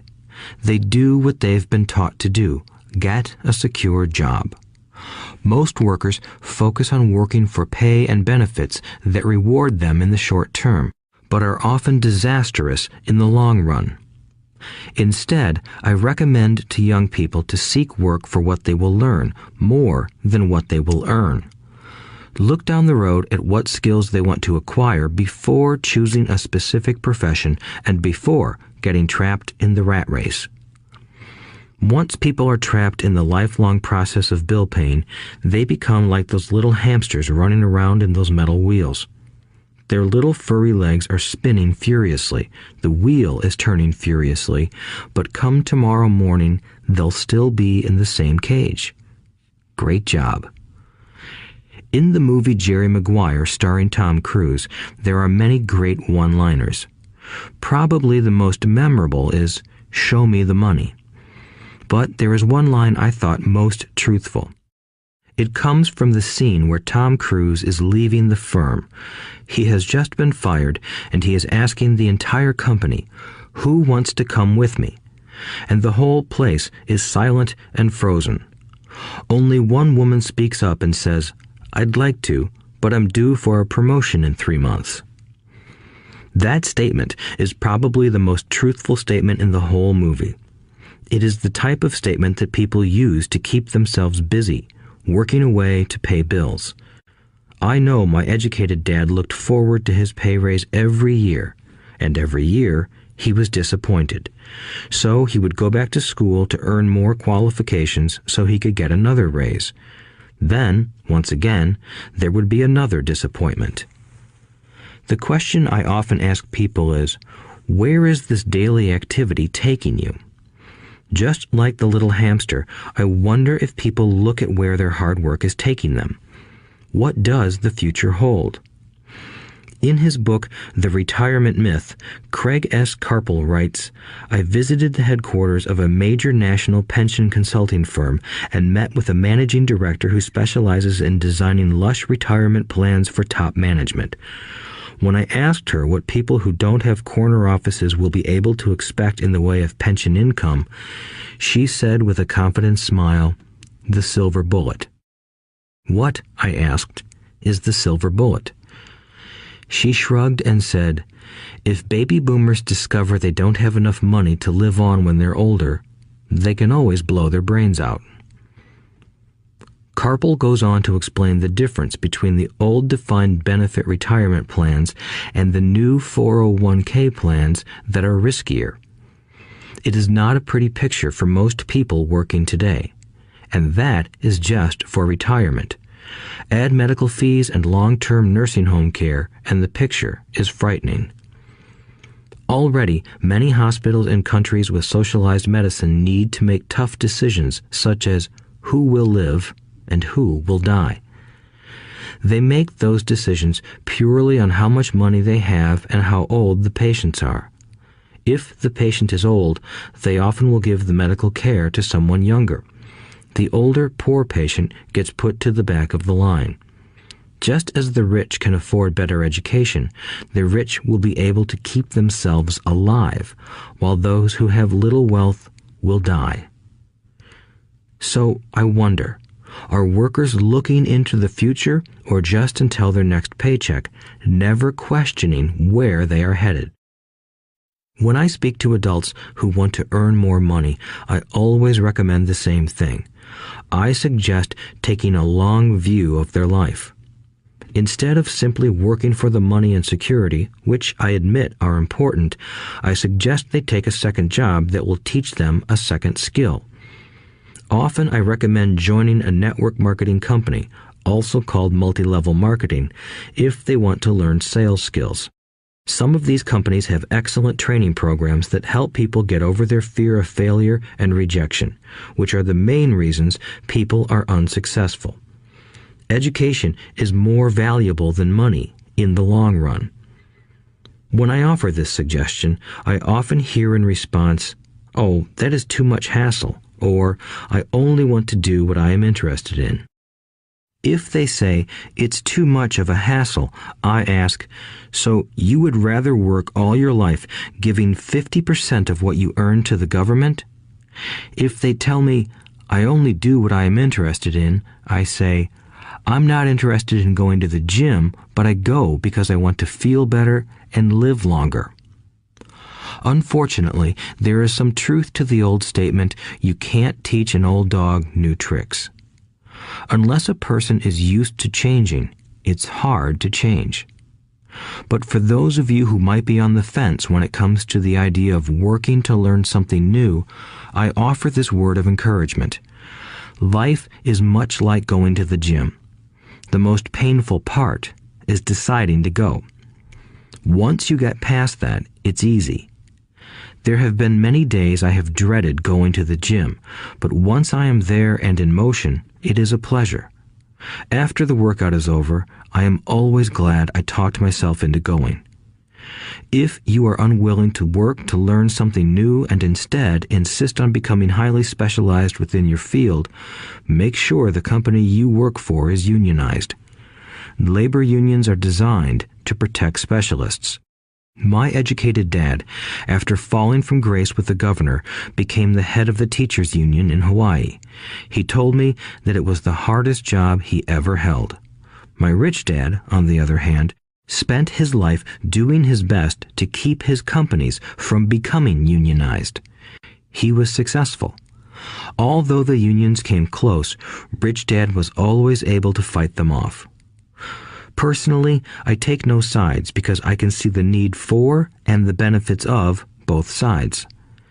If you do as school recommends, become highly specialized, then seek union protection. For example, had I continued with my flying career, I would have sought a company that had a strong pilots union. Why? Because my life would be dedicated to learning a skill that was valuable in only one industry. If I were pushed out of that industry, my life's skills would not be as valuable to another industry. A displaced senior pilot with 100,000 hours of heavy airline transport time, earning $150,000 a year, would have a hard time finding an equivalent high-paying job teaching in school. Skills do not necessarily transfer from industry to industry. Skills the pilots are paid for in the airline industry are not as important in, say, the school system. The same is true even for doctors today. With all the changes in medicine, many medical specialists are needing to conform to medical organizations such as HMOs. School teachers definitely need to be union members. Today in America, the teachers' union is the largest and the richest labor union of all. The NEA, the National Education Association, has tremendous political clout. Teachers need the protection of their union because their skills are also of limited value to an industry outside of education. So the rule of thumb is highly specialized, then unionize. It's the smart thing to do. When I ask the classes I teach, how many of you can cook a better hamburger than McDonald's, almost all the students raise their hands. I then ask, so if most of you can cook a better hamburger, how come McDonald's makes more money than you? The answer is obvious. McDonald's is excellent at business systems. The reason so many talented people are poor is because they focus on building a better hamburger and know little to nothing about business systems. A friend of mine in Hawaii is a great artist. He makes a sizable amount of money. One day, his mother's attorney called to tell him that she had left him $35,000. That is what was left of her estate after the attorney and the government took their shares. Immediately, he saw an opportunity to increase his business by using some of this money to advertise. 2 months later, his first 4-color full-page ad appeared in an expensive magazine that targeted the very rich. The ad ran for 3 months. He received no replies from the ad, and all of his inheritance is now gone. He now wants to sue the magazine for misrepresentation. This is a common case of someone who can build a beautiful hamburger but knows little about business. When I asked him what he learned, his only reply was, "Advertising salespeople are crooks." I then asked him if he would be willing to take a course in sales and a course in direct marketing. His reply, "I don't have the time, and I don't want to waste my money." The world is filled with talented poor people. All too often, they're poor or struggle financially or earn less than they are capable of, not because of what they know, but because of what they do not know. They focus on perfecting their skills at building a better hamburger rather than the skills of selling and delivering the hamburger. Maybe McDonald's does not make the best hamburger, but they are the best at selling and delivering a basic average burger. Poor Dad wanted me to specialize. That was his view on how to be paid more. Even after being told by the governor of Hawaii that he could no longer work in state government, my educated dad continued to encourage me to get specialized. Educated Dad then took up the cause of the teachers' union, campaigning for further protection and benefits for these highly skilled and educated professionals. We argued often, but I know he never agreed that over-specialization is what caused the need for union protection.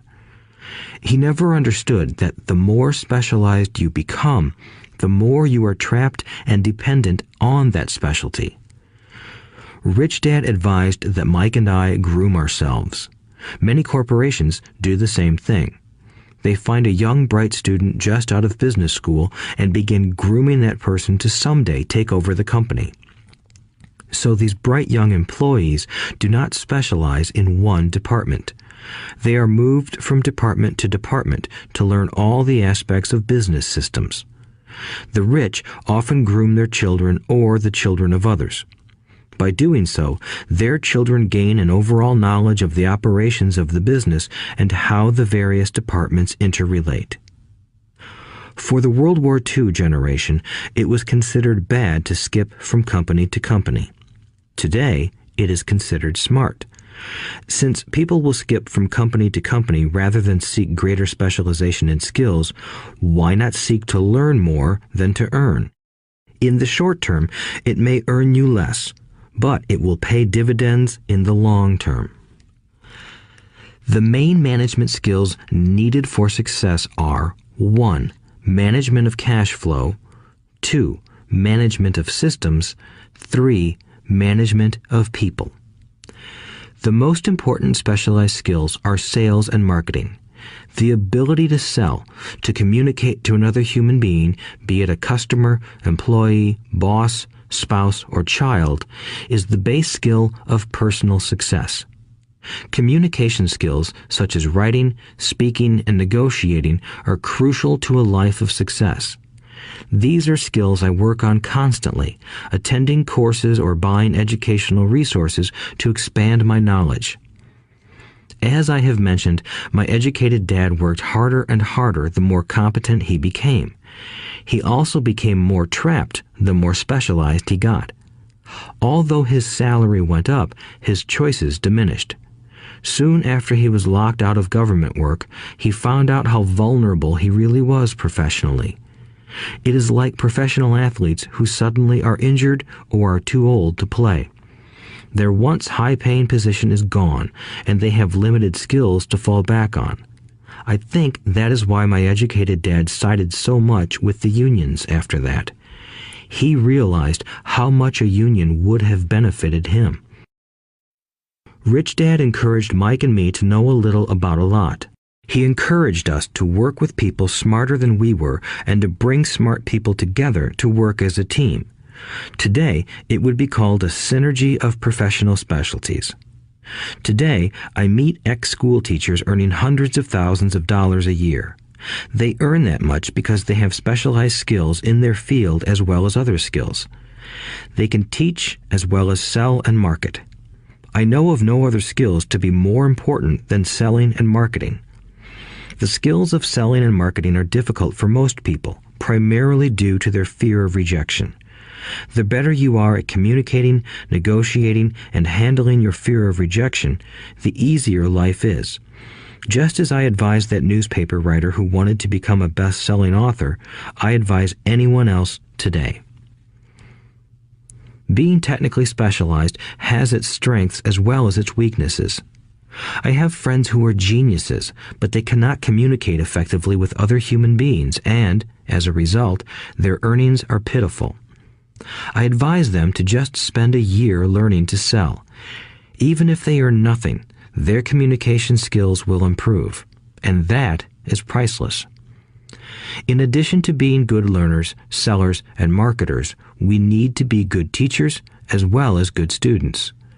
To be truly rich, we need to be able to give as well as to receive.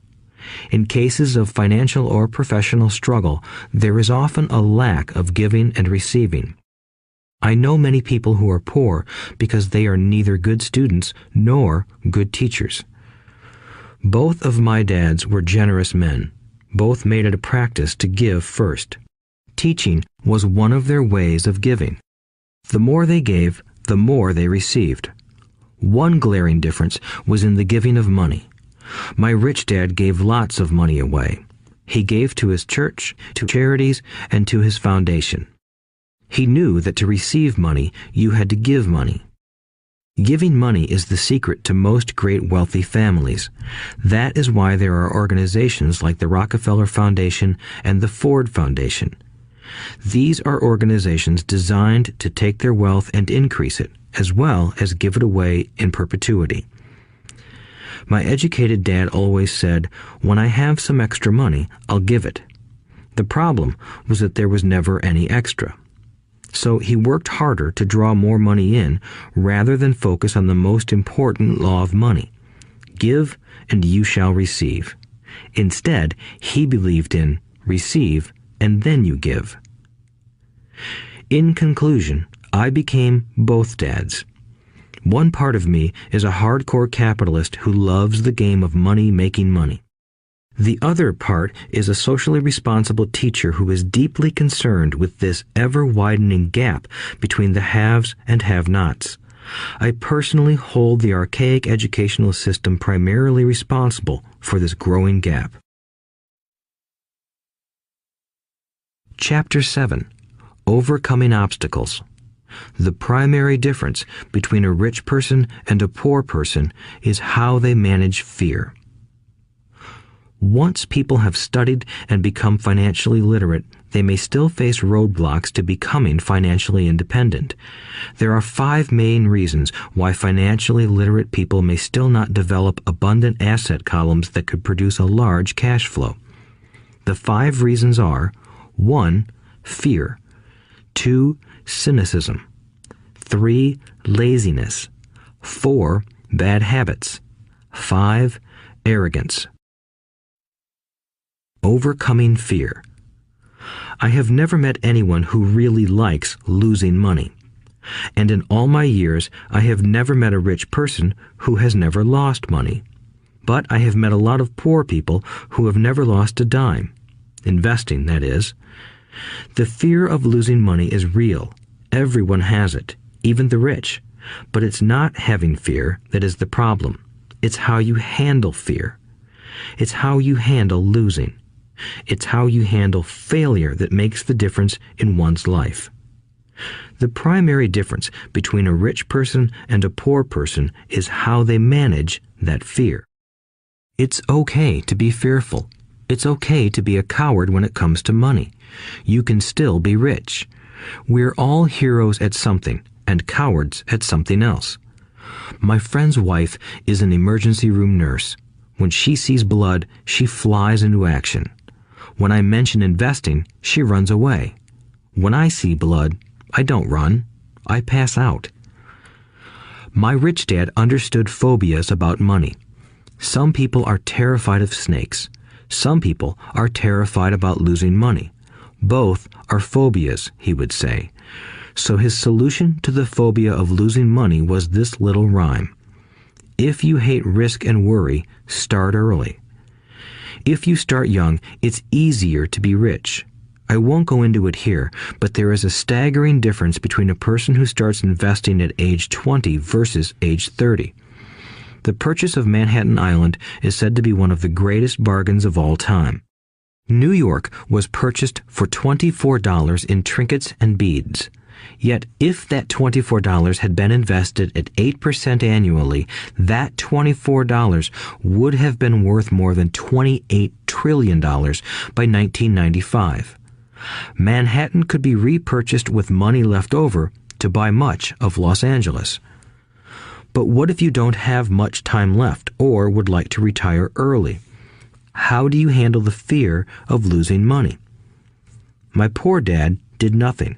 He simply avoided the issue, refusing to discuss the subject. My rich dad, on the other hand, recommended that I think like a Texan. I like Texas and Texans, he used to say. In Texas, everything is bigger. When Texans win, they win big. And when they lose, it's spectacular. They like losing? I asked. That's not what I'm saying. Nobody likes losing. Show me a happy loser, and I'll show you a loser, said Rich Dad. It's a Texan's attitude toward risk, reward, and failure I'm talking about. It's how they handle life. They live it big. Not like most of the people around here, living like roaches when it comes to money, terrified that someone will shine a light on them and whimpering when the grocery clerk shortchanges them a quarter. Rich Dad went on, what I like best is the Texas attitude. They're proud when they win, and they brag when they lose. Texans have a saying, if you're going to go broke, go big. You don't want to admit you went broke over a duplex. He constantly told Mike and me that the greatest reason for lack of financial success was because most people played it too safe.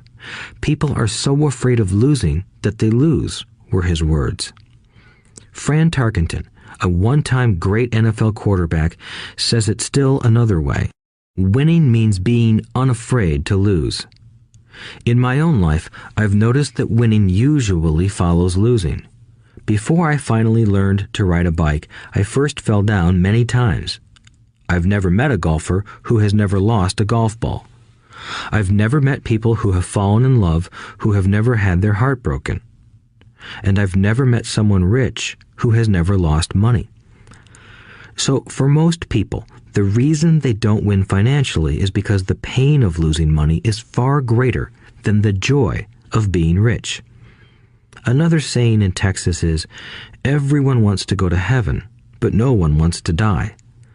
Most people dream of being rich, but are terrified of losing money, so they never get to heaven.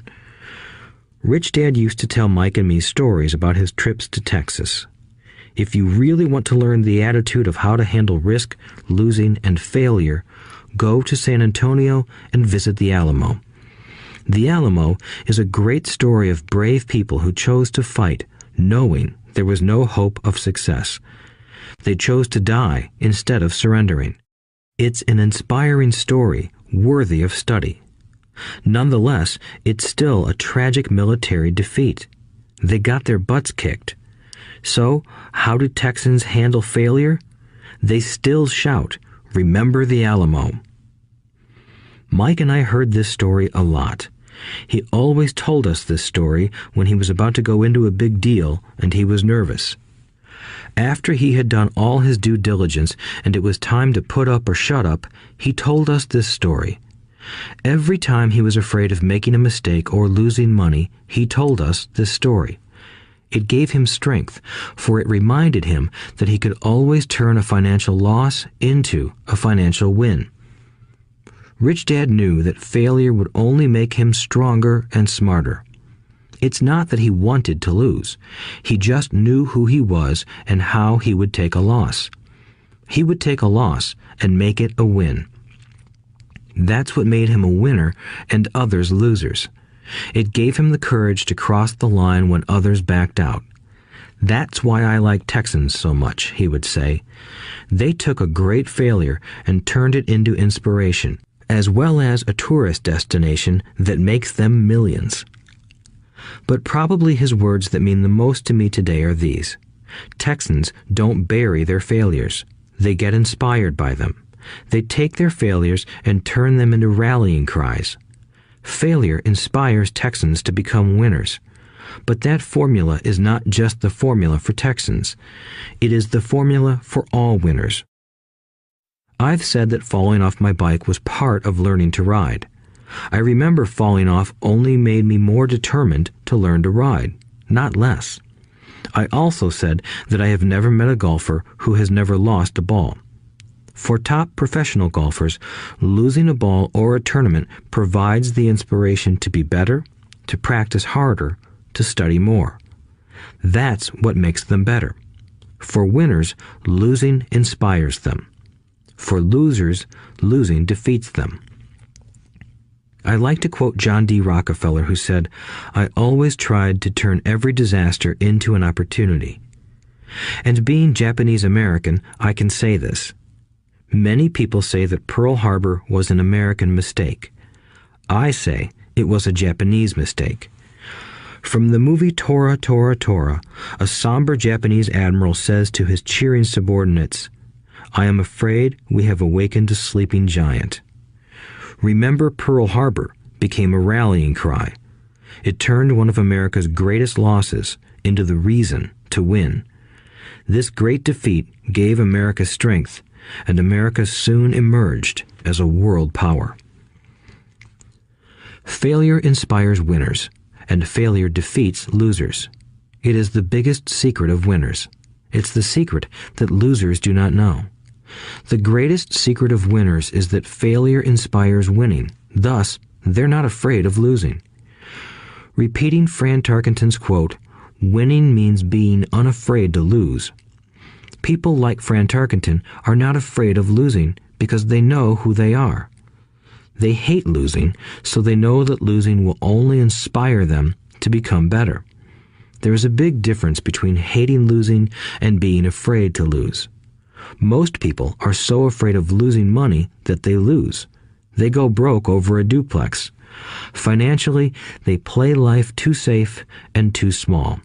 They buy big houses and big cars, but not big investments. The main reason that over 90% of the American public struggles financially is because they play not to lose. They don't play to win. They go to their financial planners or accountants or stockbrokers and buy a balanced portfolio. Most have lots of cash in CDs, low-yield bonds, mutual funds that can be traded within a mutual fund family, and a few individual stocks. It is a safe and sensible portfolio, but it is not a winning portfolio. It is a portfolio of someone playing not to lose. Don't get me wrong, it's probably a better portfolio than more than 70% of the population has, and that's frightening. It's a great portfolio for someone who loves safety. But playing it safe and balanced on your investment portfolio is not the way successful investors play the game. If you have little money and you want to be rich, you must first be focused, not balanced. If you look at any successful person, at the start, they were not balanced. Balanced people go nowhere. They stay in one spot. To make progress, you must first go unbalanced. Just look at how you make progress walking. Thomas Edison was not balanced. He was focused. Bill Gates was not balanced. He was focused. Donald Trump is focused. George Soros is focused. George Patton did not take his tanks wide. He focused them and blew through the weak spots in the German line. The French went wide with the Maginot Line, and you know what happened to them. If you have any desire to be rich, you must focus. Do not do what poor and middle-class people do, put their few eggs in many baskets. Put a lot of your eggs in a few baskets and focus. Follow one course until successful. If you hate losing, play it safe. If losing makes you weak, play it safe. Go with balanced investments. If you're over 25 years old and are terrified of taking risks, don't change. Play it safe, but start early. Start accumulating your nest egg early because it will take time. But if you have dreams of freedom, of getting out of the rat race, the first question to ask yourself is, how do I respond to failure? If failure inspires you to win, maybe you should go for it, but only maybe. If failure makes you weak or causes you to throw temper tantrums, like spoiled brats who call attorneys to file lawsuits every time something doesn't go their way, then play it safe. Keep your daytime job, or buy bonds or mutual funds. But remember, there is risk in those financial instruments also, even though they may appear safe. I say all this, mentioning Texas and Fran Tarkenton, because stacking the asset column is easy. It's really a low-aptitude game. It doesn't take much education. 5th grade math will do. But building your asset column is a game in which attitude plays a major role. It takes guts, patience, and a great attitude toward failure. Losers avoid failing, and failure turns losers into winners. Just remember the Alamo. Overcoming cynicism. The sky is falling. The sky is falling. Most of us know the story of Chicken Little, who ran around warning the barnyard of impending doom. We all know people who are that way. There's a Chicken Little inside each of us. As I stated earlier, the cynic is really a little chicken. We all get a little chicken when fear and doubt cloud our thoughts. All of us have doubts. I'm not smart. I'm not good enough. So-and-so is better than me. Our doubts often paralyze us. We play the what-if game. What if the economy crashes right after I invest? What if I lose control and I can't pay the money back? What if things don't go as I planned? Or we have friends or loved ones who will remind us of our shortcomings. They often say, "What makes you think you can do that? If it's such a good idea, how come someone else hasn't done it? That will never work.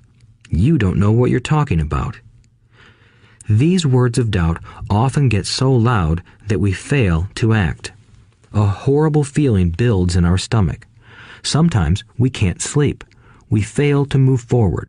So we stay with what is safe, and opportunities pass us by.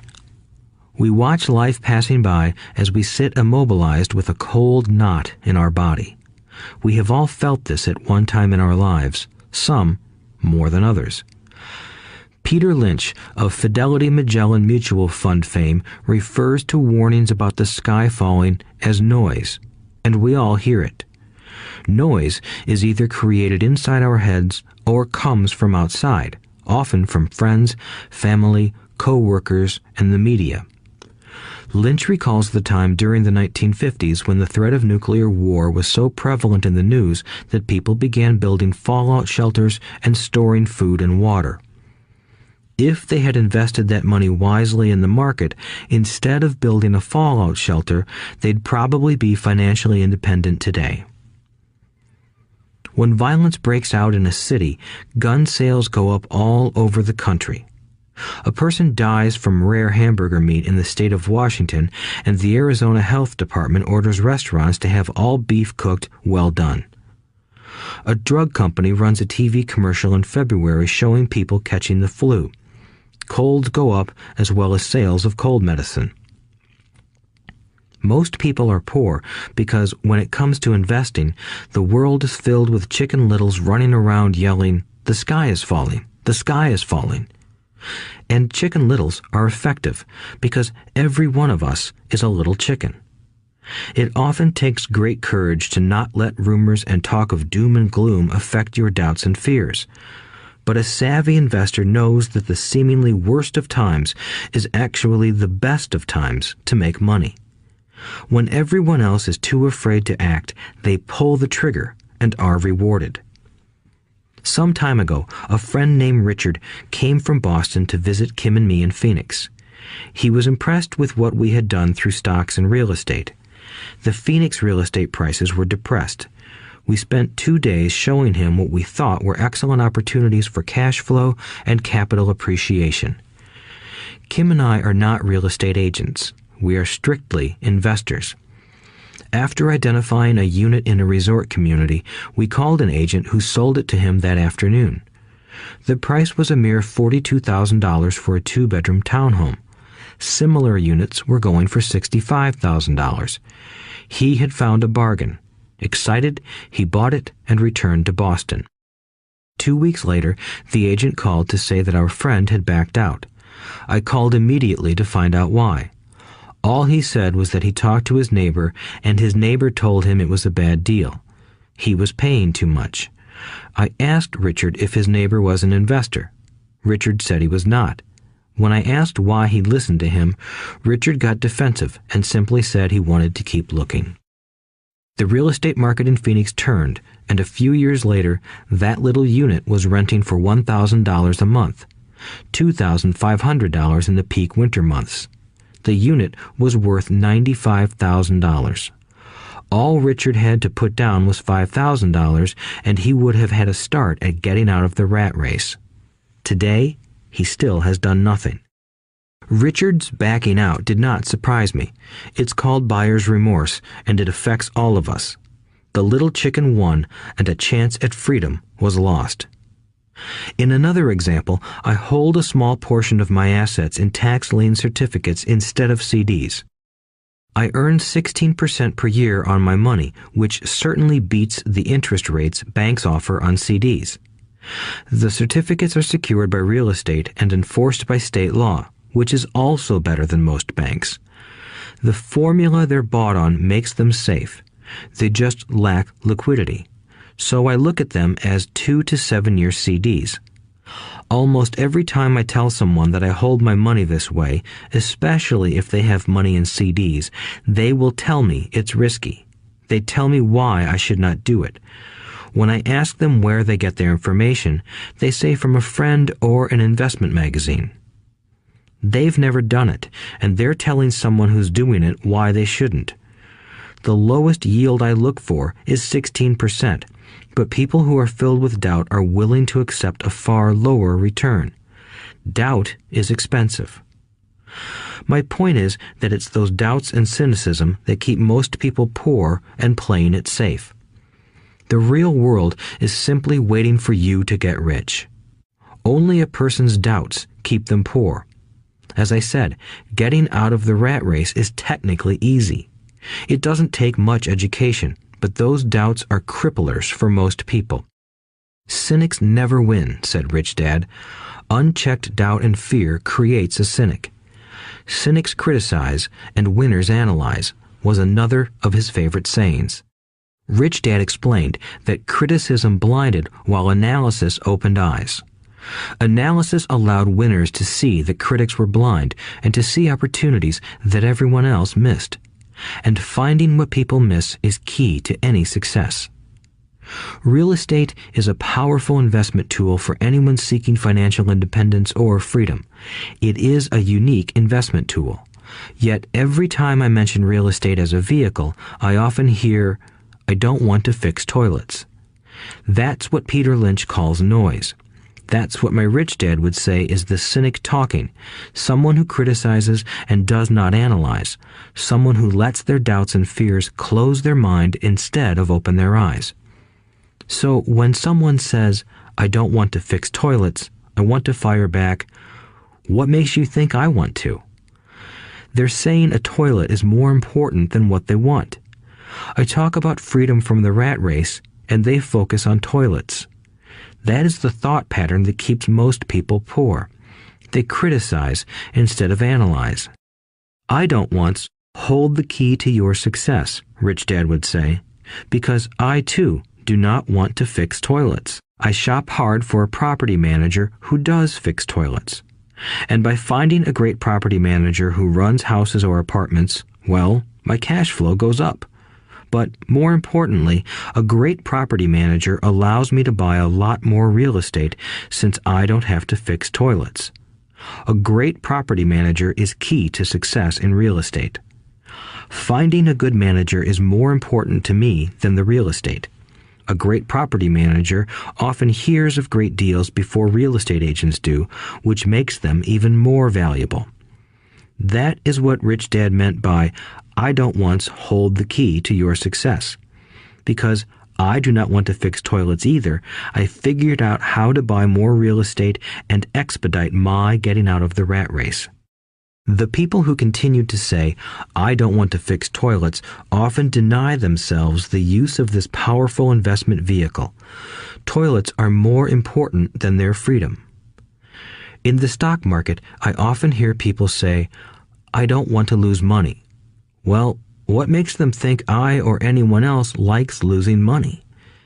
They don't make money because they choose to not lose money. Instead of analyzing, they close their minds to another powerful investment vehicle, the stock market. I was riding with a friend past our neighborhood gas station. He looked up and saw that the price of gas was going up and thus the price of oil. My friend is a worrywart, or a Chicken Little. To him, the sky is always going to fall, and it usually does, on him. When we got home, he showed me all the stats as to why the price of oil was going to go up over the next few years, statistics I had never seen before, even though I already owned substantial shares of an existing oil company. With that information, I immediately began looking for and found a new undervalued oil company that was about to find some oil deposits. My broker was excited about this new company, and I bought 15,000 shares for 65 cents per share.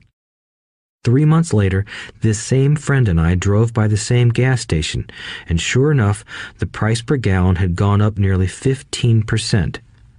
Again, the Chicken Little worried and complained. I smiled, because a month earlier, that little oil company hit oil, and those 15,000 shares went up to more than $3 per share since he had first given me the tip. And the price of gas will continue to go up if what my friend says is true. If most people understood how a stop worked in stock market investing, there would be more people investing to win instead of investing not to lose. A stop is simply a computer command that sells your stock automatically if the price begins to drop, helping to minimize your losses and maximize some gains. It's a great tool for those who are terrified of losing. So whenever I hear people focusing on their I don't wants rather than what they do want, I know the noise in their head must be loud. Chicken Little has taken over their brain and is yelling, the sky is falling and toilets are breaking. So they avoid their don't wants, but they pay a huge price. They may never get what they want in life. Instead of analyzing, their inner Chicken Little closes their mind. Rich Dad gave me a way of looking at Chicken Little. Just do what Colonel Sanders did. At the age of 66, he lost his business and began to live on his Social Security check. It wasn't enough. He went around the country selling his recipe for fried chicken. He was turned down 1,009 times before someone said yes, and he went on to become a multimillionaire at an age when most people are quitting. He was a brave and tenacious man, Rich Dad said of Harlan Sanders. So when you're in doubt and feeling a little afraid, just do what Colonel Sanders did to his little chicken. He fried it. Overcoming laziness. Busy people are often the most lazy. We have all heard stories of a businessman who works hard to earn money. He works hard to be a good provider for his wife and children. He spends long hours at the office and brings work home on weekends. One day he comes home to an empty house. His wife has left with the kids. He knew he and his wife had problems, but rather than work to make the relationship strong, he stayed busy at work. Dismayed, his performance at work slips and he loses his job. Today, I often meet people who are too busy to take care of their wealth, and there are people too busy to take care of their health. The cause is the same. They're busy, and they stay busy as a way of avoiding something they do not want to face. Nobody has to tell them. Deep down, they know. In fact, if you remind them, they often respond with anger or irritation. If they aren't busy at work or with the kids, they're often busy watching TV, fishing, playing golf, or shopping. Yet deep down, they know they are avoiding something important. That's the most common form of laziness. Laziness by staying busy. So, what is the cure for laziness? The answer is a little greed. For many of us, we were raised thinking of greed or desire as bad. Greedy people are bad people, my mom used to say, yet we all have inside of us this yearning to have nice, new, or exciting things. So, to keep that emotion of desire under control, often parents find ways of suppressing that desire with guilt. You only think about yourself. Don't you know you have brothers and sisters? Was one of my mom's favorites. You want me to buy you what? Was a favorite of my dad. Do you think we're made of money? Do you think money grows on trees? We're not rich people, you know. It wasn't so much the words, but the angry guilt trip that went with the words that got to me. Or the reverse guilt trip was the, I'm sacrificing my life to buy this for you. I'm buying this for you because I never had this advantage when I was a kid. I have a neighbor who is stone broke but can't park his car in his garage. The garage is filled with toys for his kids. Those spoiled brats get everything they ask for. I don't want them to know the feeling of want are his everyday words. He has nothing set aside for their college or his retirement, but his kids have every toy ever made. He recently got a new credit card in the mail and took his kids to visit Las Vegas. I'm doing it for the kids, he said with great sacrifice. Rich Dad forbade the words, I can't afford it. In my real home, that's all I heard. Instead, Rich Dad required his children to say, how can I afford it? He believed that the words, I can't afford it, shut down your brain. It didn't have to think anymore. How can I afford it opened up the brain and forced it to think and search for answers. But most importantly, he felt the words, I can't afford it, were a lie, and the human spirit knows it. The human spirit is very, very powerful, he would say. It knows it can do anything. By having a lazy mind that says, I can't afford it, a war breaks out inside you. Your spirit is angry, and your lazy mind must defend its lie. The spirit is screaming, come on, let's go to the gym and work out. And the lazy mind says, but I'm tired, I worked really hard today. Or the human spirit says, I'm sick and tired of being poor, let's get out there and get rich. To which the lazy mind says, rich people are greedy. Besides, it's too much bother. It's not safe. I might lose money. I'm working hard enough as it is. I've got too much to do at work anyway. Look at what I have to do tonight. My boss wants it finished by morning. I can't afford it also causes sadness, a helplessness that leads to despondency and often depression. How can I afford it opens up possibilities, excitement, and dreams. So Rich Dad was not so concerned about what we wanted to buy as long as we understood that how can I afford it creates a stronger mind and a dynamic spirit. Thus, he rarely gave Mike or me anything. He would instead ask, how can you afford it? And that included college, which we paid for ourselves. It was not the goal, but the process of attaining the goal that he wanted us to learn. The problem I see today is that there are millions of people who feel guilty about their desire or their greed. It's old conditioning from their childhood. While they desire to have the finer things that life offers, most have been conditioned subconsciously to say, I can't have that, or I'll never be able to afford that. When I decided to exit the rat race, it was simply a question of how can I afford to never work again? And my mind began to kick out answers and solutions. The hardest part was fighting my real parents' dogma. We can't afford that. Stop thinking only about yourself. Why don't you think about others? And other similar sentiments designed to instill guilt to suppress my greed. So, how do you beat laziness? Once again, the answer is a little greed.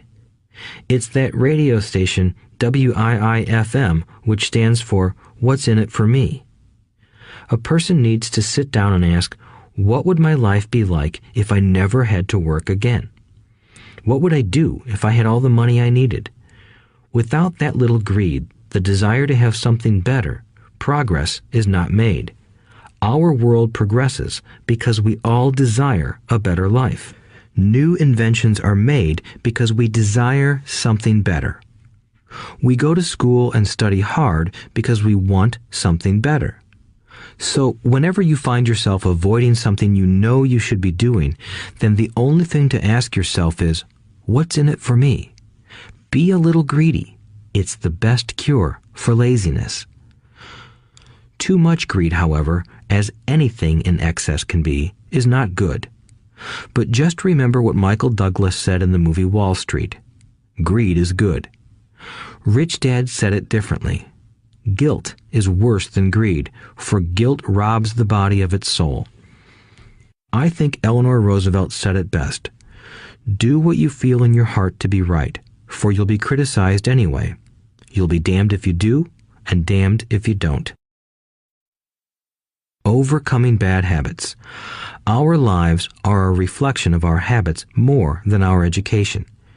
After seeing the movie Conan the Barbarian, starring Arnold Schwarzenegger, a friend said, "I'd love to have a body like Schwarzenegger." Most of the guys nodded in agreement. "I even heard he was really puny and skinny at one time," another friend added. "Yeah, I heard that too," another one said. "I heard he has a habit of working out almost every day in the gym." "Yeah, I'll bet he has to." "Nah," said the group's cynic. "I'll bet he was born that way. Besides, let's stop talking about Arnold and get some beers." This is an example of habits controlling behavior. I remember asking my rich dad about the habits of the rich. Instead of answering me outright, he wanted me to learn through example, as usual. "When does your dad pay his bills?" Rich Dad asked.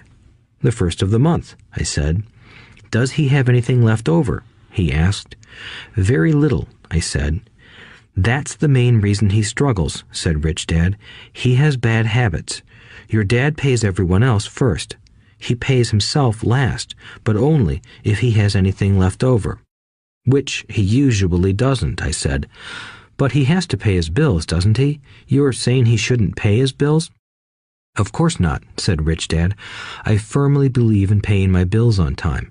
I just pay myself first, before I pay even the government." "But what happens if you don't have enough money?" I asked. "What do you do then?" "The same," said Rich Dad. "I still pay myself first, even if I'm short of money. My asset column is far more important to me than the government." "But," I said, "don't they come after you?" "Yes, if you don't pay," said Rich Dad. "Look, I did not say not to pay. I just said I pay myself first, even if I'm short of money." "But," I replied, "how do you do that?" "It's not how. The question is why," Rich Dad said. "Okay, why?" "Motivation," said Rich Dad. "Who do you think will complain louder if I don't pay them? Me or my creditors?" "Your creditors will definitely scream louder than you," I said, responding to the obvious. "You wouldn't say anything if you didn't pay yourself." So you see, after paying myself, the pressure to pay my taxes and the other creditors is so great that it forces me to seek other forms of income. The pressure to pay becomes my motivation. I've worked extra jobs, started other companies, traded in the stock market, anything, just to make sure those guys don't start yelling at me. That pressure made me work harder, forced me to think, and all in all, made me smarter and more active when it comes to money. If I had paid myself last, I would have felt no pressure, but I'd be broke. So it is the fear of the government or other people you owe money to that motivates you? That's right, said Rich Dad. You see, government bill collectors are big bullies. So are bill collectors in general. Most people give in to those bullies. They pay them and never pay themselves. You know the story of the 98-pound weakling who gets sand kicked in his face?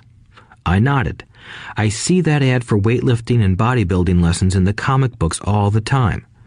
Well, most people let the bullies kick sand in their faces. I decided to use the fear of the bully to make me stronger. Others got weaker. Forcing myself to think about how to make extra money is like going to the gym and working out with weights. The more I work my mental money muscles out, the stronger I get. Now, I'm not afraid of those bullies. I liked what Rich Dad was saying, so if I pay myself first, I get financially stronger mentally and fiscally. Rich Dad nodded. And if I pay myself last, or not at all, I get weaker. So, people like bosses, managers, tax collectors, bill collectors, and landlords push me around all my life just because I don't have good money habits.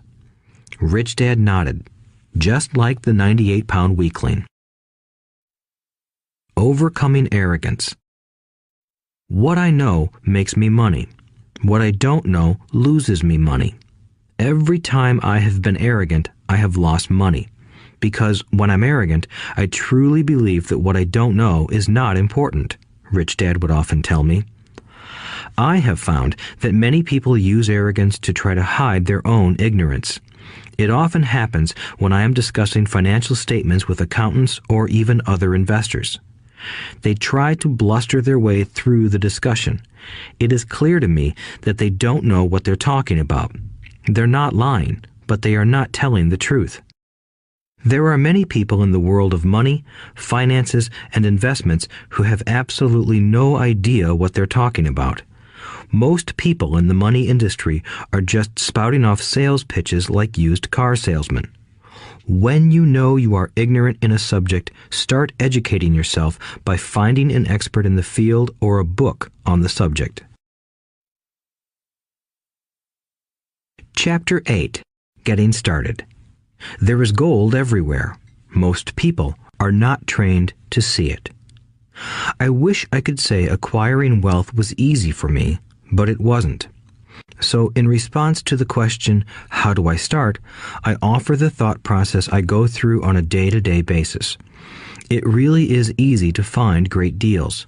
I promise you that. It's just like riding a bike. After a little wobbling, it's a piece of cake. But when it comes to money, it takes determination to get through the wobbling. That's a personal thing. To find million-dollar deals of a lifetime requires us to call on our financial genius. I believe that each of us has a financial genius within us. The problem is that our financial genius lies asleep, waiting to be called upon. It lies asleep because our culture has educated us into believing that the love of money is the root of all evil. It has encouraged us to learn a profession so we can work for money, but failed to teach us how to have money work for us. It taught us not to worry about our financial future because our company or the government would take care of us when our working days are over. However, it is our children, educated in the same school system, who will end up paying for this absence of financial education. The message is still to work hard, earn money, and spend it. And when we run short, we can always borrow more. Unfortunately, 90% of the Western world subscribes to the above dogma, simply because it's easier to find a job and work for money. If you are not one of the masses, I offer you the following 10 steps to awaken your financial genius. I simply offer you the steps I have personally followed. If you want to follow some of them, great. If you don't, make up your own. Your financial genius is smart enough to develop its own list. While in Peru, I asked a gold miner of 45 years how he was so confident about finding a gold mine. He replied, "There is gold everywhere. Most people are not trained to see it." And I would say that is true. In real estate, I can go out and in a day come up with 4 or 5 great potential deals. while the average person will go out and find nothing, even looking in the same neighborhood. The reason is that they have not taken the time to develop their financial genius. I offer you the following 10 steps as a process to develop your God-given powers, powers over which only you have control. 1. Find a reason greater than reality, the power of spirit. If you ask most people if they would like to be rich or financially free, they would say yes. But then reality sets in. The road seems too long with too many hills to climb. It's easier to just work for money and hand the excess over to your broker. I once met a young woman who had dreams of swimming for the U.S. Olympic team. The reality was that she had to get up every morning at 4 o'clock to swim for 3 hours before going to school. She did not party with her friends on Saturday night. She had to study and keep her grades up, just like everyone else. When I asked her what fueled her superhuman ambition and sacrifice, she simply said, "I do it for myself and the people I love. It's love that gets me over the hurdles and sacrifices." A reason or a purpose is a combination of wants and don't wants. When people ask me what my reason for wanting to be rich is, I tell them that it is a combination of deep emotional wants and don't wants. I will list a few. First, the don't wants, for they create the wants. I don't want to work all my life. I don't want what my parents aspired for, which was job security and a house in the suburbs. I don't like being an employee. I hated that my dad always missed my football games because he was so busy working on his career. I hated it when my dad worked hard all his life and the government took most of what he worked for at his death. He could not even pass on what he worked so hard for when he died. The rich don't do that. They work hard and pass it on to their children. Now, the wants. I want to be free to travel the world and live in the lifestyle I love. I want to be young when I do this. I want to simply be free. I want control over my time and my life. I want money to work for me. Those are my deep-seated emotional reasons. What are yours? If they are not strong enough, then the reality of the road ahead may be greater than your reasons. I have lost money and been set back many times, but it was the deep emotional reasons that kept me standing up and going forward. I wanted to be free by age 40, but it took me until I was 47, with many learning experiences along the way. As I said, I wish I could say it was easy. It wasn't, but it wasn't that hard either. I've learned that without a strong reason or purpose, anything in life is hard. If you do not have a strong reason, there is no sense listening further. It will sound like too much work. 2. Make daily choices. The power of choice. Choice is the main reason people want to live in a free country. We want the power to choose. Financially, with every dollar we get in our hands, we hold the power to choose our future, to be rich, poor, or middle class. Our spending habits reflect who we are. Poor people simply have poor spending habits. The benefit I had as a boy was that I loved playing Monopoly constantly. Nobody told me Monopoly was only for kids, so I just kept playing the game as an adult. I also had a rich dad who pointed out to me the difference between an asset and a liability. So a long time ago, as a little boy, I chose to be rich, and I knew that all I had to do was learn to acquire assets, real assets. My best friend, Mike, had an asset column handed to him, but he still had to choose to learn to keep it. Many rich families lose their assets in the next generation simply because there was no one trained to be a good steward over their assets. Most people choose not to be rich. For 90% of the population, being rich is too much of a hassle. So they invent sayings that go, "I'm not interested in money. I'll never be rich. I don't have to worry. I'm still young. When I make some money, then I'll think about my future." My husband or wife handles the finances.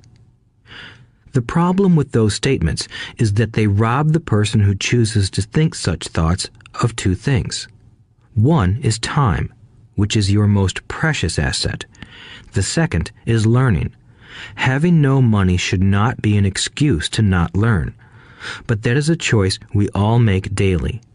The choice of what we do with our time, our money, and what we put in our heads. That is the power of choice. All of us have choice. I just choose to be rich, and I make that choice every day. Invest first in education. In reality, the only real asset you have is your mind, the most powerful tool we have dominion over. Each of us has the choice of what we put in our brain once we're old enough. You can watch TV, read golf magazines, or go to ceramics class or a class on financial planning. You choose. Most people simply buy investments rather than first investing in learning about investing. A friend of mine recently had her apartment burglarized. The thieves took her electronics and left all the books. And we all have that same choice. 90% of the population buys TV sets, and only about 10% buy business books. So what do? I go to seminars. I like it when they are at least 2 days long because I like to immerse myself in a subject. In 1973, I was watching this guy on TV who was advertising a 3-day seminar on how to buy real estate for nothing down. I spent $385, and that course has made me at least $2 million, if not more. But more importantly, it bought me life. I don't have to work for the rest of my life because of that one course.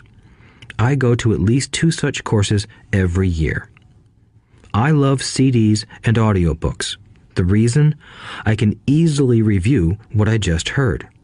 I was listening to an investor say something I completely disagreed with. Instead of becoming arrogant and critical, I simply listened to that 5-minute stretch at least 20 times, maybe more. But suddenly, by keeping my mind open, I understood why he said what he said. It was like magic. I felt like I had a window into the mind of one of the greatest investors of our time. I gained tremendous insight into the vast resources of his education and experience. The net result? I still have the old way I used to think, and I now have a new way of looking at the same problem or situation. I have 2 ways to analyze a problem or trend, and that is priceless. Today, I often say, how would Donald Trump do this, or Warren Buffett, or George Soros? The only way I can access their vast mental power is to be humble enough to read or listen to what they have to say. Arrogant or critical people are often people with low self-esteem who are afraid of taking risks. That's because if you learn something new, you are then required to make mistakes in order to fully understand what you have learned. If you have listened this far, arrogance is not one of your problems. Arrogant people rarely read or listen to experts. Why should they? They are the center of the universe. There are so many intelligent people who argue or defend when a new idea clashes with the way they think. In this case, their so-called intelligence combined with arrogance equals ignorance.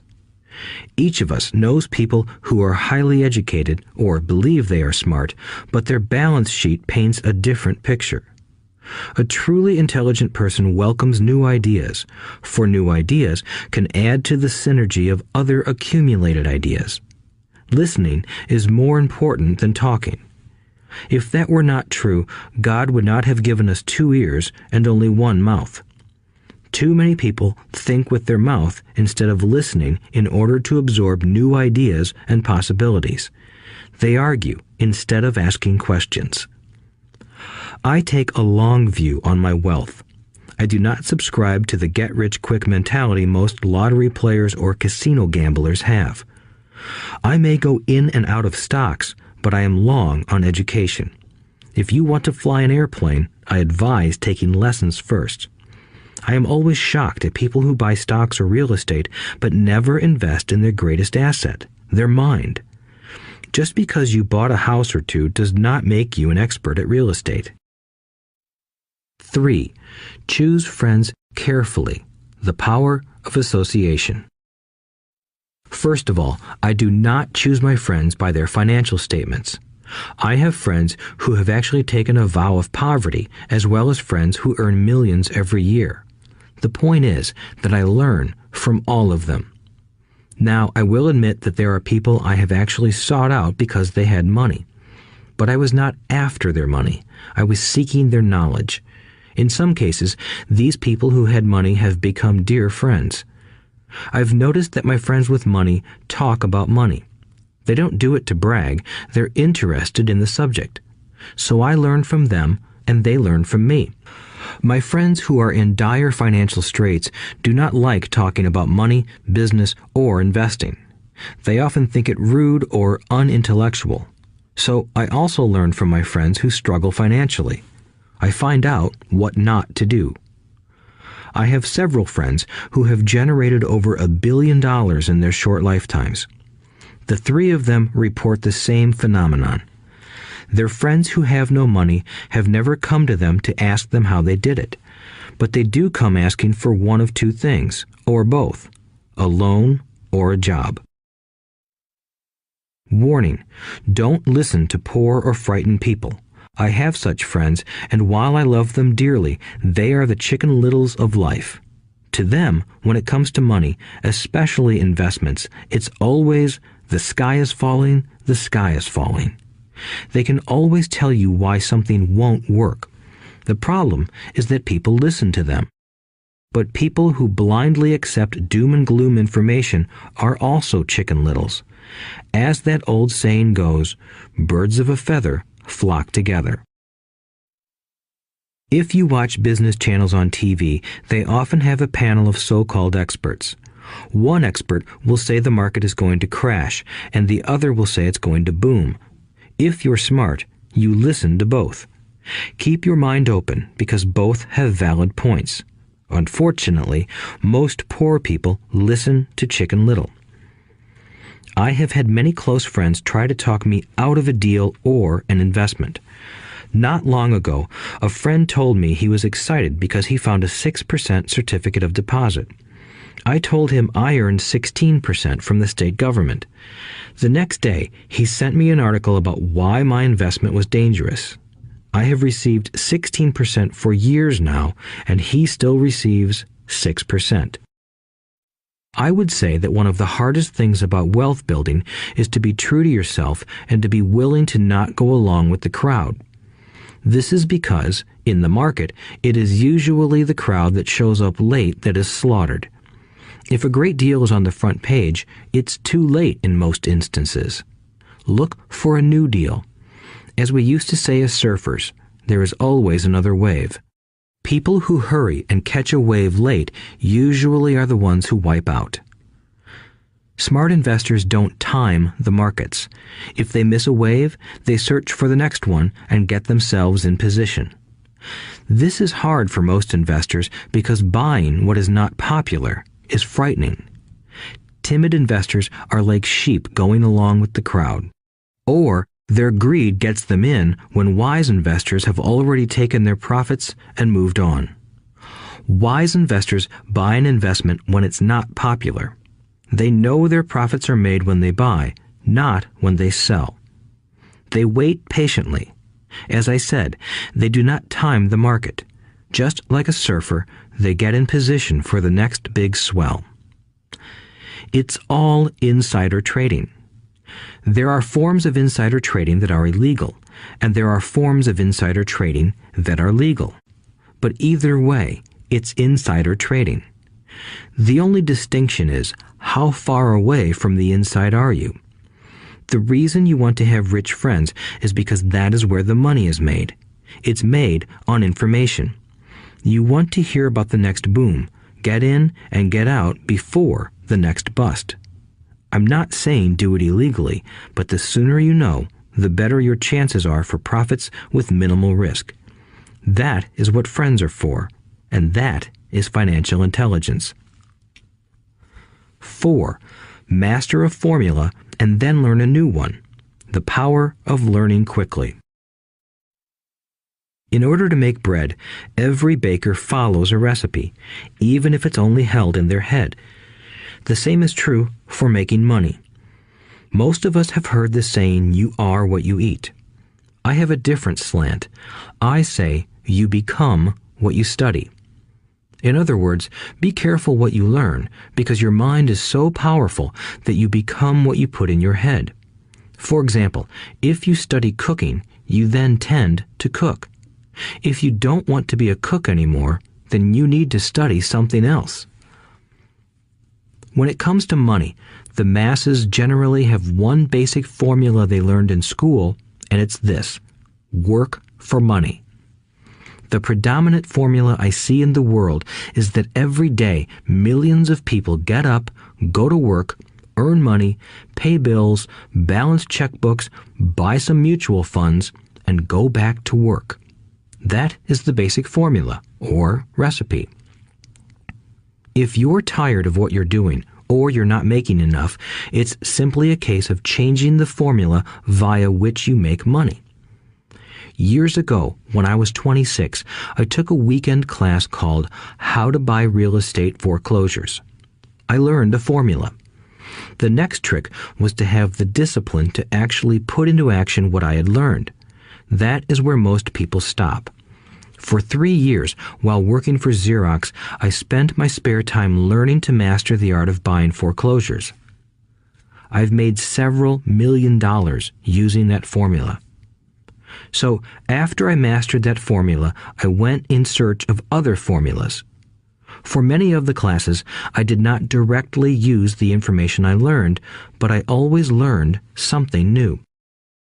I have attended classes designed for derivative traders, commodity option traders, and chaologists.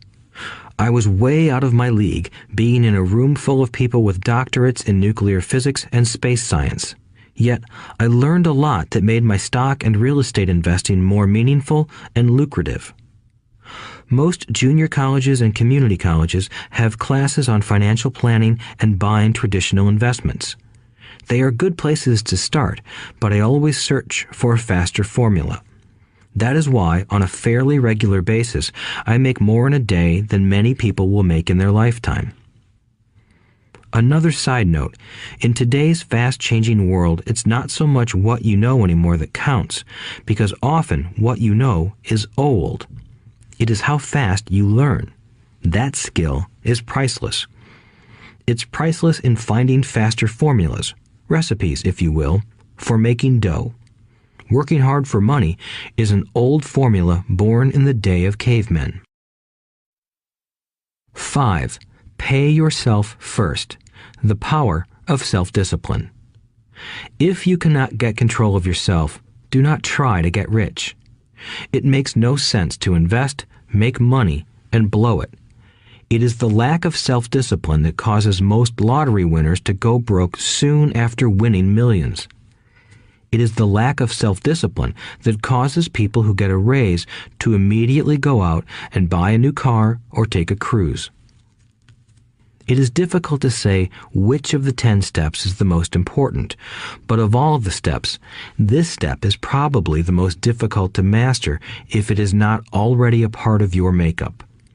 I would venture to say that personal self-discipline is the number one delineating factor between the rich, the poor, and the middle class.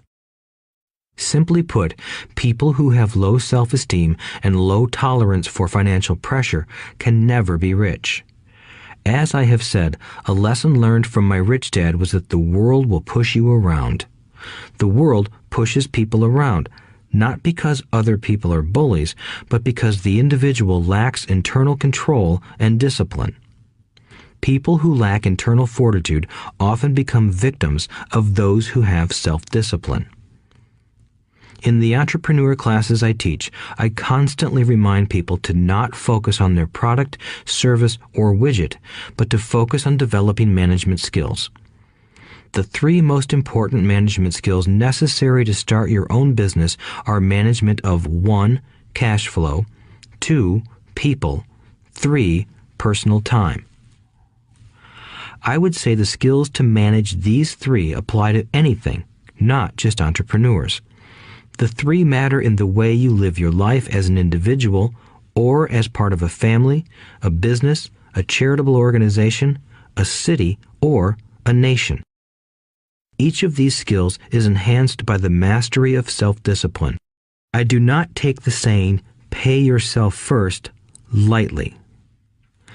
The statement, "pay yourself first," comes from George Clayson's book, The Richest Man in Babylon. Millions of copies have been sold. But while millions of people freely repeat that powerful statement, few follow the advice.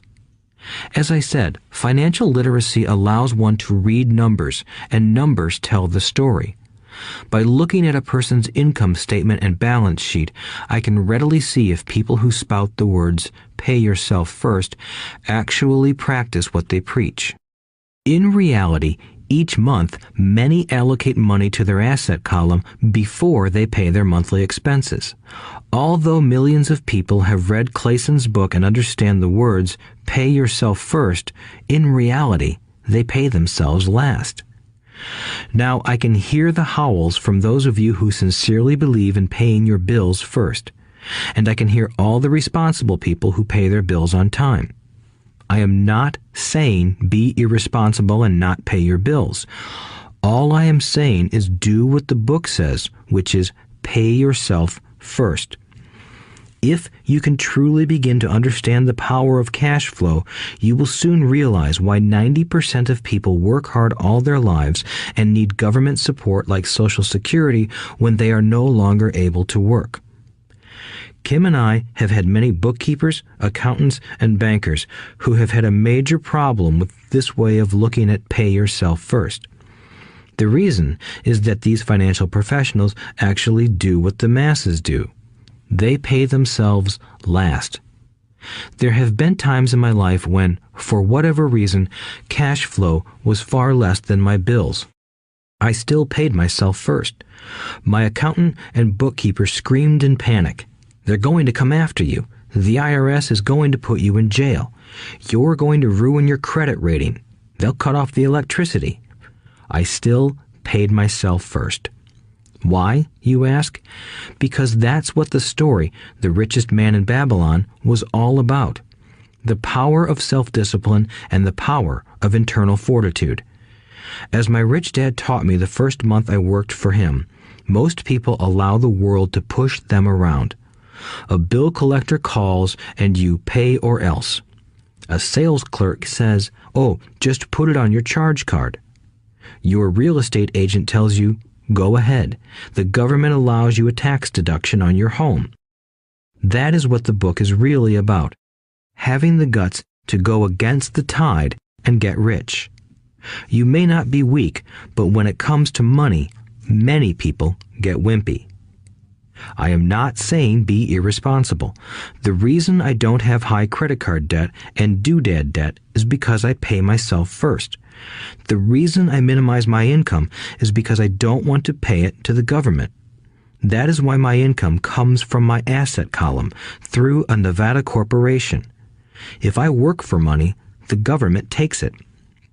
Although I pay my bills last, I am financially astute enough to not get into a tough financial situation. I don't like consumer debt.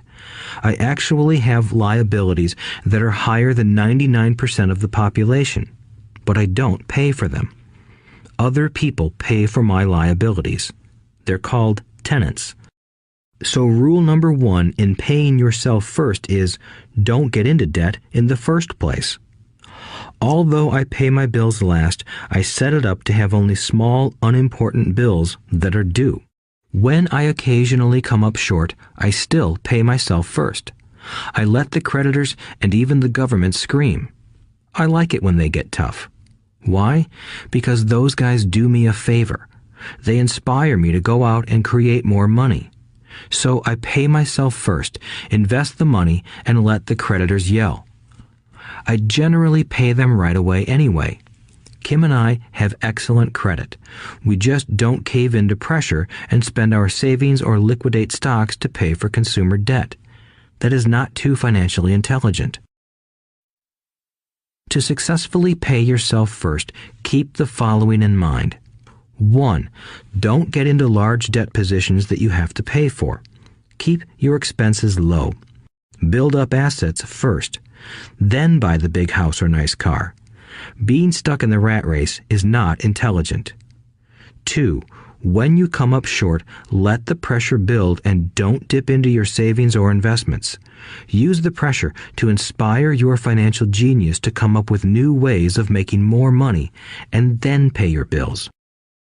You will have increased your ability to make more money as well as your financial intelligence. So many times I have gotten into financial hot water and used my brain to create more income while staunchly defending the assets in my asset column. My bookkeeper has screamed and dived for cover, but I was like a good soldier defending the fort. Fort assets. Poor people have poor habits. A common bad habit is innocently called dipping into savings. The rich know that savings are only used to create more money, not to pay bills. I know that sounds tough, but as I said, if you're not tough inside, the world will always push you around anyway. If you do not like financial pressure, then find a formula that works for you. A good one is to cut expenses, put your money in the bank, pay more than your fair share of income tax, buy safe mutual funds, and take the vow of the average. But this violates the pay yourself first rule. This rule does not encourage self-sacrifice or financial abstinence. It doesn't mean pay yourself first and starve. Life was meant to be enjoyed. If you call on your financial genius, you can have all the goodies of life, get rich, and pay bills. And that is financial intelligence. 6. Pay your brokers well. The power of good advice. Sometimes I see people posting a sign in front of their house that says, "For sale by owner," or I see people on TV claiming to be discount brokers. My rich dad taught me to take the opposite approach. He believed in paying professionals well, and I have adopted that policy also. Today, I have expensive attorneys, accountants, real estate brokers, and stockbrokers. Why? Because if, and I do mean if, the people are professionals, their services should make you money. And the more money they make, the more money I make. We live in the information age. Information is priceless. A good broker should provide you with information as well as take the time to educate you. I have several brokers who do that for me. Some taught me when I had little or no money, and I am still with them today. What I pay a broker is tiny in comparison with what kind of money I can make because of the information they provide.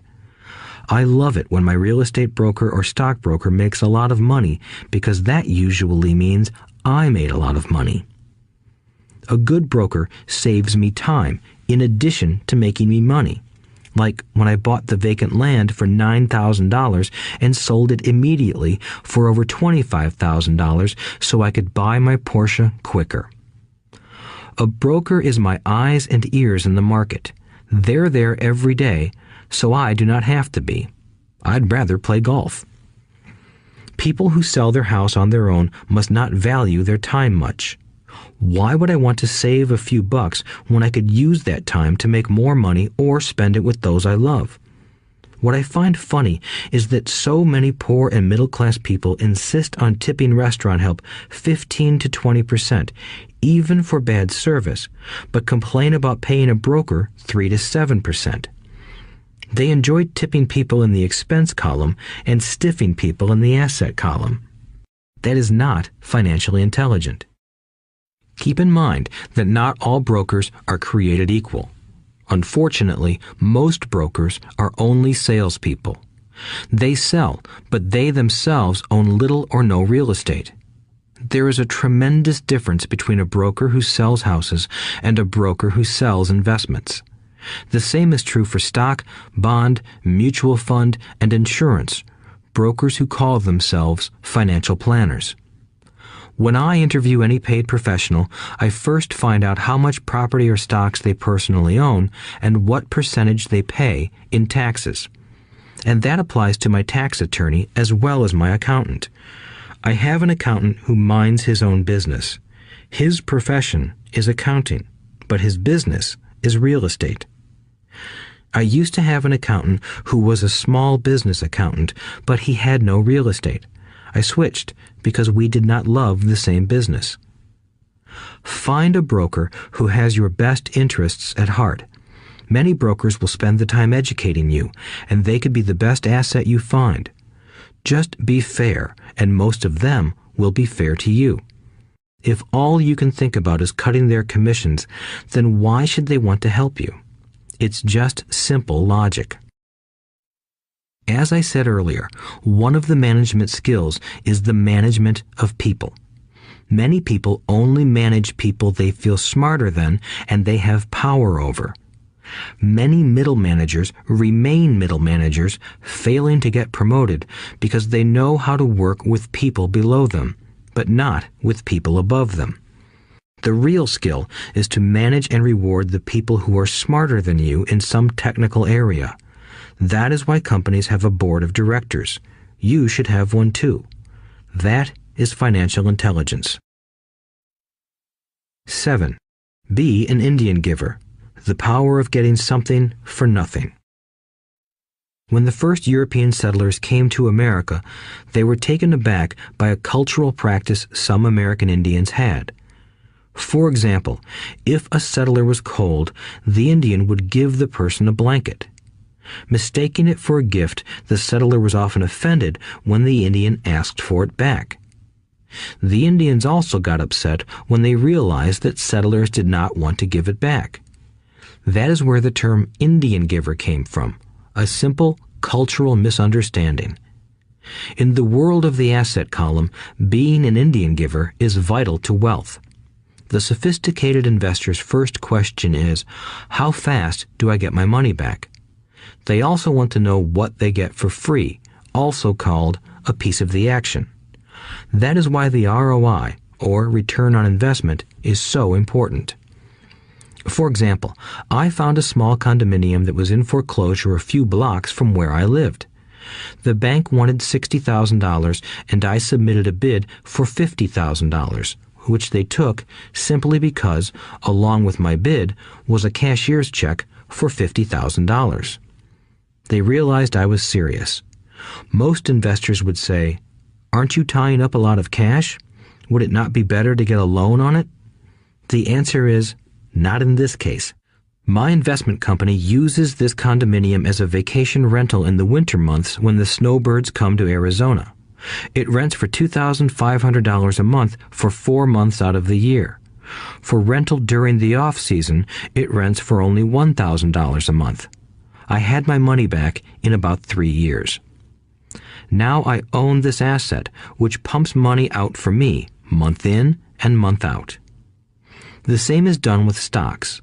Frequently, my broker calls and recommends I move a sizable amount of money into the stock of a company that he feels is just about to make a move that will add value to the stock, like announcing a new product. I will move my money in for a week to a month while the stock moves up. Then I pull my initial dollar amount out and stop worrying about the fluctuations of the market because my initial money is back and ready to work on another asset. So my money goes in, and then it comes out, and I own an asset that was technically free. True, I have lost money on many occasions, but I only play with money I can afford to lose.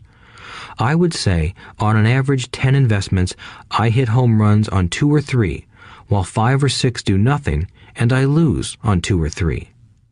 But I limit my losses to only the money I have in at that time. People who hate risk put their money in the bank. In the long run, safe savings are better than no savings. But it takes a long time to get your money back, and, in most instances, you don't get anything for free with it. On every one of my investments, there must be an upside, something for free, like a condominium, a mini storage, a piece of free land, a house, stock shares, or an office building. And there must be limited risk or a low-risk idea. There are books devoted entirely to this subject, so I will not talk about it here. Ray Kroc of McDonald's fame sold hamburger franchises, not because he loved hamburgers, but because he wanted the real estate under the franchise for free. So wise investors must look at more than ROI. They look at the assets they get for free once they get their money back. That is financial intelligence. 8. Use assets to buy luxuries. The power of focus. A friend's child has been developing a nasty habit of burning a hole in his pocket. Just 16, he wanted his own car. The excuse? All his friends' parents gave their kids cars. The child wanted to go into his savings and use it for a down payment. That was when his father called me and then came to see me. Do you think I should let him do it, or should I just buy him a car? I answered, it might relieve the pressure in the short term, but what have you taught him in the long term? Can you use this desire to own a car and inspire your son to learn something? Suddenly, the lights went on and he hurried home. 2 months later, I ran into my friend again. Does your son have his new car? I asked. No, he doesn't, but I gave him $3,000 for the car. I told him to use my money instead of his college money. Well, that's generous of you, I said. Not really. The money came with a hitch. So what was the hitch? I asked. Well, first we played your cash flow game. We then had a long discussion about the wise use of money. After that, I gave him a subscription to the Wall Street Journal and a few books on the stock market. Then what? I asked. What was the catch?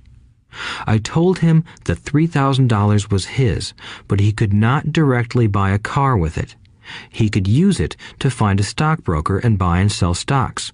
Once he had made $6,000 with the $3,000, the money would be his for the car, and the $3,000 would go into his college fund. And what are the results? I asked. Well, he got lucky early in his trading, but lost everything a few days later. Then he really got interested. Today, I would say he is down $2,000, but his interest is up. He has read all the books I bought him, and he's gone to the library to get more. He reads the Wall Street Journal voraciously, watching for indicators. He's only got $1,000 left, but his interest and learning are sky high. He knows that if he loses that money, he walks for 2 more years. But he does not seem to care. He even seems uninterested in getting a car because he's found a game that is more fun.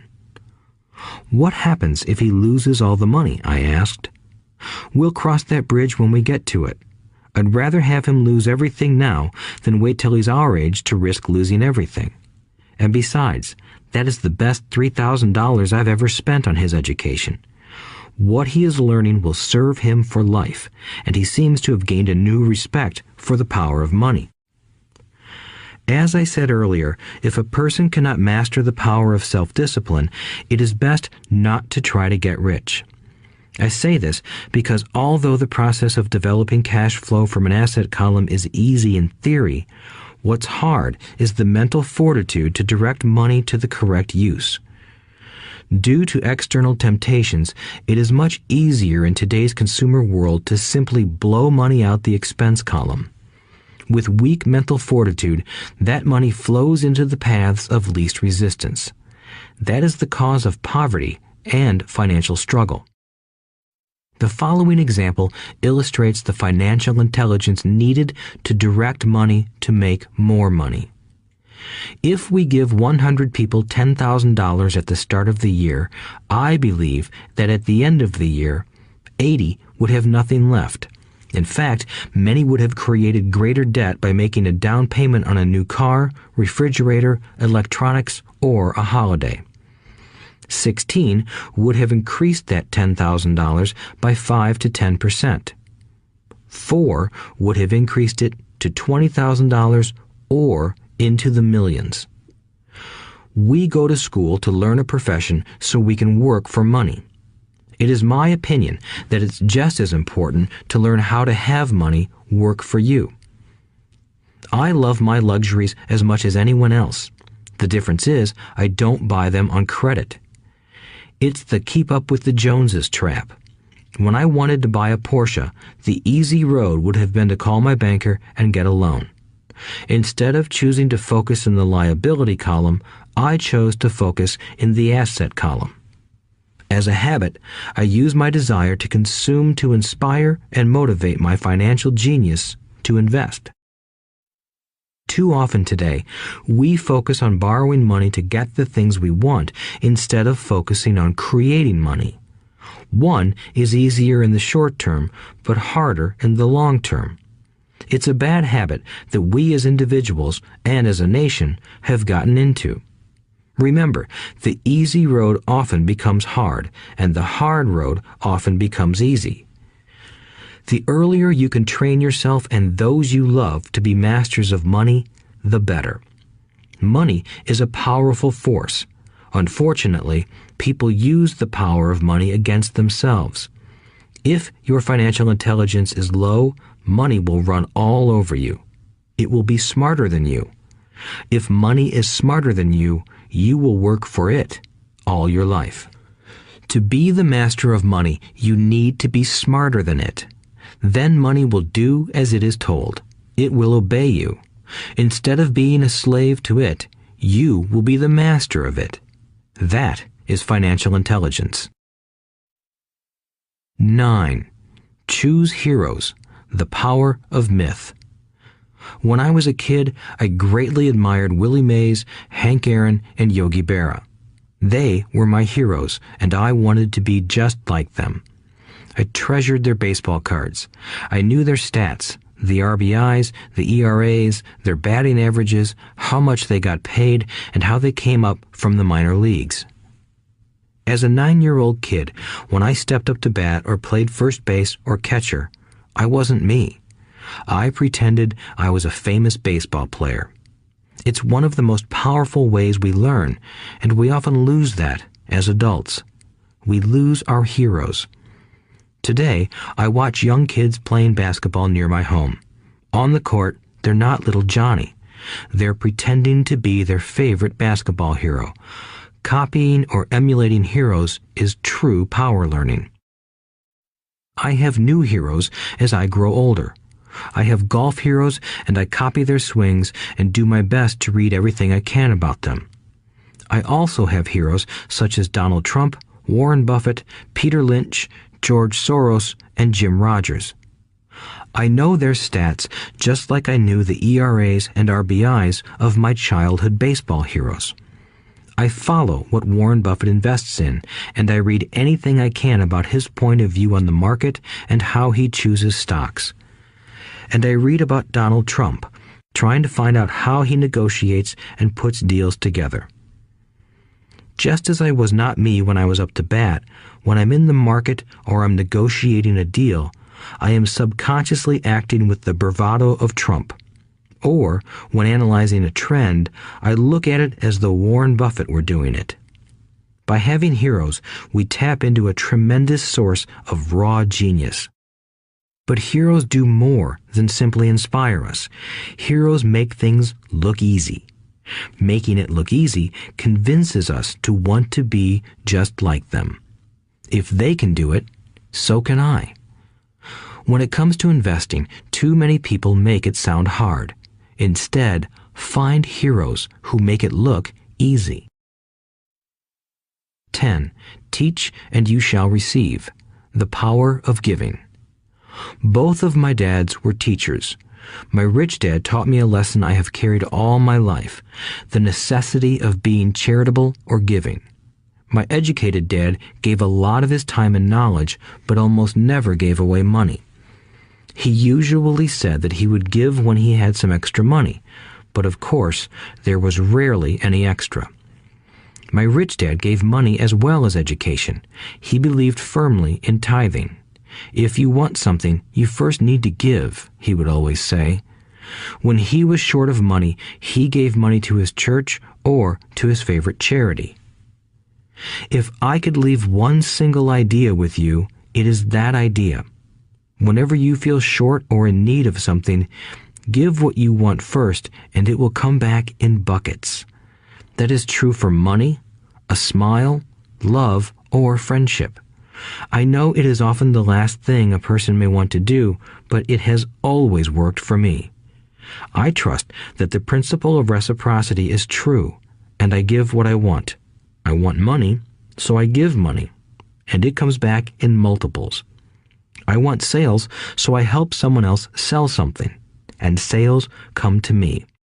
I want contacts, and I help someone else get contacts.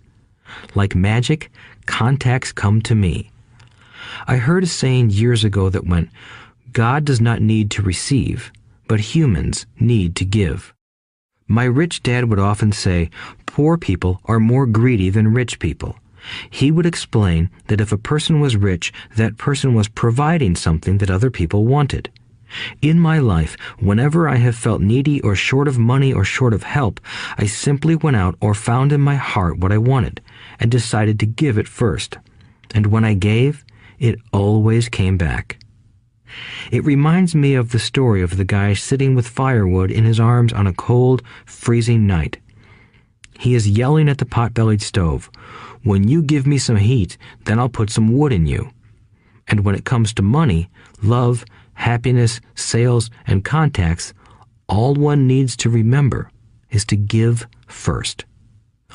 Often, just the process of thinking of what I want and how I could give that to someone else breaks free a torrent of bounty. Whenever I feel that people aren't smiling at me, I simply begin smiling and saying hello. Like magic, the next thing I know, I'm surrounded by smiling people. It is true that your world is only a mirror of you. So that's why I say, teach and you shall receive. I have found that the more I teach those who want to learn, the more I learn. If you want to learn about money, teach it to someone else. A torrent of new ideas and finer distinctions will come in. There are times when I have given and nothing has come back, or what I have received is not what I wanted. But upon closer inspection and soul-searching, I was often giving to receive in those instances instead of giving for the joy that giving itself brings. My dad taught teachers, and he became a master teacher. My rich dad always taught young people his way of doing business. In retrospect, it was their generosity with what they knew that made them smarter. There are powers in this world that are much smarter than we are. You can get there on your own, but it's easier with the help of the powers that be. You only need to be generous with what you have. Chapter 9. Still want more? Here are some to-dos. Many people may not be satisfied with my 10 steps. They see them more as philosophies than actions. I think understanding the philosophy is just as important as the action. There are many people who want to do instead of think, and then there are people who think but do not do. I would say that I am both. I love new ideas, and I love action. So for those who want a to-do list on how to get started, I will share with you some of the things I do in abbreviated form. Stop doing what you're doing. In other words, take a break and assess what is working and what is not working. The definition of insanity is doing the same thing over and over and expecting a different result. Stop doing what is not working and look for something new. Look for new ideas. For new investing ideas, I go to bookstores and search for books on different and unique subjects. I call them formulas. I buy how-to books on formulas I know nothing about. For example, in the bookstore I found the book The 16% Solution by Joel Moskowitz. I bought the book and read it, and the next Thursday I did exactly as the book said. Most people do not take action, or they let someone talk them out of whatever new formula they are studying. My neighbor told me why 16% would not work. I did not listen to him because he's never done it. Find someone who has done what you want to do. Take them to lunch and ask them for tips and tricks of the trade. As for 16% tax lien certificates, I went to the county tax office and found the government employee who worked in that office. I found out that she too invested in the tax liens. Immediately, I invited her to lunch. She was thrilled to tell me everything she knew and how to do it. After lunch, she spent all afternoon showing me everything. By the next day, I found 2 great properties with her help that have been accruing interest at 16% ever since. It took a day to read the book, a day to take action, an hour for lunch, and a day to acquire 2 great deals. Take classes, read, and attend seminars. I search newspapers and the internet for new and interesting classes, many of which are free or inexpensive. I also attend and pay for expensive seminars on what I want to learn. I am wealthy and free from needing a job simply because of the courses I took. I have friends who did not take those classes who told me I was wasting my money, and yet they're still at the same job. Make lots of offers. When I want a piece of real estate, I look at many properties and generally write an offer. If you don't know what the right offer is, neither do I. That is the job of the real estate agent. They make the offers. I do as little work as possible. A friend wanted me to show her how to buy apartment houses. So one Saturday, she, her agent, and I went and looked at 6 apartment houses. 4 were dogs, but 2 were good. I said to write offers on all 6, offering half of what the owners asked for. She and the agent nearly had heart attacks. They thought it was rude and would offend the sellers, but I really don't think the agent wanted to work that hard. So they did nothing and went on looking for a better deal. No offers were ever made, and that person is still looking for the right deal at the right price. Well, you don't know what the right price is until you have a second party who wants to deal. Most sellers ask too much. It is rare that a seller asks a price that is less than something is worth. Moral of the story: make offers. People who are not investors have no idea what it feels like to try to sell something. I have had a piece of real estate that I wanted to sell for months. I would have welcomed any offer. They could have offered me 10 pigs and I would have been happy. Not at the offer, but just because someone was interested. I would have countered, maybe for a pig farm in exchange. But that's how the game works. The game of buying and selling is fun. Keep that in mind. It's fun and only a game. Make offers. Someone might say yes. I always make offers with escape clauses. In real estate, I make an offer with language that details subject to contingencies, such as the approval of a business partner. Never specify who the business partner is. Most people don't know that my partner is my cat. If they accept the offer, and I don't want the deal, I call home and speak to my cat. I make this ridiculous statement to illustrate how absurdly easy and simple the game is. So many people make things too difficult and take it too seriously. Finding a good deal, the right business, the right people, the right investors, or whatever is just like dating. You must go to the market and talk to a lot of people, make a lot of offers, counter-offers, negotiate, reject, and accept. I know single people who sit at home and wait for the phone to ring, but it's better to go to the market, even if it's only the supermarket. Search, offer, reject, negotiate, and accept are all parts of the process of almost everything in life.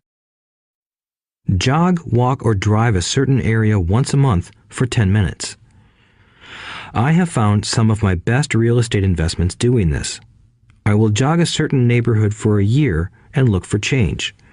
For there to be profit in a deal, there must be 2 elements, a bargain and change. There are lots of bargains, but it's change that turns a bargain into a profitable opportunity. So when I jog a neighborhood I might like to invest in. It is the repetition that causes me to notice slight differences. I notice real estate signs that are up for a long time. That means the seller might be more agreeable to deal. I watch for moving trucks going in or out. I stop and talk to the drivers. I talk to the postal carriers. It's amazing how much information they acquire about an area. I find a bad area, especially an area that the news has scared everyone away from. I drive it for sometimes a year, waiting for signs of something changing for the better. I talk to retailers, especially new ones, and find out why they're moving in. It takes only a few minutes a month, and I do it while doing something else, like exercising or going to and from the store. Shop for bargains in all markets. Consumers will always be poor. When the supermarket has a sale, say on toilet paper, the consumer runs in and stocks up. But when the housing or stock market has a sale, most often called a crash or correction, the same consumer often runs away from it. When the supermarket raises its prices, the consumer shops somewhere else. But when housing or the stock market raises their prices, the same consumer often rushes in and starts buying. Always remember, profits are made in the buying, not in the selling. Look in the right places. A neighbor bought a condominium for $100,000. I bought the identical condo next door for $50,000.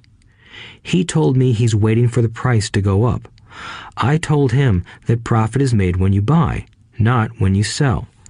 He shopped with a real estate broker who owns no property of her own. I shopped at the foreclosure auction. I paid $500 for a class on how to do this. My neighbor thought that the $500 for a real estate investment class was too expensive. He said he could not afford the money or the time. So he waits for the prices to go up. Look for people who want to buy first, then look for someone who wants to sell. A friend was looking for a certain piece of land. He had the money, but did not have the time.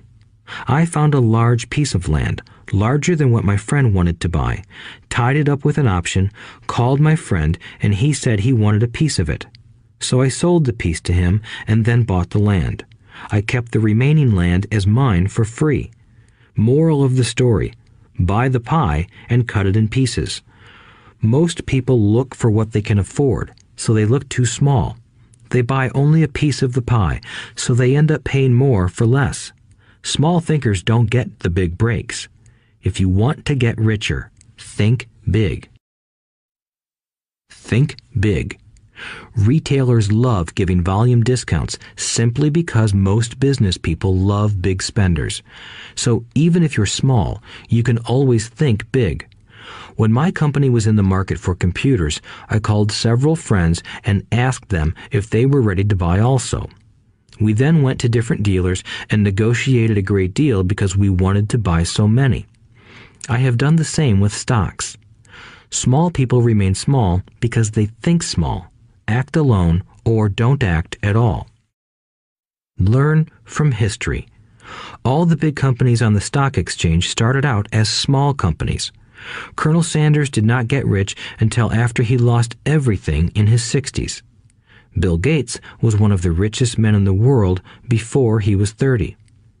Action always beats inaction. These are just a few of the things I have done and continue to do to recognize opportunities. The important words are have done and do. As repeated many times throughout this audiobook, you must take action before you can receive the financial rewards. Act now. Final thoughts. I would like to share some final thoughts with you. The main reason I wrote this book, and the reason it has remained a bestseller since 2000, was to share insights into how increased financial intelligence can be used to solve many of life's common problems. Without financial training, we all too often use the standard formulas to get through life. Work hard, save, borrow, and pay excessive taxes. Today, more than ever, we need better information. I use the following story as an example of a financial problem that confronts many young families today. How do you afford a good education for your children and provide for your own retirement? It requires using financial intelligence instead of hard work. A friend of mine was griping one day about how hard it was to save money for his 4 children's college educations. He was putting $300 away in a college fund each month and had so far accumulated only about $12,000. He had about 12 more years to save for college since his oldest child was then 6 years old.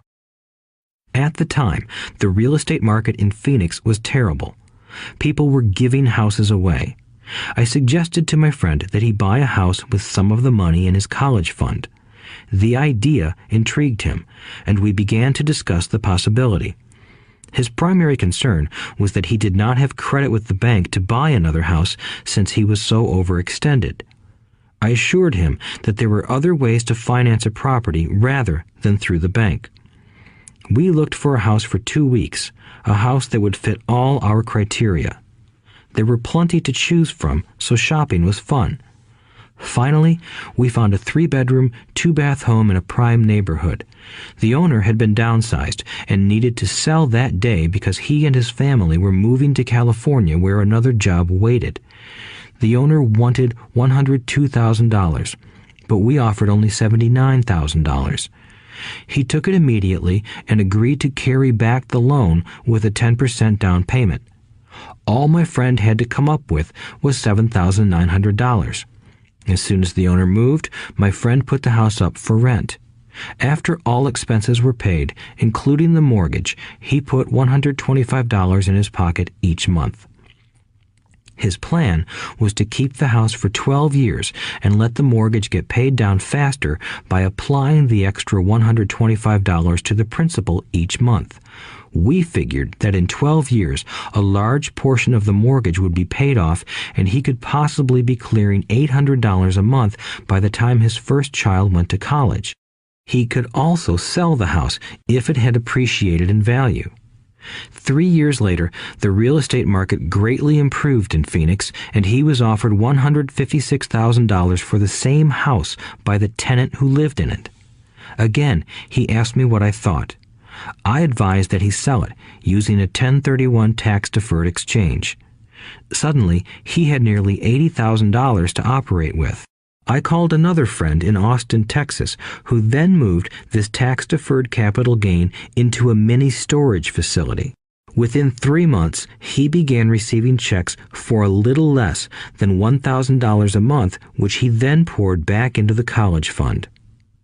A couple of years later, the mini warehouse sold, and he received a check for nearly $330,000 as proceeds from the sale. He rolled those funds into a new project that would now generate over $3,000 a month in income, again going into the college fund. He is now very confident that his goal will be met easily. It only took $7,900 to start and a little financial intelligence. His children will be able to afford the education they want, and he will then use the underlying asset, wrapped in his legal entity, to pay for his retirement. As a result of this successful investment strategy, he will be able to retire early. Thank you for listening to this audiobook. I hope it has provided some insights into utilizing the power of money to work for you. Today, we need greater financial intelligence to simply survive. The idea that it takes money to make money is the thinking of financially unsophisticated people. It does not mean that they're not intelligent. They have simply not learned the science of making money. Money is only an idea. If you want more money, simply change your thinking. Every self-made person started small with an idea and then turned it into something big. The same applies to investing. It takes only a few dollars to start and grow it into something big. I meet so many people who spend their lives chasing the big deal or trying to amass a lot of money to get into a big deal. But to me, that is foolish. Too often, I have seen unsophisticated investors put their large nest egg into one deal and lose most of it rapidly. They may have been good workers, but they were not good investors. Education and wisdom about money are important. Start early. Buy a book, go to a seminar, practice, start small. I turned $5,000 cash into a $1 million asset, producing $5,000 a month cash flow in less than 6 years. But I started learning as a kid. I encourage you to learn because it's not that hard. In fact, it's pretty easy once you get the hang of it. I think I have made my message clear. It's what is in your head that determines what is in your hands. Money is only an idea. There is a great book called Think and Grow Rich. The title is not Work Hard and Grow Rich. Learn to have money work hard for you, and your life will be easier and happier. Today, don't play it safe. Play it smart. The 3 incomes. In the world of accounting, there are 3 different types of income. 1. Ordinary earned. 2. Portfolio. 3. Passive. When my poor dad said to me, "Go to school, get good grades, and find a safe, secure job," he was recommending I work for earned income. When my rich dad said, "The rich don't work for money, they have their money work for them," he was talking about passive income and portfolio income. Passive income, in most cases, is income derived from real estate investments. Portfolio income is income derived from paper assets such as stocks and bonds. Portfolio income is the income that makes Bill Gates the richest man in the world, not earned income. Rich Dad used to say, the key to becoming wealthy is the ability to convert earned income into passive income or portfolio income as quickly as possible. He would say, taxes are highest on earned income. The least taxed income is passive income. That is another reason why you want your money working hard for you. The government taxes the income you work hard for more than the income your money works hard for. In my second book, Rich Dad's Cash Flow Quadrant, I explain the 4 different types of people who make up the world of business. They are E, employee, S, self-employed, B, business owner, and I, investor. Most people go to school to learn to be an E or an S. The cash flow quadrant is written about the core differences of these 4 types and how people can change their quadrant. In fact, most of our products are created for people in the B and I quadrants. In Rich Dad's Guide to Investing, book number 3 in the Rich Dad series, I go into more detail on the importance of converting earned income into passive and portfolio income. Rich Dad used to say, all a real investor does is convert earned income into passive and portfolio income. If you know what you're doing, investing is not risky. It's just common sense. The key to financial freedom. The key to financial freedom and great wealth is a person's ability to convert earned income into passive and/or portfolio income. My rich dad spent a lot of time teaching Mike and me this skill. Having this ability is the reason my wife Kim and I are financially free, never needing to work again.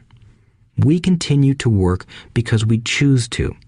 Today, we own a real estate investment company for passive income and participate in private placements and initial public offerings of stock for portfolio income. We also went back to work to build a financial education company so that we can continue to create and publish books and games. All of our educational products are created to teach the same skills my rich dad taught me, the skills of converting earned income into passive and portfolio income. The games we create are important because they teach what books cannot teach. For example, you would never learn to ride a bicycle by only reading a book. Our cash flow games for adults and cash flow for kids game are designed to teach players the basic investment skills of converting earned income into passive and portfolio income. They also teach the principles of accounting and financial literacy. These games are the only educational products in the world that teach people all of these skills simultaneously. Cash Flow 202 is the advanced version of Cash Flow 101 and requires the game board from 101 as well as a full understanding of 101 before it can be played.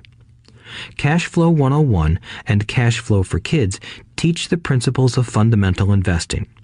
Cash Flow 202 teaches the principles of technical investing.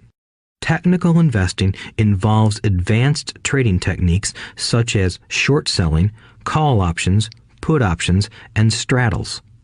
A person who understands these advanced techniques is able to make money when the market goes up, as well as when the market comes down. As my rich dad would say, a real investor makes money in an up market and a down market. That is why they make so much money. One of the reasons they make more money is simply because they have more self-confidence. Rich Dad would say they have more self-confidence because they are less afraid of losing. In other words, the average investor does not make as much money because they are so afraid of losing money. The average investor does not know how to protect themselves from losses, and that is what Cash Flow 202 teaches. Average investors think investing is risky because they have not been formally trained to be professional investors. As Warren Buffett, America's richest investor, says, risk comes from not knowing what you're doing. My board games teach the simple basics of fundamental investing and technical investing while people are having fun. I occasionally hear someone say, your educational games are expensive, which poses the question of ROI, the return on investment, or the value returned for the price paid. I nod my head and reply, yes, they may be expensive, especially when compared to entertainment board games. But my games are not as expensive as a college education, working hard all your life for earned income, paying excessive taxes, and then living in terror of losing all of your money in the investment markets. When someone walks away mumbling about the price, I can hear my rich dad saying, if you want to be rich, you must know what kind of income to work hard for, how to keep it, and how to protect it from loss. That is the key to great wealth. Rich Dad would also say, if you do not understand the differences in those three incomes and do not learn the skills on how to acquire and protect those incomes, you will probably spend your life earning less than you could and working harder than you should. My poor dad thought a good education, a good job, and years of hard work were all you needed to be successful. My rich dad also thought a good education was important.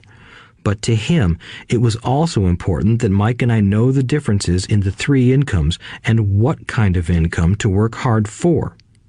To him, that was basic financial education. Knowing the differences in the three incomes and learning the investment skills of how to acquire the different incomes is basic education for anyone who strives to acquire great wealth and achieve financial freedom, a special kind of freedom that only a few will ever know.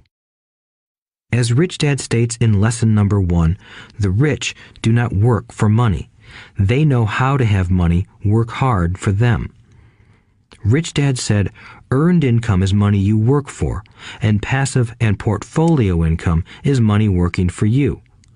Knowing that little difference has been significant in my life.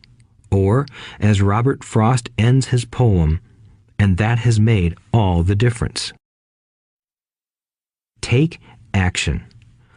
All of you were given two great gifts, your mind and your time. It is up to you to do what you please with both. With each dollar bill that enters your hand, you and only you have the power to determine your destiny. Spend it foolishly, and you choose to be poor. Spend it on liabilities, and you join the middle class. Invest it in your mind and learn how to acquire assets, and you will be choosing wealth as your goal and your future. The choice is yours, and only yours. Every day, with every dollar, you decide to be rich, poor, or middle class. Choose to share this knowledge with your children, and you choose to prepare them for the world that awaits. No one else will. You and your children's future will be determined by choices you make today. not tomorrow. I wish you great wealth and much happiness with this fabulous gift called life. Robert Kiyosaki.